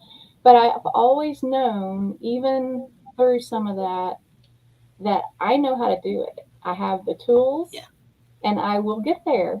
And just because I've kind of been on a pause for 2-3 months does not mean that I'm not going to get there. So my entire mindset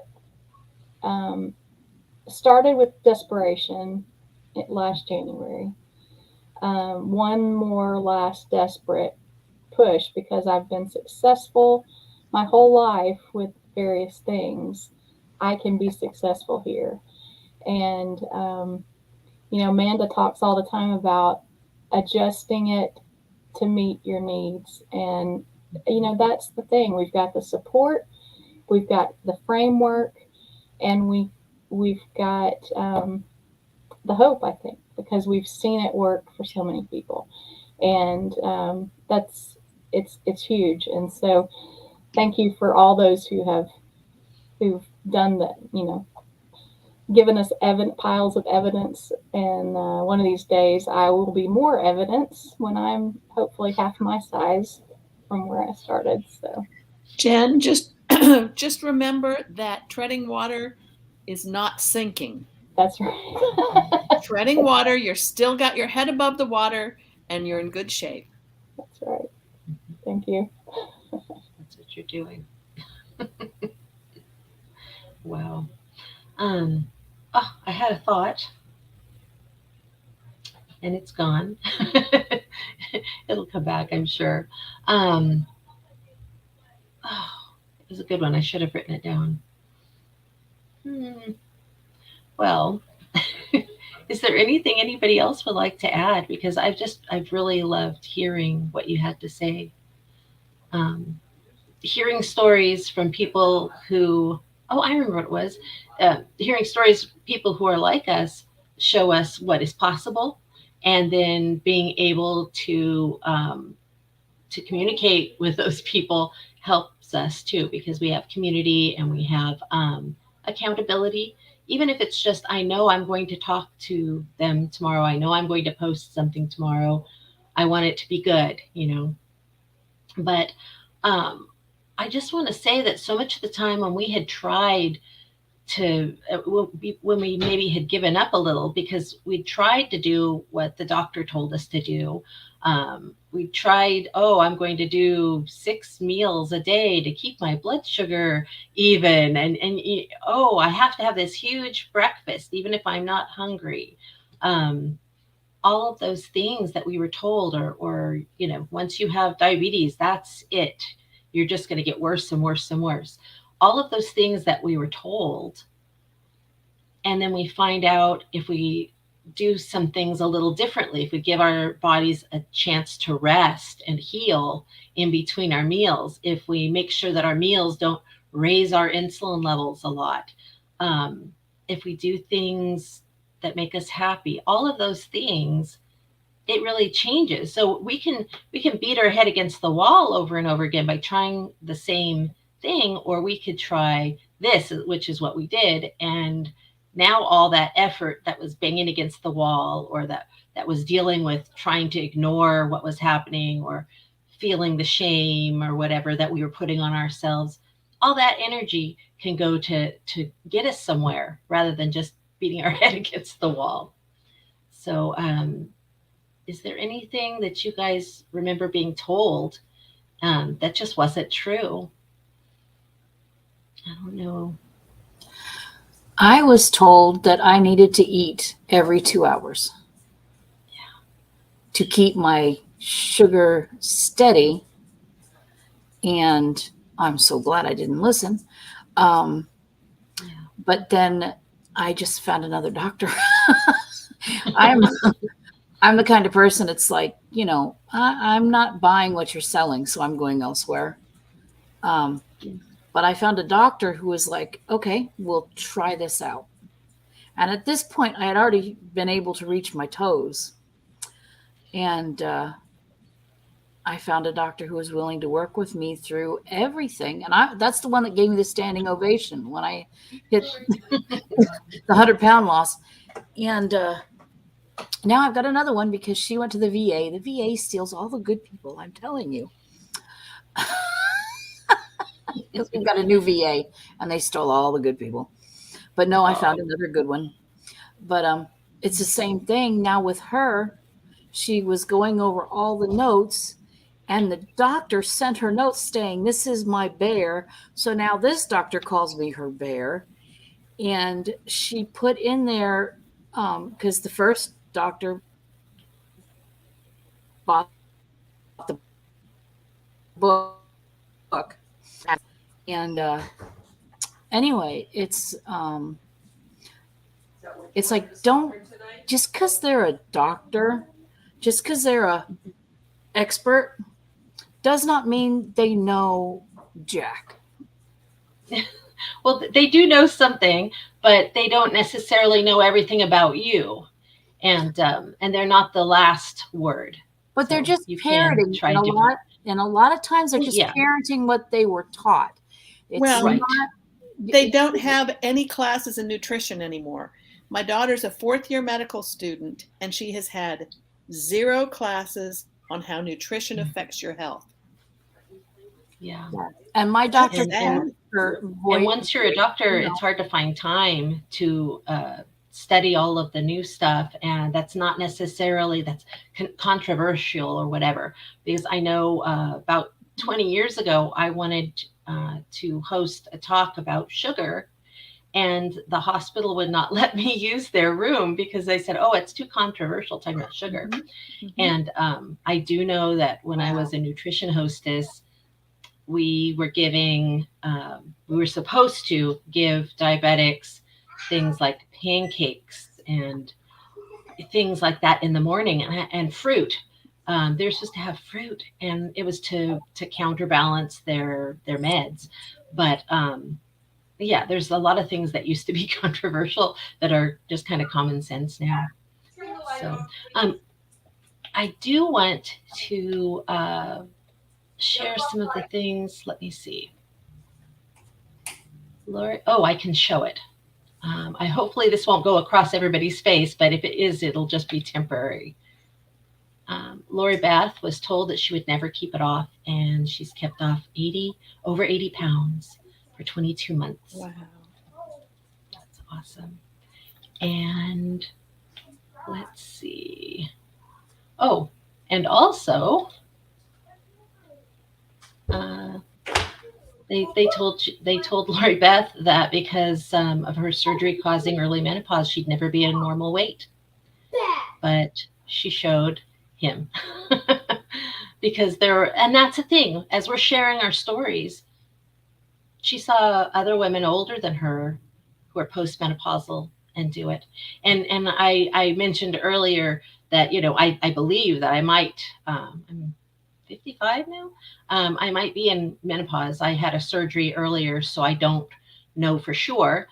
And I noticed, that I have to kind of switch things up because with the change in hormones, it was easier to gain weight. But I have the tools. So now I know I need to fast a little longer. I need to be more careful about not only what I eat, but how much I eat. And I can adapt to that. All the same tools will work. I just have to use more of one thing and just adjust it and see what's helpful and what's not helpful. Let's see.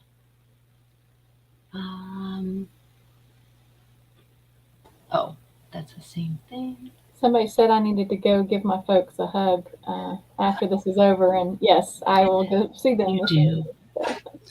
I'm going to go switch over to YouTube because I have small humans. Okay. Bye, Brenda Bear. Thank you so much. Hi, Brenda. Yeah. I have a quick question. But everybody is freezing up for me, so I don't know if you can hear me. Okay. I signed up for the 4:00 hour, which is the closing, but I think that's just something that Amanda's doing by herself, right? So I don't know why I looked like I was the only one that signed up for that. Well, so you signed up because I was going to do it by myself, and then I saw that you signed up, and I thought, well, that was a good idea. Like, so I was just looking for time slots and trying to figure out how to do it, and then I signed up, and then I realized, oh, well, that's not something that's going to be a group. Well, so now, okay, I just jumped over. I'm looking at our total, and so we are at 953, which means that means 47 more, right? So I think I'm just going to stay till we hit it. Maybe. Okay. I mean, it's a telethon, right? That's and right. So you guys, we can just stay and we can chat about anything. Sure. And we haven't hit our 1500, so we can't chat about the Brenda eating bologna naked. Right. We have to keep that under our hats because I think that has to be a surprise. Yes. Yes, that's right. That's right. So yeah. And let's see. Teresa's back. Oh, hey. Okay. Cool. Hi, there I am. We're just hanging. We're just hanging out. And now we lost Anna. So hey, wherever she is. So just looking down here. But how about Teresa, would you like to add something? Because what I think we should do is take a quick little bio break. And what I thought I'd do is put up one of our videos, maybe of Sandy or of Brenda. But would you like to add something before we take a quick break? Well, I don't know what you guys talked about while I was gone. I had to go do a work thing, and so I came back, but I was hoping that when I came back, we would have fewer than 100 left to go, and I see that we do. So that's great. I think you should put the video up, and we'll hang out until it's over. Well, so something you can think about, because what we've been talking about is, so we've made progress, but there's always more progress we can make and other goals we can have. And so is there something you'd like to share with us about your future life and what you will be doing?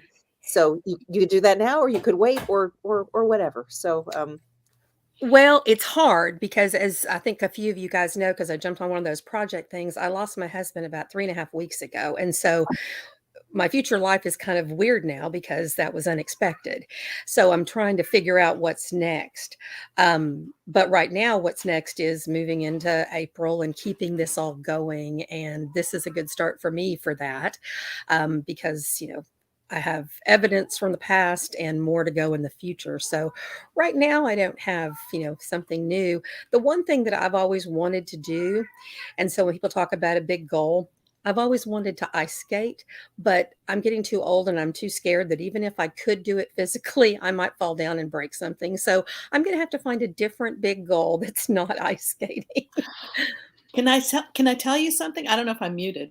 No, you're good. No, I can Okay, hear you. Teresa, I went ice skating for the first time, and they have at ice rinks, they have a walker that you can hold on to an ice skate until you get your sea legs, or until you're able to do it, till you have the muscles built up or whatever. So you can still ice skate. Okay, well then maybe that's going to be it. Thank you so much. Yeah.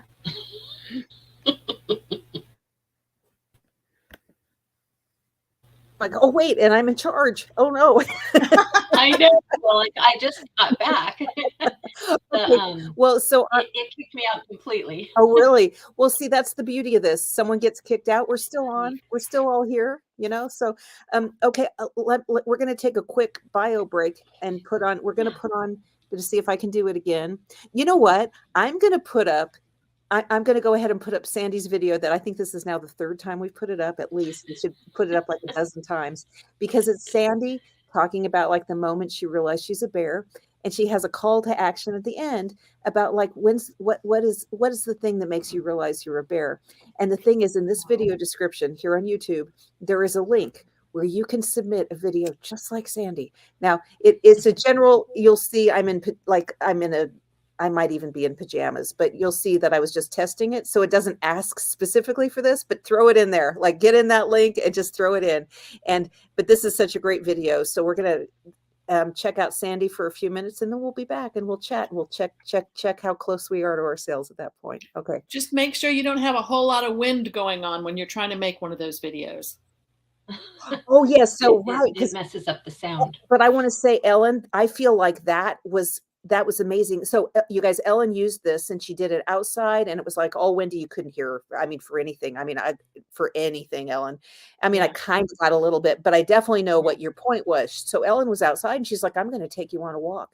And I thought, wow, we could all submit those kinds of things. Hey, let me take you here or there. Because that's what this is about, is like getting out and doing those things and seeing other people out there. Like, wow, I want to see everybody. So we need to do that. So I loved it, Ellen, but yes, not in the wind.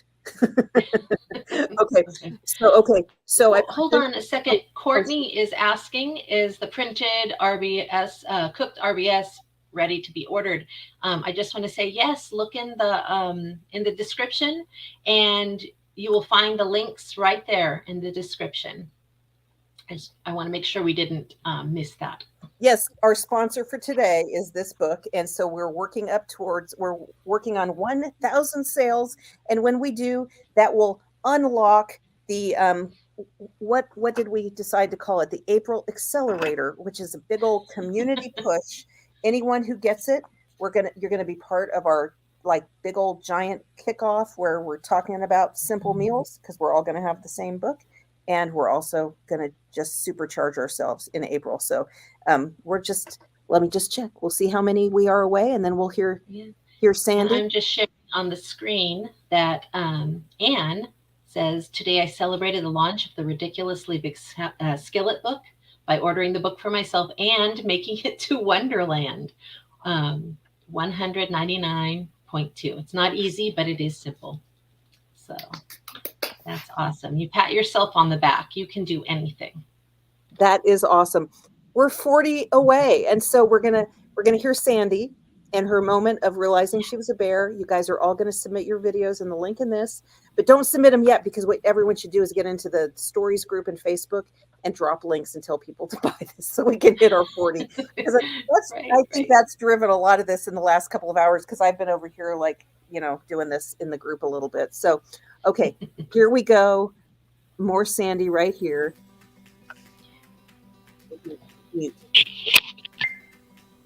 Good morning, everyone. This is Sandy, and a fun topic that my husband and I like to joke about is the topic of, you know you're a bear when. Probably the first time I recognized I was a bear was during COVID, and I started hearing rumors on the news about the availability of romaine lettuce to consumers. And it struck just a little bit of fear in my heart because I needed my romaine fix. And I began wondering about, were there big romaine conspiracies out there to prevent consumers from getting romaine lettuce?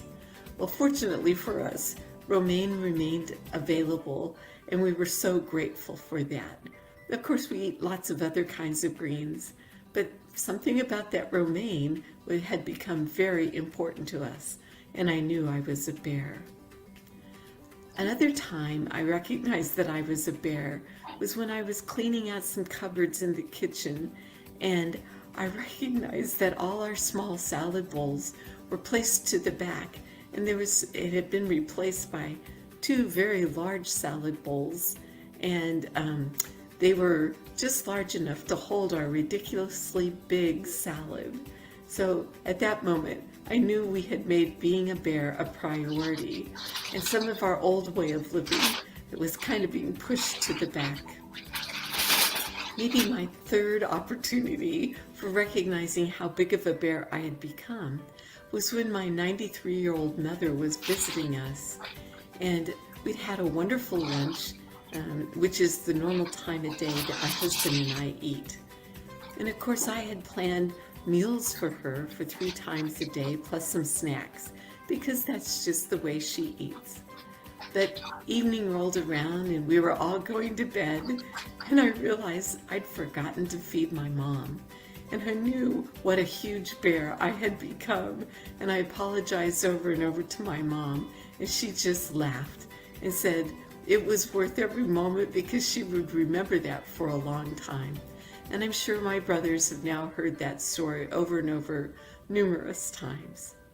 So give it a thought. If you've been a bear for a while, when did you realize you became a bear? It's a fun topic conversation to share with your fellow bears. So I'll leave you with that thought, and I wish you the best of luck on your journey, both losing the weight and gaining a new life.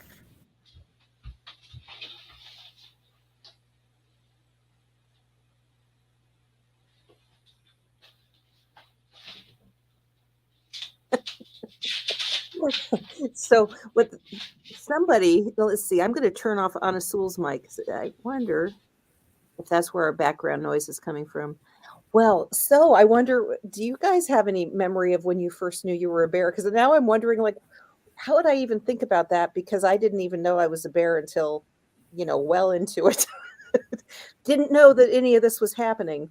So that, and Anna, I muted you, but I think you can unmute yourself when you went to. So does anyone have any moments like that? Oh, I do. I remember when I wasn't hungry. And people talk about that. Once you start eating this way, people are so worried about I'm going to be so hungry. But then you realize that I'm really not that hungry. I know I need nutrition, and so I'm going to eat my one meal. And but that's kind of when I felt like, oh, this really works, and I don't need to eat something. And I'd spent my whole life looking for that next meal or snack.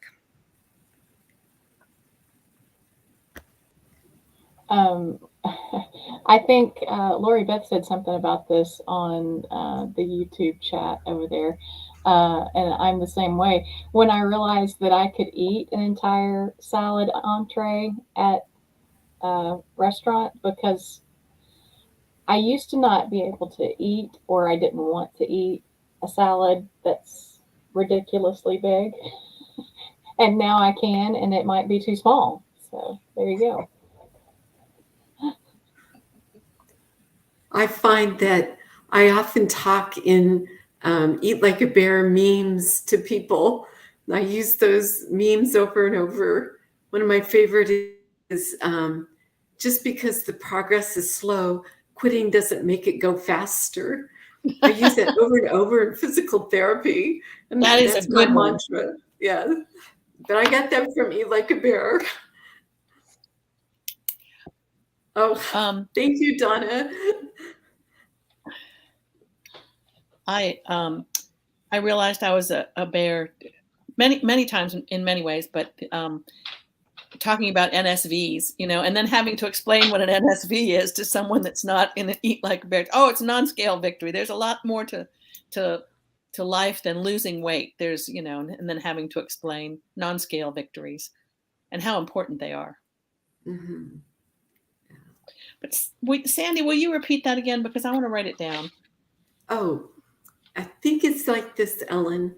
Just because progress is slow, quitting doesn't make it go faster. Boy, does that hit home for me. Me too. As a matter of fact, you guys, yesterday in physical therapy, they put me on a manual treadmill just to see if I could take a few steps on their equipment. And darn it, I could get on, but I couldn't make the tread move.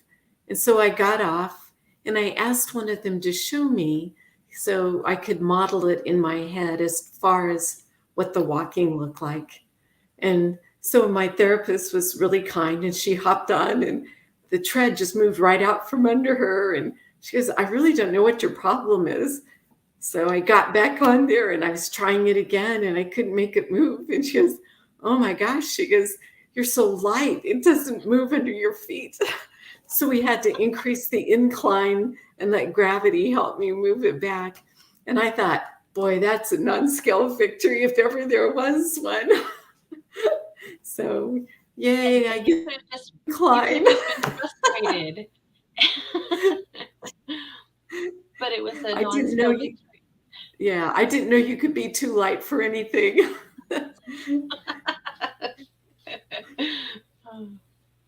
Hold tight when you go outside.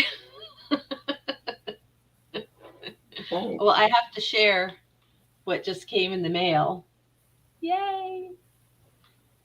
Are you wearing the same shirt? I think you might be wearing the same shirt today, Amanda. No, you know what? It's not, but I have a bunch that are the Similar. same color. Yeah. Yeah. I'm waiting for my book. I hope it comes soon. It should. Yeah. Yeah. So I'm excited. I really love the format of this book, Amanda. I like how the recipes are done. Nice work. Oh, well, thank you. Thank you. We're now 25 away from unleashing. I've lost all my papers and everything. You guys, we're unleashing the April Accelerator in 25 more sales. So this is our telethon. Well, I have a quick question about the book, and I just want if everyone would like to share their favorite. I mean, if you have the book, say what your favorite is from this book. If you don't have one yet, then tell us a different. What is your go-to? Your favorite recipe that you like to go to? It's the same as the digital, isn't it? Doesn't it have the same recipes as the digital? Because I have dog-eared my digital copy. I printed it out and I marked it up. Yeah. Right. So yes, to clarify, it's the same content, everybody. So Yeah. so if you have the digital, so not a lot, even though this is our telethon and this is our sponsor, it is the same content. It is the same Cool. content. Right. So, Yeah. and I've had the digital forever, but I just bought one so you too. can take one off your list. Me too. Yeah. Hmm. My favorites are the egg roll in a bowl, which I absolutely love. I make it all the time. And the, how do you say it? The soup that, Oh, Supa Toscana. yes, that one. I love Yes. that.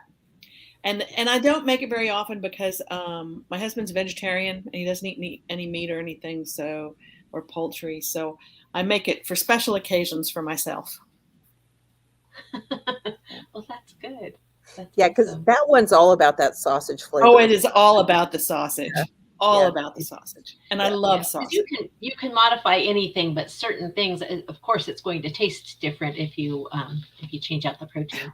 The interesting thing is, though, with any kind of vegetarian or vegan protein, it's almost all made with vital wheat gluten. I mean, that is the stuff that holds it together.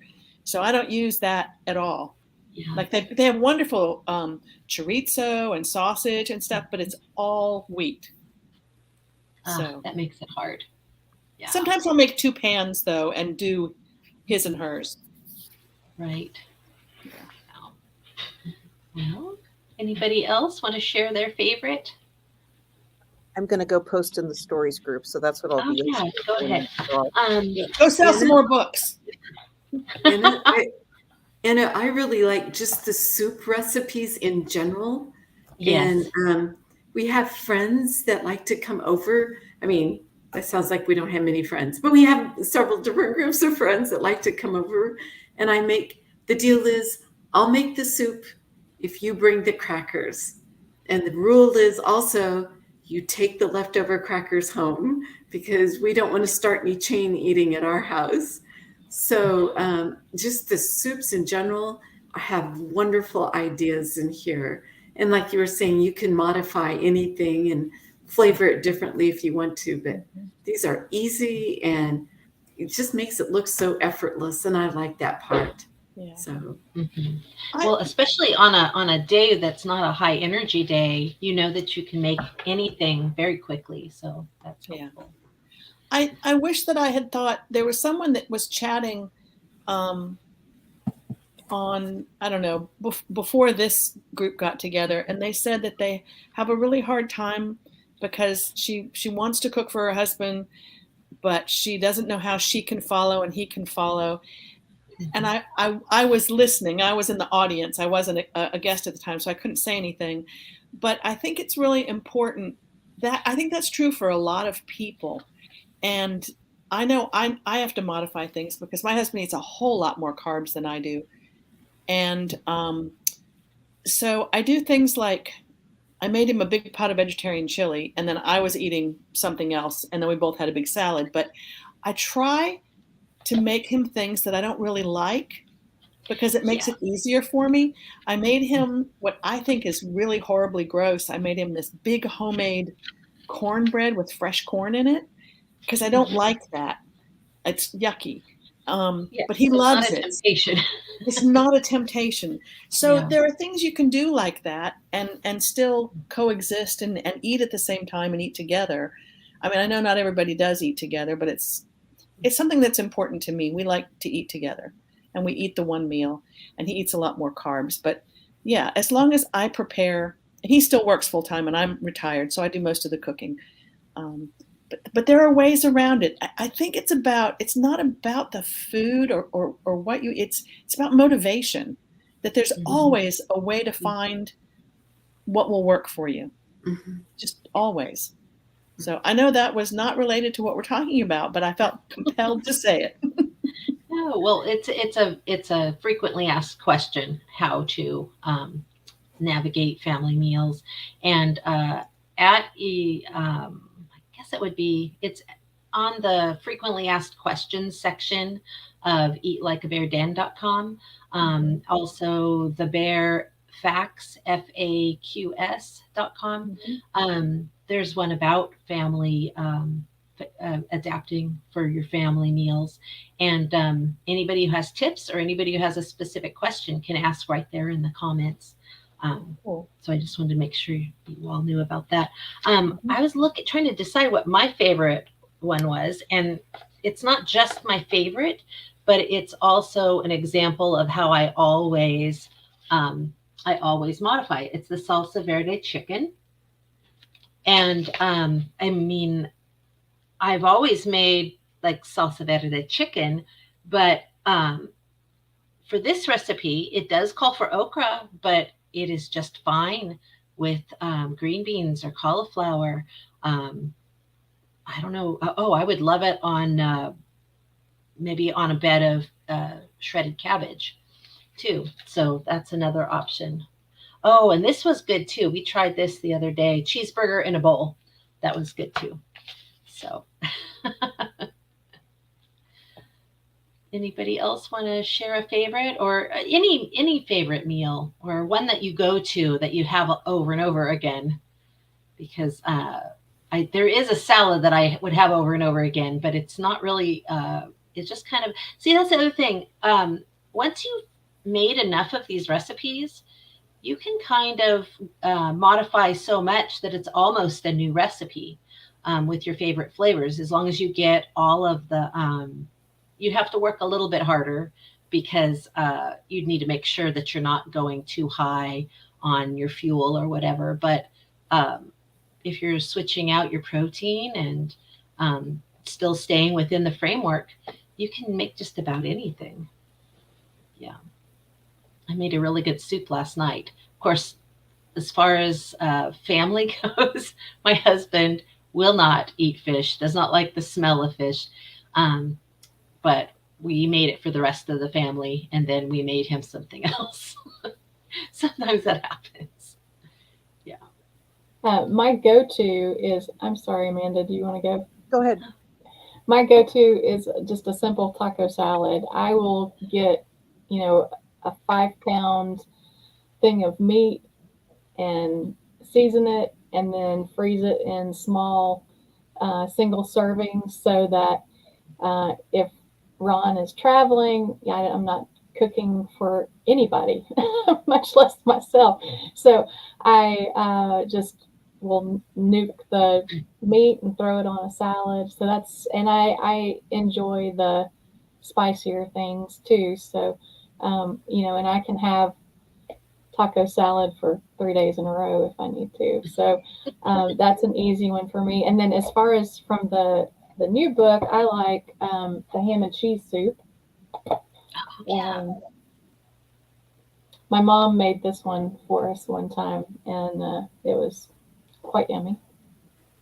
And then since I just got it, and I did not have the digital of this, so I am looking forward to trying some new things. And I'll tell you, I'm opening my mind for cauliflower because as a second grader, this is how long the trauma has been there.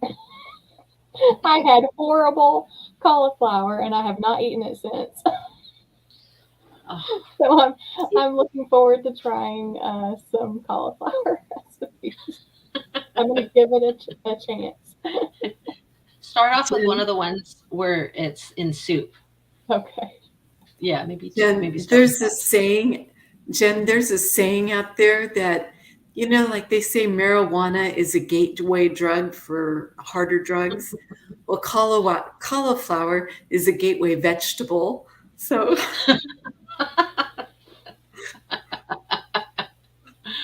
I will say that a lot of people's tastes change, especially after we kind of rearrange our hormones and reset them.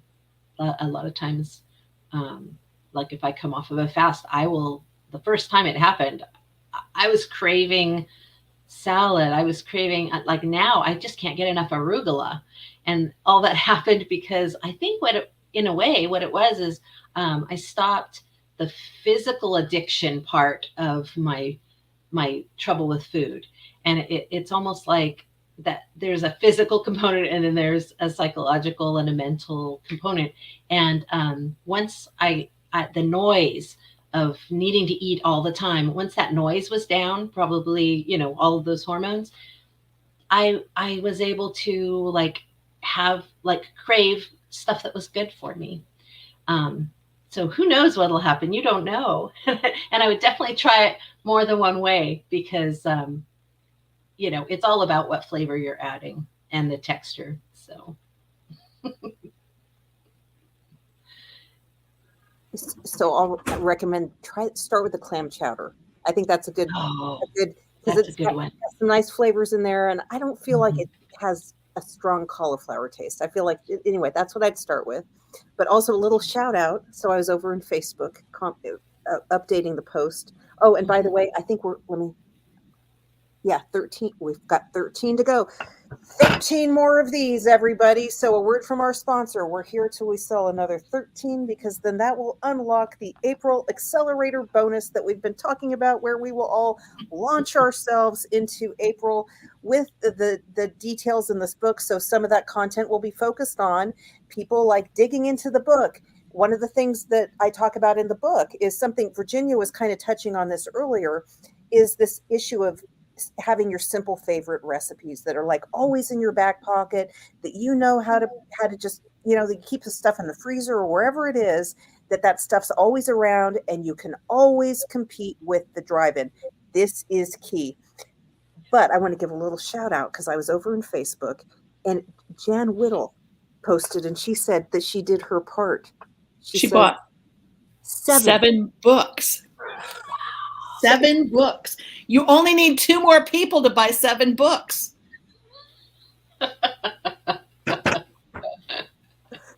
So book clubs. That's great. Yeah, we need to know Jan's story. Like, what you doing with 7 books, or who knows? But so now we're down to we need 11 more. So we just made a couple sales. Apparently, I just refreshed it. We need 11 more.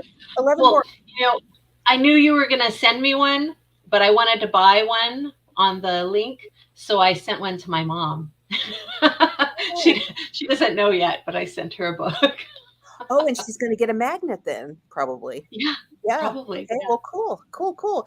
Well, so I thought this is all kind of, I don't know how often I've told this particular story because this part of it doesn't make a lot of sense. In a way, it does once you hear it. But I've been thinking about this issue of like not tracking, and that we have like this framework that just makes it easy to not track, which is for me 100% an issue in sustainability. But I think people then kind of mistake the point that, or don't realize that like these recipes are crafted around the macros in those meals. And so in the early days, so you guys got to know, truly, I was just trying something. I mean, I was like my Hail Mary pass kind of thing. And if had like my future self come in, like the ghost of Christmas present, like me now, like come to my past self and like, hey, guess what? I would have been so ticked off at like the audacity of, because it would have been completely unbelievable to me. And so that's how much I didn't appreciate what was happening in my life at the time. And so I was just trying something. Hail Mary pass. I know food macros really pretty well. And so I have a really good understanding of calories and, carbs and all that. I knew a lot about food. And so in those very early days, I only realized it later as I looked back and really looked at what I was doing. I did count some meals, like getting out the tracker and checking, because what I was doing in those early months, and so this would have been like September, October, November of 2017, is I was trying to shave the meals down. Like the meal, because it was a 1 meal a day thing. And this was working. And of course, I want it to work even better. So I'm going to try to really shave it down. I tested 500 calorie days. I tested various things. And to do that, I had to track and see where I was. And so what we've landed on with this, I just want to make it clear too. I don't know that it's magic exactly. It's just that it's the type of meal I landed on that I felt like got me to tomorrow 500 calories did not, or I would have done it and I would have lost weight faster because that was my attitude at the time. But what I was trying to do, because I was very focused on the maintenance problem. And I wanted to do something that I thought would take me all the way and like bridge me into maintenance world. And so I was looking for that meal, something that I could do every day. And so that's why I ended up kind of leaving behind the 500 calorie meals, because it didn't feel like it was getting me there. And just really getting to tomorrow was very difficult. But this was like the balance. And I'm not going to say that I'm not hungry if I'm eating only 1,000 to 1,200 calories a day. I do get hungry later in the day, nothing like I used to. But it always takes focus to lose a lot of weight. It always does. It's not easy. It's simple, but it's not easy. But I didn't feel like I could do the 500. I tested it and I tried. And so some people can and will, and that's okay too. Some people are not 54 years old and 5'3" and can eat more calories. So that salad, who was it who said I could build Sean Teddick said I could build a 3,000 calorie salad. I can easily build so, and some people are going to lose on that. And that's great. So the framework, these meals are crafted, and it's crafted around what I did in those months. And I did track to build this approach. But once I got into my groove with what I was eating, I just kept, like, I had a good enough sense of the different elements of the meal that I ended up really myself taking it for granted. When I first started to Eat Like a Bear, I didn't even appreciate that I had a meal framework that I was following. I know it sounds strange, but I just, like, it incubated in the fall of 2017. And so then as I built my meals, I got really good at like recognizing like this is kind of my boundaries or whatever. And feel satiated, draw the line, walk away, all that stuff. I didn't appreciate how much I had taken like that analytical work from the fall and really woven it into these meals until people really started asking me in the group. And this is like January of 2019 when I was really this is 6 months into the group. And because I was like, why do you want to eat what I eat? Let's all just eat what we're going to eat.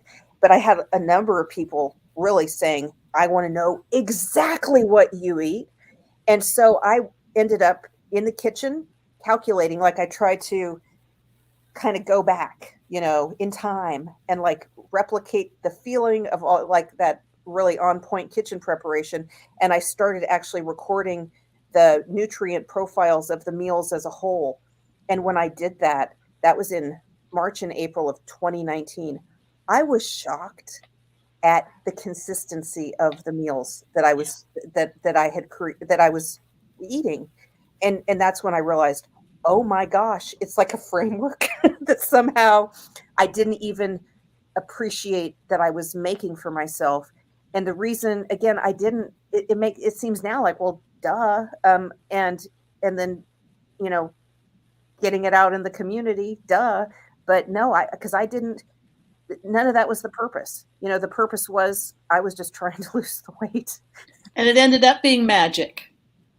Well, yeah, I mean, it feels like magic sometimes. It really does. It just, because what I was doing was I was really, I mean, I was just mindful too of like the long game. I look back on what I did, and I was very focused on the maintenance issue. Also focused on like the long-term health consequences of this. And I'm really kind of impressed with my prior self at balancing those things, and like the need for satiation and for flavor and, that's those sustainability aspects, but also like the long game health aspects of this.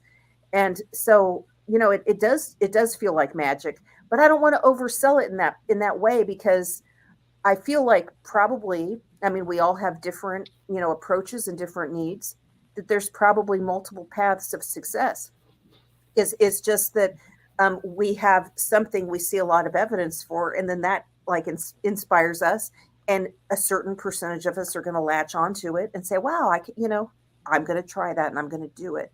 And anyone who, because I'll just say anyone who's like, this looks like it's from Mars, that's okay.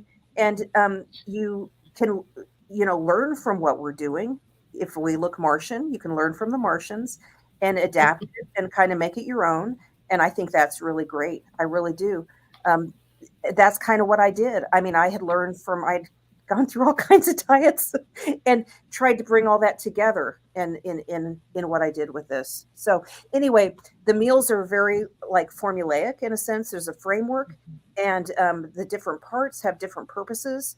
And all of it at the end of the day is also, we've brought this up a number of times today, it's all calorie minded, because ultimately you do have to cut calories to lose weight, just like we've been told all those years. It's just that there's a lot of aspects of this that like kind of set it on fire. So you're going to see results probably like you haven't seen with just regular calories in, calories out models. So, And all those people out there are going to come to the Martians and say, take me to your leader. And we'll say, buy the book. Just buy the book. We need 6 more. I just checked it. We need 6 more. Oh my gosh. 6 more. That's amazing. You know, one thing, Amanda, I do remember when you were thinking about salads, and I don't even know, I mean, I couldn't even tell that you were talking about it, or that it was even on your mind about weight loss, maybe maintenance at the time. But I remember seeing the wheels turning in there, because I think you were really looking for something that was easy, that you could do even if you're traveling back and forth to the school. And I remember you talking about, a dressing, and you were showing me a jar. And I think that was like part of the success, is that you tried to make these very simple, and that you could do it no matter where you're going or what you're doing. And I mean, we have done that. When you travel and everything else, I mean, you can do it everywhere, really. Yeah, and I think I took that for granted too. Like I think all those things I baked into it. And again, I had no, you know that. I mean, the very idea that my August 31st self would have seen any of this future, there's no flipping away. Well, no, I mean, you were still in the beginning, you were still planning on maintenance for after having a surgery, which you didn't even end up needing. So you really, as far as like having no hope or whatever, you were doing this without the intention that you would, that you could avoid the surgery. You weren't even thinking that far. So it's just amazing that you couldn't even get it if you had wanted it later, because you had already lost too much weight. Right. Well, it's interesting because it took me until November of that, I would say mid-November or Thanksgiving of that year, to even realize that I wasn't going to have surgery. So I was 2.5 to 3 months in before it just really, really hit me that, wow, no, this is what, and so I just kept focused. And then the surgery would have been in January. By then I was down 90 pounds. And, the surgery promised 100 and I was already down 90. Yeah. And I'll add a couple of things about the contrast. A lot of things where we're talking about calories, if you have a low calorie model, but your insulin level's still staying up high, you can kind of gear down where your body thinks you're starving or whatever, because it's not enough.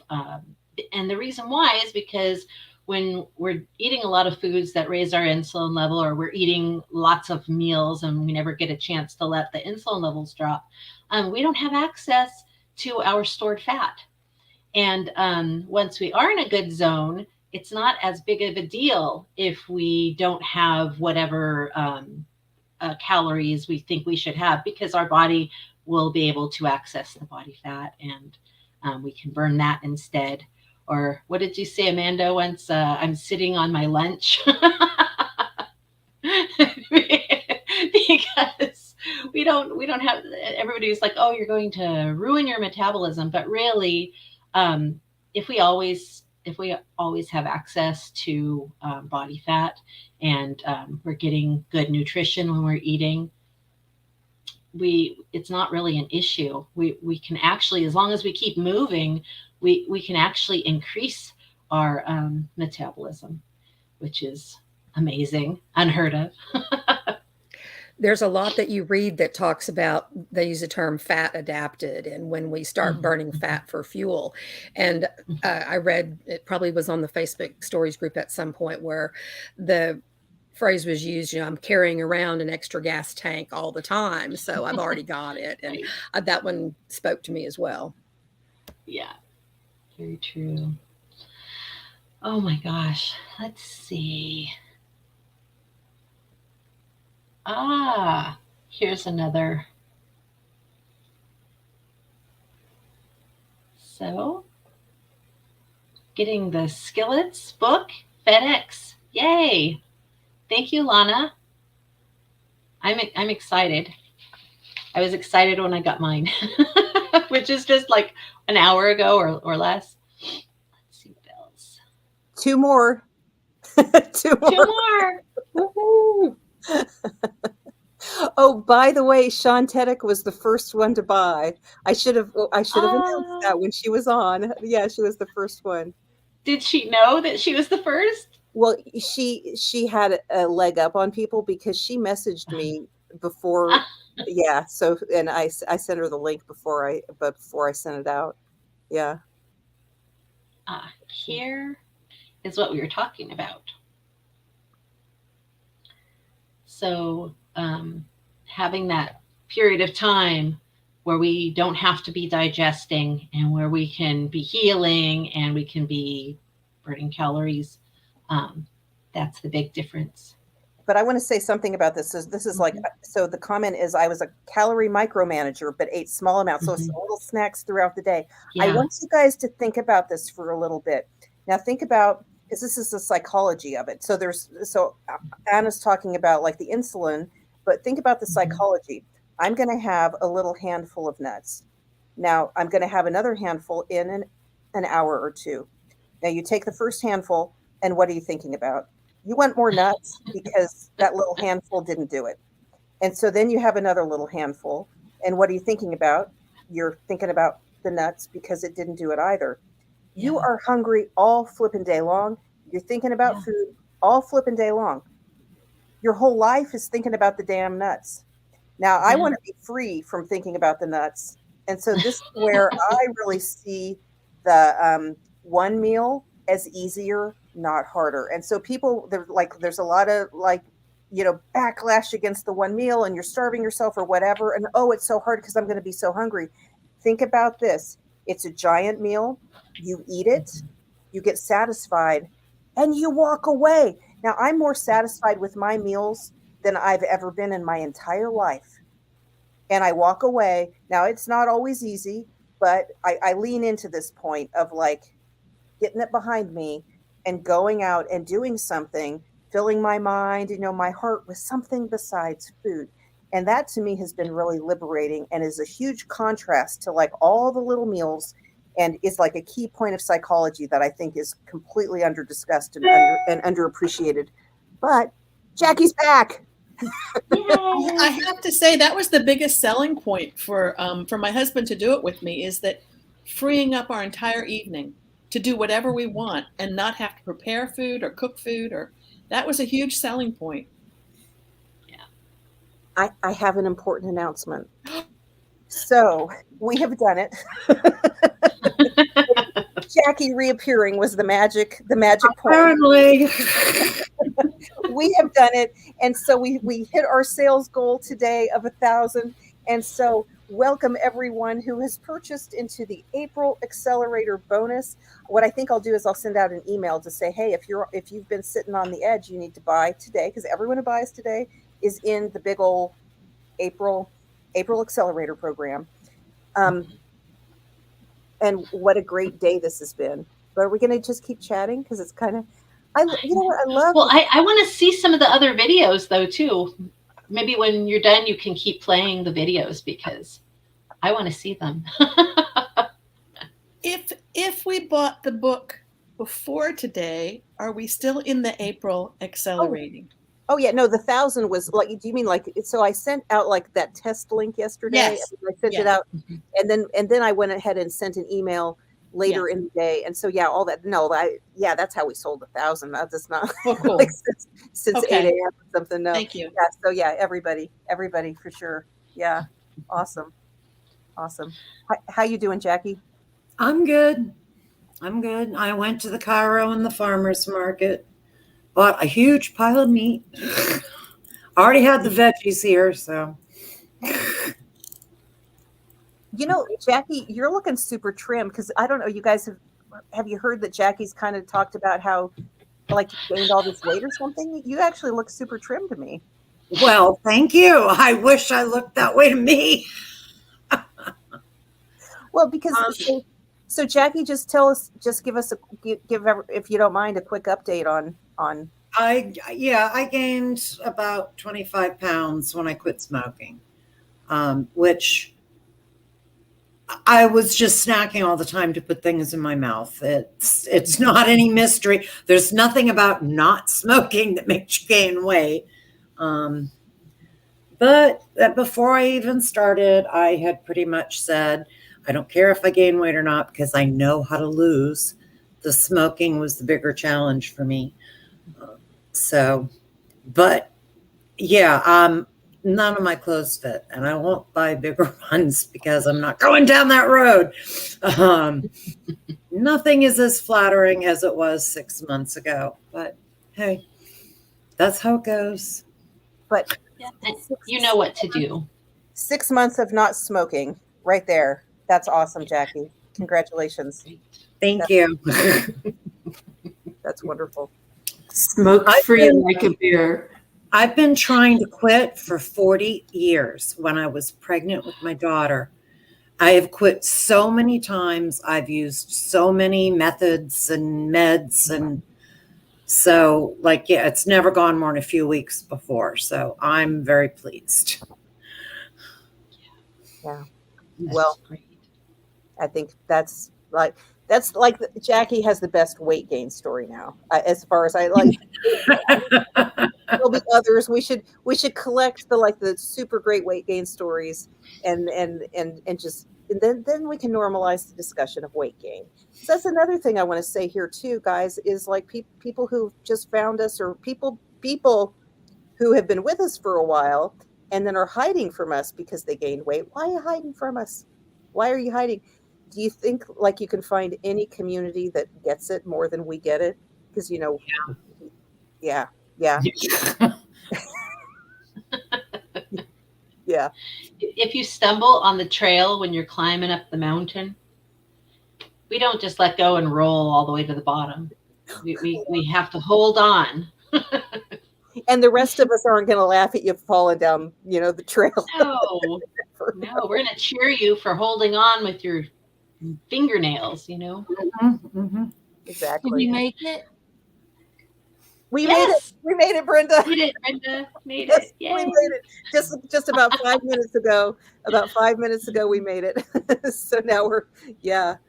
That's yeah. awesome. Jackie, go ahead.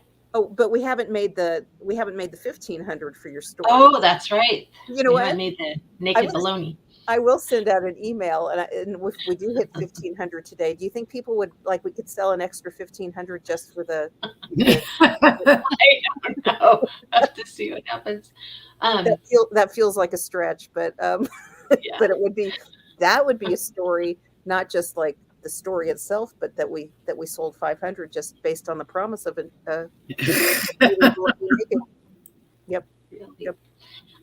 Jackie, what I would like you to share, because you shared a little this morning, but I would like to hear again, what was it like before, and what can you do now?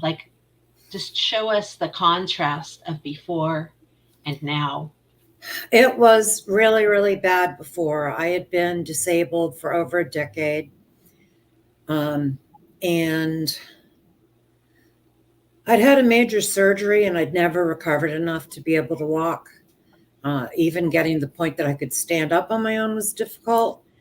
I used a wheelchair, a rollator, and I could only walk on very flat surfaces and only a few steps. And I had a home health aide 32 hours a week, and it wasn't enough. I was getting to the point where I needed more help, and it looked to me like, I mean, if you need help around the clock, that's nursing home territory. So when I started my first fast, I did not have a big goal. My thinking was, well, if I die, I never get to eat again. If I go to a nursing home, there'll never be anything I want to eat again. So what the hell? I may as well just try this not eating thing for a while and see how it works. And within a couple days, I was able to feel below my knees. They call when you can't feel and you're diabetic neuropathy, but it wasn't, because that means nerve damage, and it healed. And like a week, I could feel all my toes, and I got all excited and said, I'm going to go walk. And I could. And that was really, really fast. Although it was extreme. I wasn't eating one meal a day. I wasn't eating. But obviously, you have to eat again someday. It's been 3 years. I've eaten since then. And you have to practice eating. Yeah. Yes. And I did have difficulty with that at first. I was going to do 2 meals a day, and I started meal planning. And this is when Eat Like a Bear was kind of a baby group. I mean, it had a year head start on me, but like the RBS book had just come out in digital. And I didn't have that yet.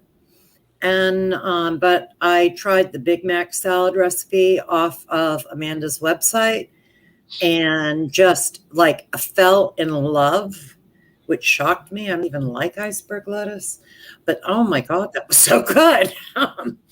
And yeah, I very rapidly went to 1 meal a day. I got off insulin. I had adrenal insufficiency. I got off steroids. I had thyroid issues, got off thyroid meds.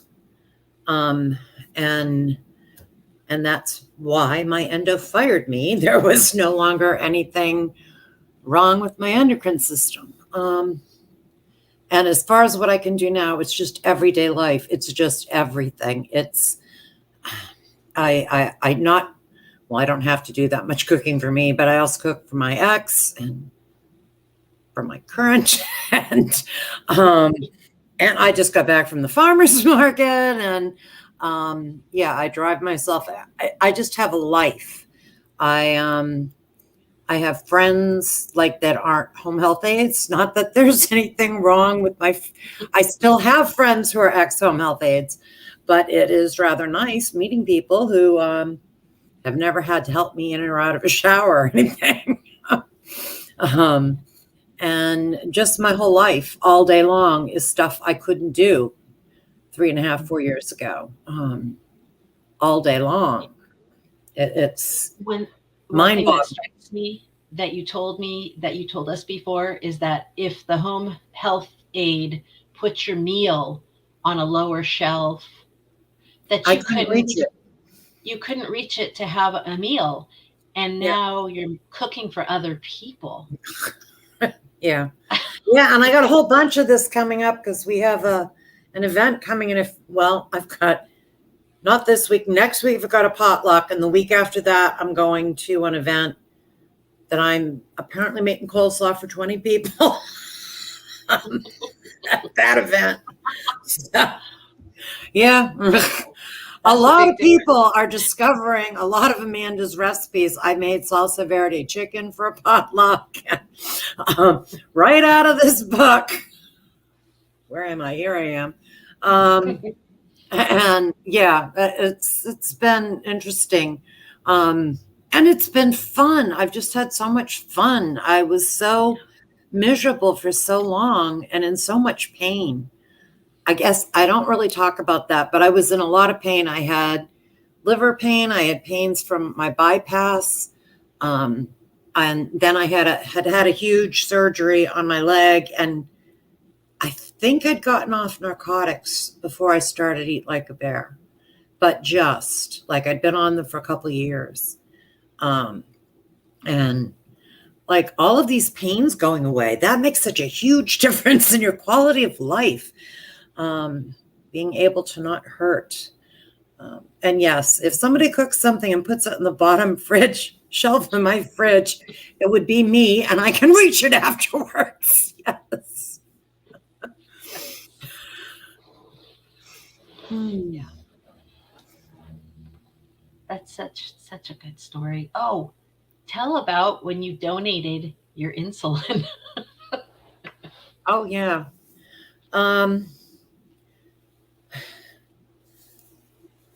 Yeah, there's charities that collect insulin for type 1 diabetics, which is much more serious than type 2 in third world countries.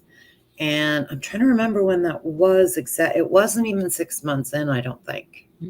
I had, when I first started fasting, I had to keep lowering insulin to not go low. But when I started eating again, I had to start taking some. And I realized after several iterations of fasting and eating that 4 days of eating got my blood sugar high enough to need an insulin shot. And being stubborn and being very gung-ho at the time, I went, well, I just won't eat more than 4 days in a row. That's all. And for about 8 months, that's what I did. I ate 4 days a week and I fasted 3 days, which for some reason was much easier then than it is now. I do not have nearly this willpower. I'm not nearly as desperate as I was. But yeah, after a couple months of that, it was like, I don't need all this very expensive insulin in my fridge. And I found a charity to donate it to and mailed it off to them. The only diabetic stuff I have here anymore is I still wear my Libre for testing my blood sugar to make sure I'm not getting too screwed up as I go along. And let me just see what it is right now. I haven't eaten today, so it should be relatively low. It's green. 82 is my blood sugar. And you used to take how much insulin? 100 units a day, and I was still almost always over 200 and sometimes spiking over 300. Yeah. Yeah. So, wow. Yeah, it's, yeah, pretty cool. I always say that you came back from the dead. Nearly. It's almost a Lazarus story. I'm not quite a zombie, but I was real close, real close. And you thought Amanda was crazy because you knew Amanda before. Yes, I did. And I had worked for her before on Fresh Bites Daily, which is still the URL on Facebook, which was about her blog about real food.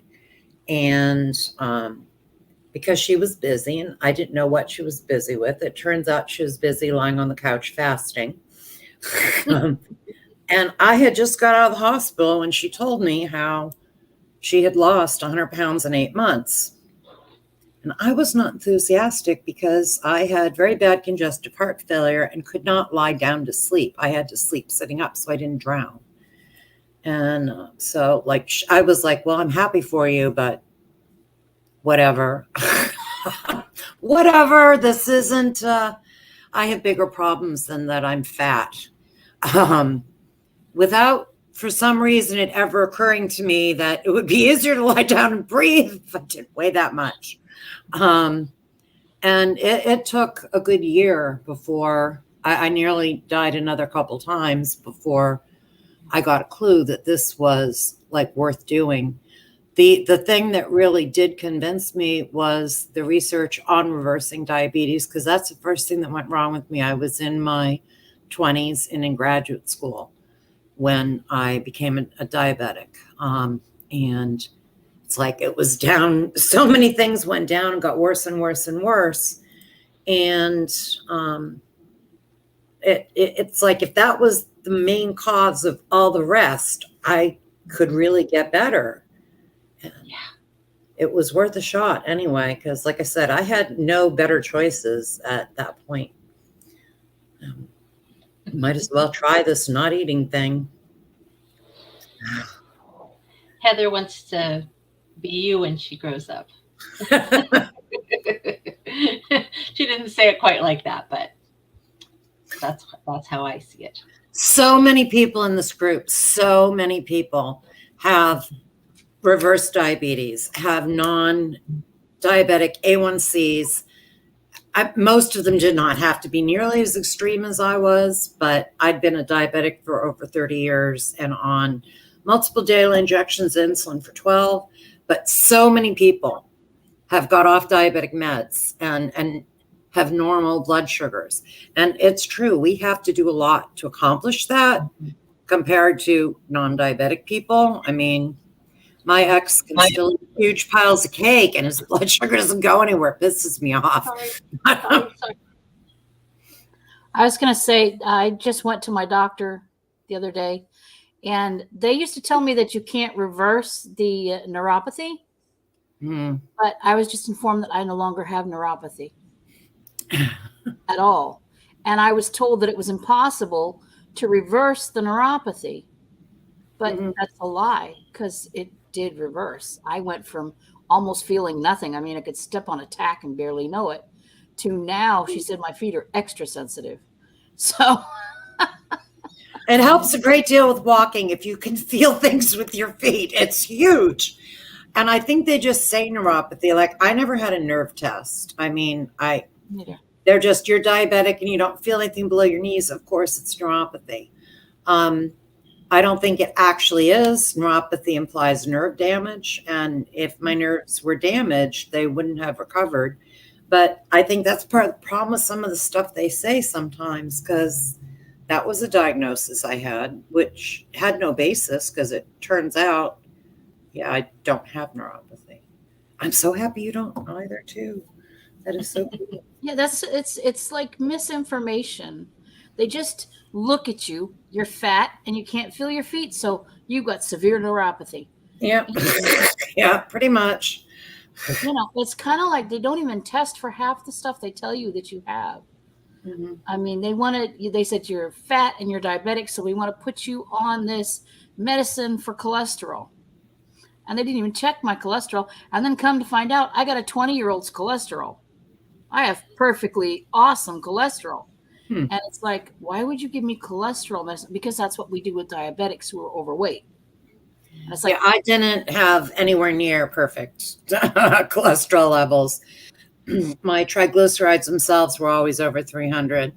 I think my last test was 68. It's been about a year and a half that I have had every value on a lipid panel to be in range, and each one gets better. And I never had a normal lipid panel before that, ever. I mean, I presumably sometime in childhood I had a normal one, but no one tested you then, so who knows? I never had anything like a good one. Well, before I was a bear as a vegetarian, so more than likely that was why I had excellent cholesterol. But they didn't even want to test. They just wanted to say, you're fat and you're diabetic, so this has to happen. And I'm like, no, it doesn't. No, I don't have a problem. I'm sorry. That's a problem in general with obesity, is that whatever complaint you take to your doctor, it tends to be, well, it'll get better if you lose weight. And they don't have any answers for how to lose weight that actually work. So basically, they're just, it's like they almost have an attitude, we're not going to test you, because why would we test you? Because you're just broken because you're fat. That's all. You're just broken because you're fat. How backward some of that stuff is, because for so long I've heard that obesity is what causes diabetes. And it's like, that's not actually true. Insulin resistance causes diabetes and obesity. And until insulin cardiovascular disease. Yeah, and cardiovascular disease. And actually, elevated insulin is also related. Okay, in our age group, the three most common causes of death are heart disease, cardiovascular disease, Alzheimer's, and cancer. All three of which are made worse by elevated insulin and increase your risk. And no one ever even tested my insulin levels. I mean, obviously before I was on insulin, because there would have been no point while I was shooting it and testing, but until afterwards, and I asked, and I don't want to sit here and sound critical of doctors. I've had some good ones, but their education is so far behind the science. By the time science knows X is true, and then how long is it before that gets into textbooks and then gets taught? And after they become doctors, almost all of their education is from pharmaceutical reps. And none of them are explaining that, you need to prescribe lettuce. It takes 20 years. It takes 20 years from the time something is research discovered until it is in practice with physicians. 20 years on average. I will say two things. One, a lot of the doctors, they weren't taught that, what we know now. But for two, they're not used to seeing anybody go backwards in their symptoms. They're not used to seeing that. So if you never see it and you always see the same pattern over and over again, why would you expect that something's going to be different? And then the second thing is, there are some doctors who are paying attention and who are looking into it. Mm-hmm. And I know this because they're sending them to Eat Like a Bear. And some of them are in Eat Like a Bear. And I just want to say right now, thank you very much. You're making a big difference in people's lives just by being open to learning something and to seeing what's what now, and then to share it with your patients. Thank you so much. I know you've made a difference. Yeah, my old doctor told me that I was changing her opinion on what was and wasn't possible. And she asked my permission to use me as an example. And she bought the book. But it was like, we are showing the medical profession what is possible. Because one, we're old people, a lot of us. And old people aren't supposed to lose weight easily. We're supposed to be past that stage in our life. Mm-hmm. Brenda, who said it was easy? Well, I mean, it's easier than before. Before we were just banging our head against the wall. But it's easier now than it was at age 30 when I tried. Yes. Like having the actual tools that work makes a big difference. Yeah, understanding what works. I know reading some of Dr. Fung's stuff, I started to realize the whys and it can give you a lot of hope then to realize that it's not just because my body's broken, because that's truly what I thought, is that there was something wrong with me that kept me from losing, and they would do the tests, but it didn't tell us anything. So yeah, I'm going to have to go here in just a minute, and I wanted to share one thing before I go. And that is that if you're on the fence about doing it, if somebody's made it this far into the day, jump off the fence for sure. But where are you going to be in a year from now? You can be exactly where you are or worse, or you can be on the positive side. There's a quote by Maya Angelou, and you've probably heard it. If you're going down a road that you don't like, and you don't like what's in front of you, and you look behind you and you don't like what you see, get off the road, create a new path. And I think that's what all of us are doing, is creating new paths. And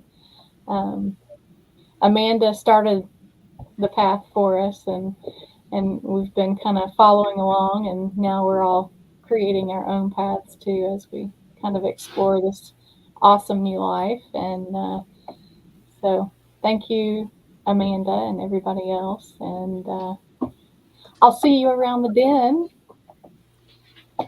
Thanks, Jen.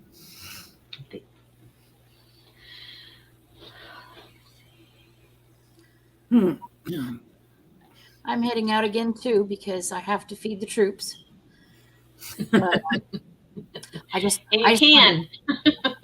I was so excited to check in to see if we hit our numbers. So what we'll do is we'll each do a little kickoff, little goodbye, and then I'm going to pop on because we have Brenda's pre-recorded story, and we have Sandy's will play again.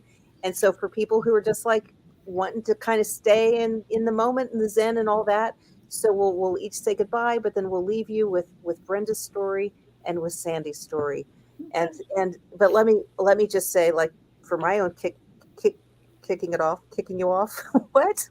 No. So is that I'm excited about what we've done here today with this live video, and like the direction that we're going to be able to take with these stories. Because again, like, what we eat needs to be on point if we're going to lose weight. We know that, but the fire of what we do is this providing that, like, the seeing the path, seeing that there is a path.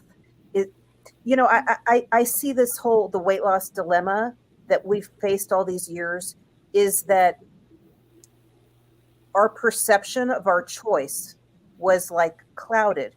If you don't see that you have a choice, you can't make the choice. And so we can't kick ourselves for not having made this choice earlier or whatever else. If you don't know you have it, how in the heck are you going to make the choice? What we are doing is we're showing people, wait a minute, there is a choice that you can make to take you down this path. And the way we're doing that is with our stories. And so we're turning that up with Eat Like a Bear. And this is our evidence right here. Like, if we have evidence about weight loss, the things that work for us in weight loss, but we also have evidence for our community that, yes, we can get our stories online. And today is a good example, because how many hours? I mean, we're like kind of a long time. Almost 5.5 hours. Yep, 5.5 hours. Good. So, because this is definitely like we're turning it up. We're turning up the stories and collecting them. Because another thing, so if it's these stories that really are our fire, and that is what I believe.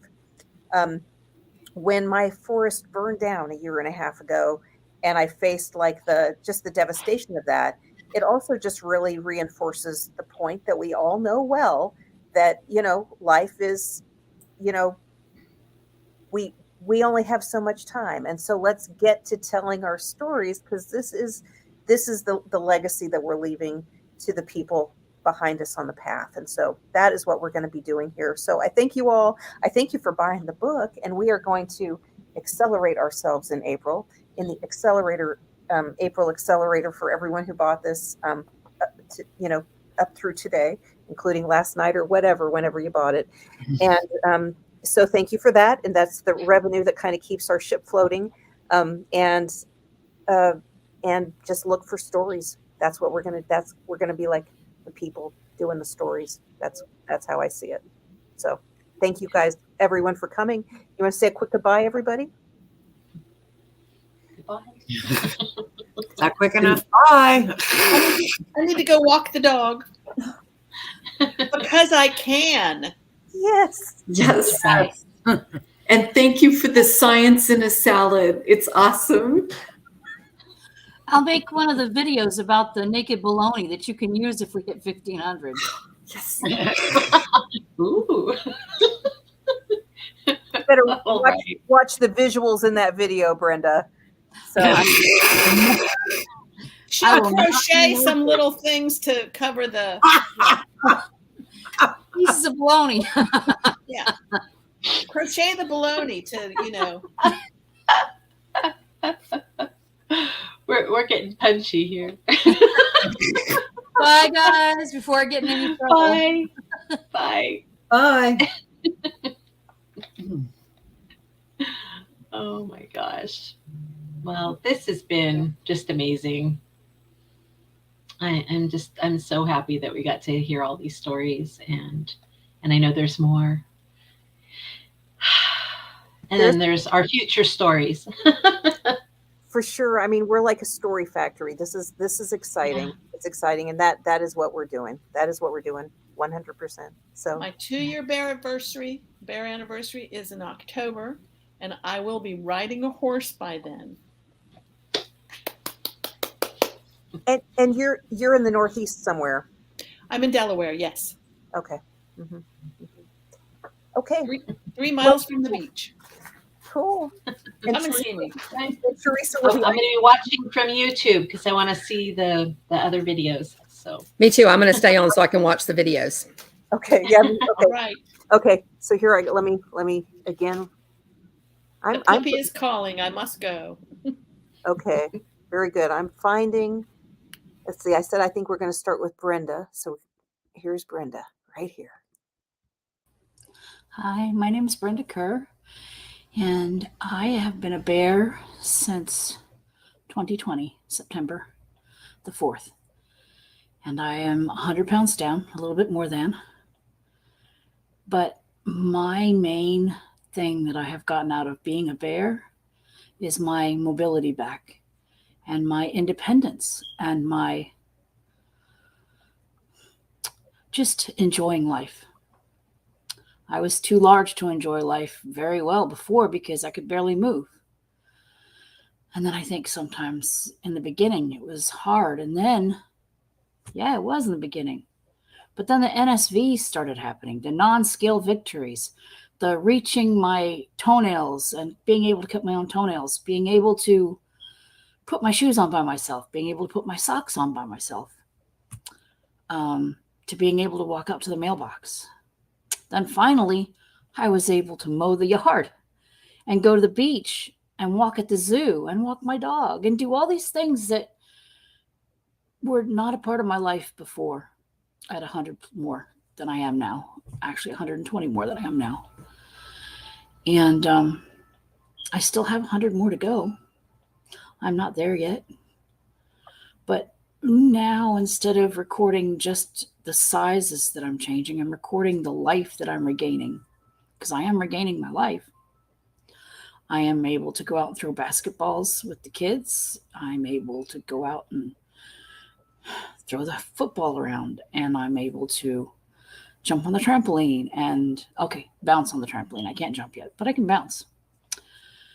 And I'm looking forward to just doing all these things that before were not a part of my life. And that's my main thing about being a bear is I get to live life on my terms. Sometimes that voice will say it's not fair. I can't eat like everybody else. But it's not fair that my grandkids didn't get to enjoy me either, because I was eating the way I wanted to eat and not the way I needed to eat to be healthy. So now my life is lived like a bear. Go and be awesome. Don't worry about what you're putting in your mouth. Just put in your mouth the salad that you need, or the things that you need to give you the energy to do the things that you need. You don't need the pizza. You don't need the bread. You don't need the things that you used to think you needed. You don't. You don't need them to live. You don't need them to enjoy life, because I wasn't enjoying life and now I am. So if you get the scales of life, doing fun things, eating a pizza, doing fun things, eating the Cheetos, there's no compromise at all. I want to live the life that is out, doing, being, walking. And to do that, I'm a bear.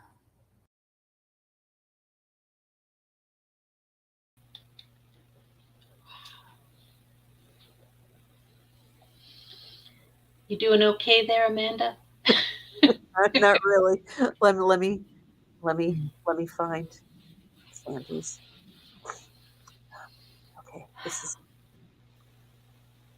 is Sandy's her why and her really big goal. We heard this earlier, but we can't hear it too often. Hi everyone, it's Sandy again. Listen, I don't know if you're just joining Eat Like a Bear for the first time, or if you've been a long-time user and are picking up Amanda's new book today, but I wanted to talk to you a little bit about my experience with my really big why for why I wanted to lose the weight, and also my really big goals for losing the weight.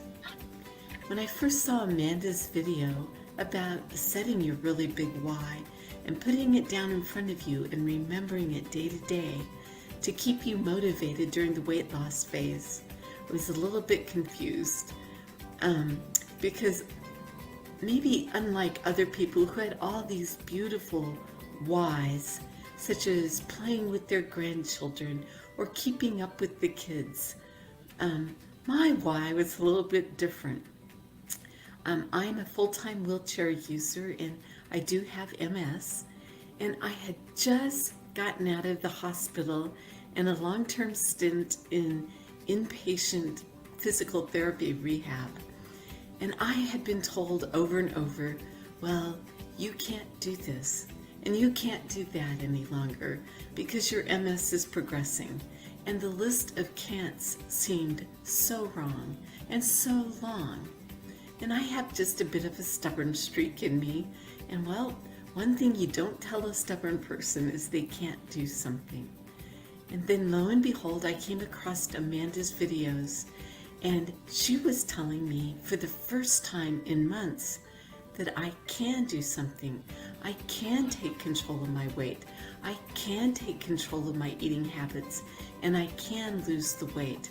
And oh boy, did I need to lose the weight. So my really big why became I can. And it became the top leading page of every page of my journal. Is what was my big why?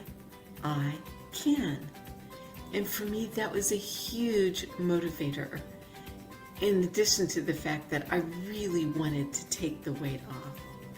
So my why was simply I can.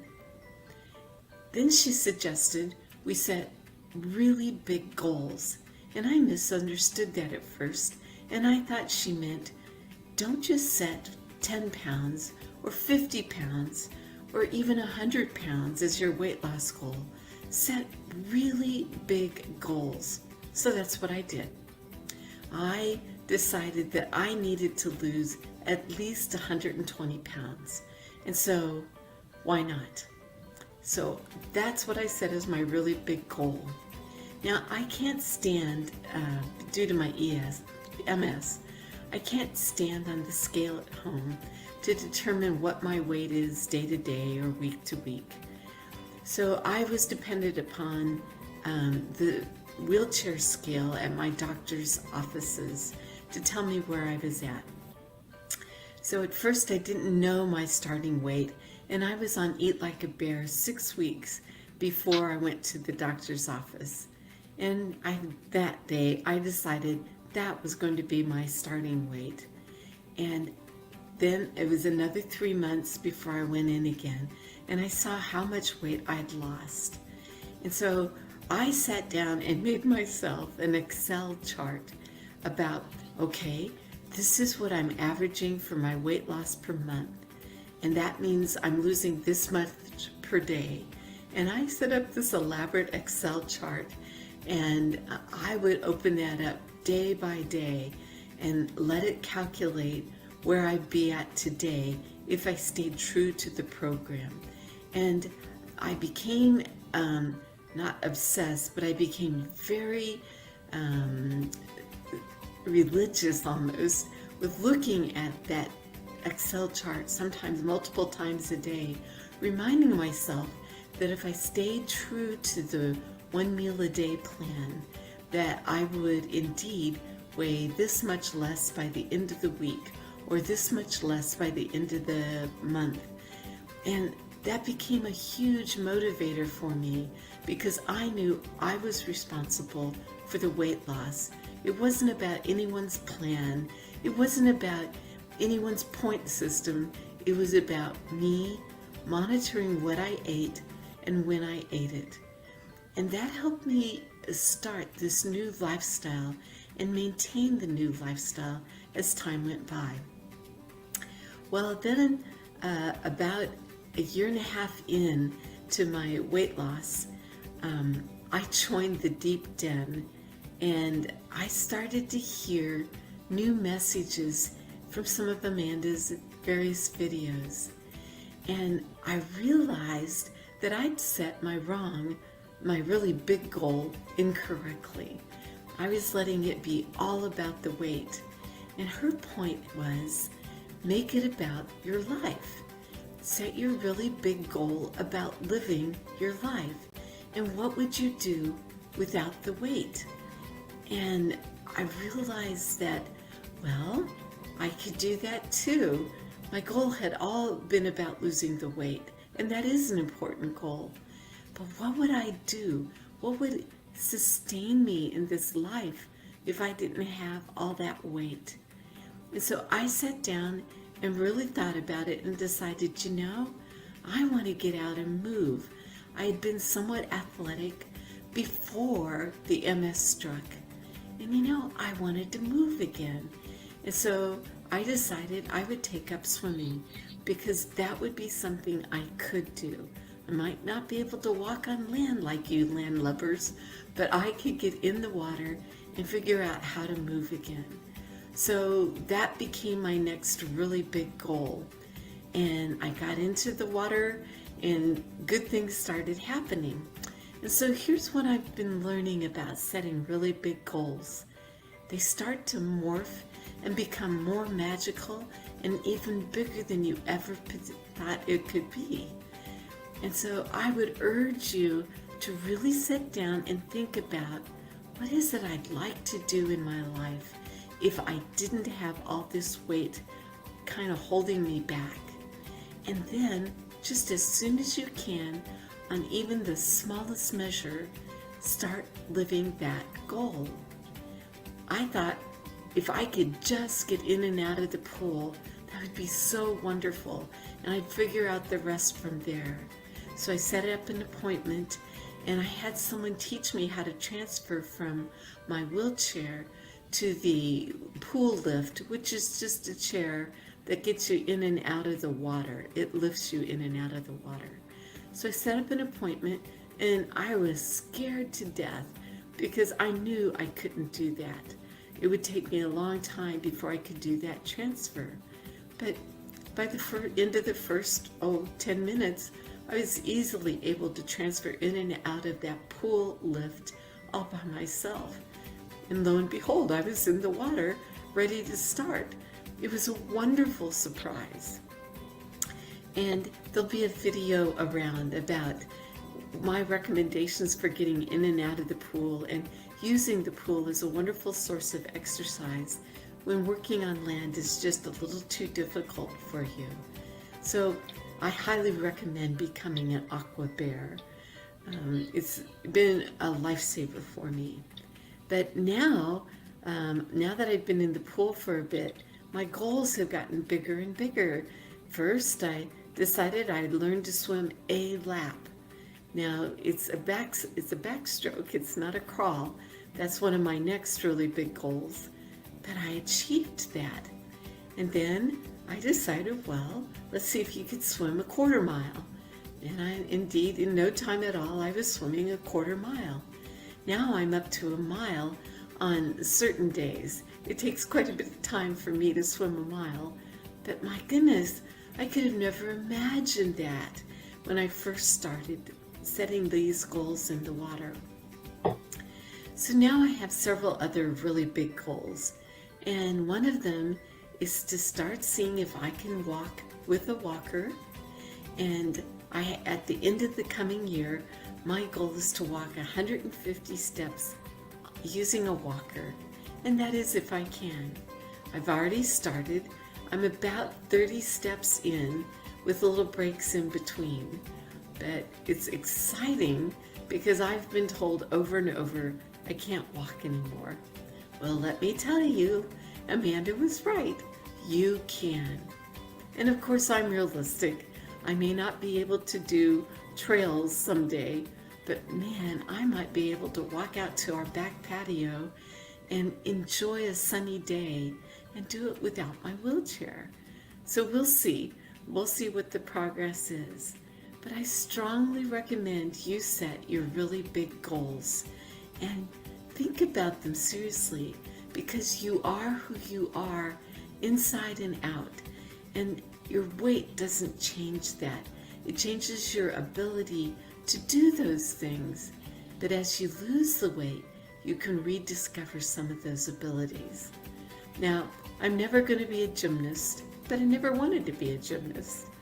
And, so be realistic about your goals in the sense that make them who you are and enjoy achieving your really big goals and watching them grow out from under you into something even bigger than you imagine. So as you lose your weight and come into maintenance, I wish you the best of luck with yourself and your really big goals and rediscovering the joys that are in your life that make your life worthwhile. Good luck, everyone.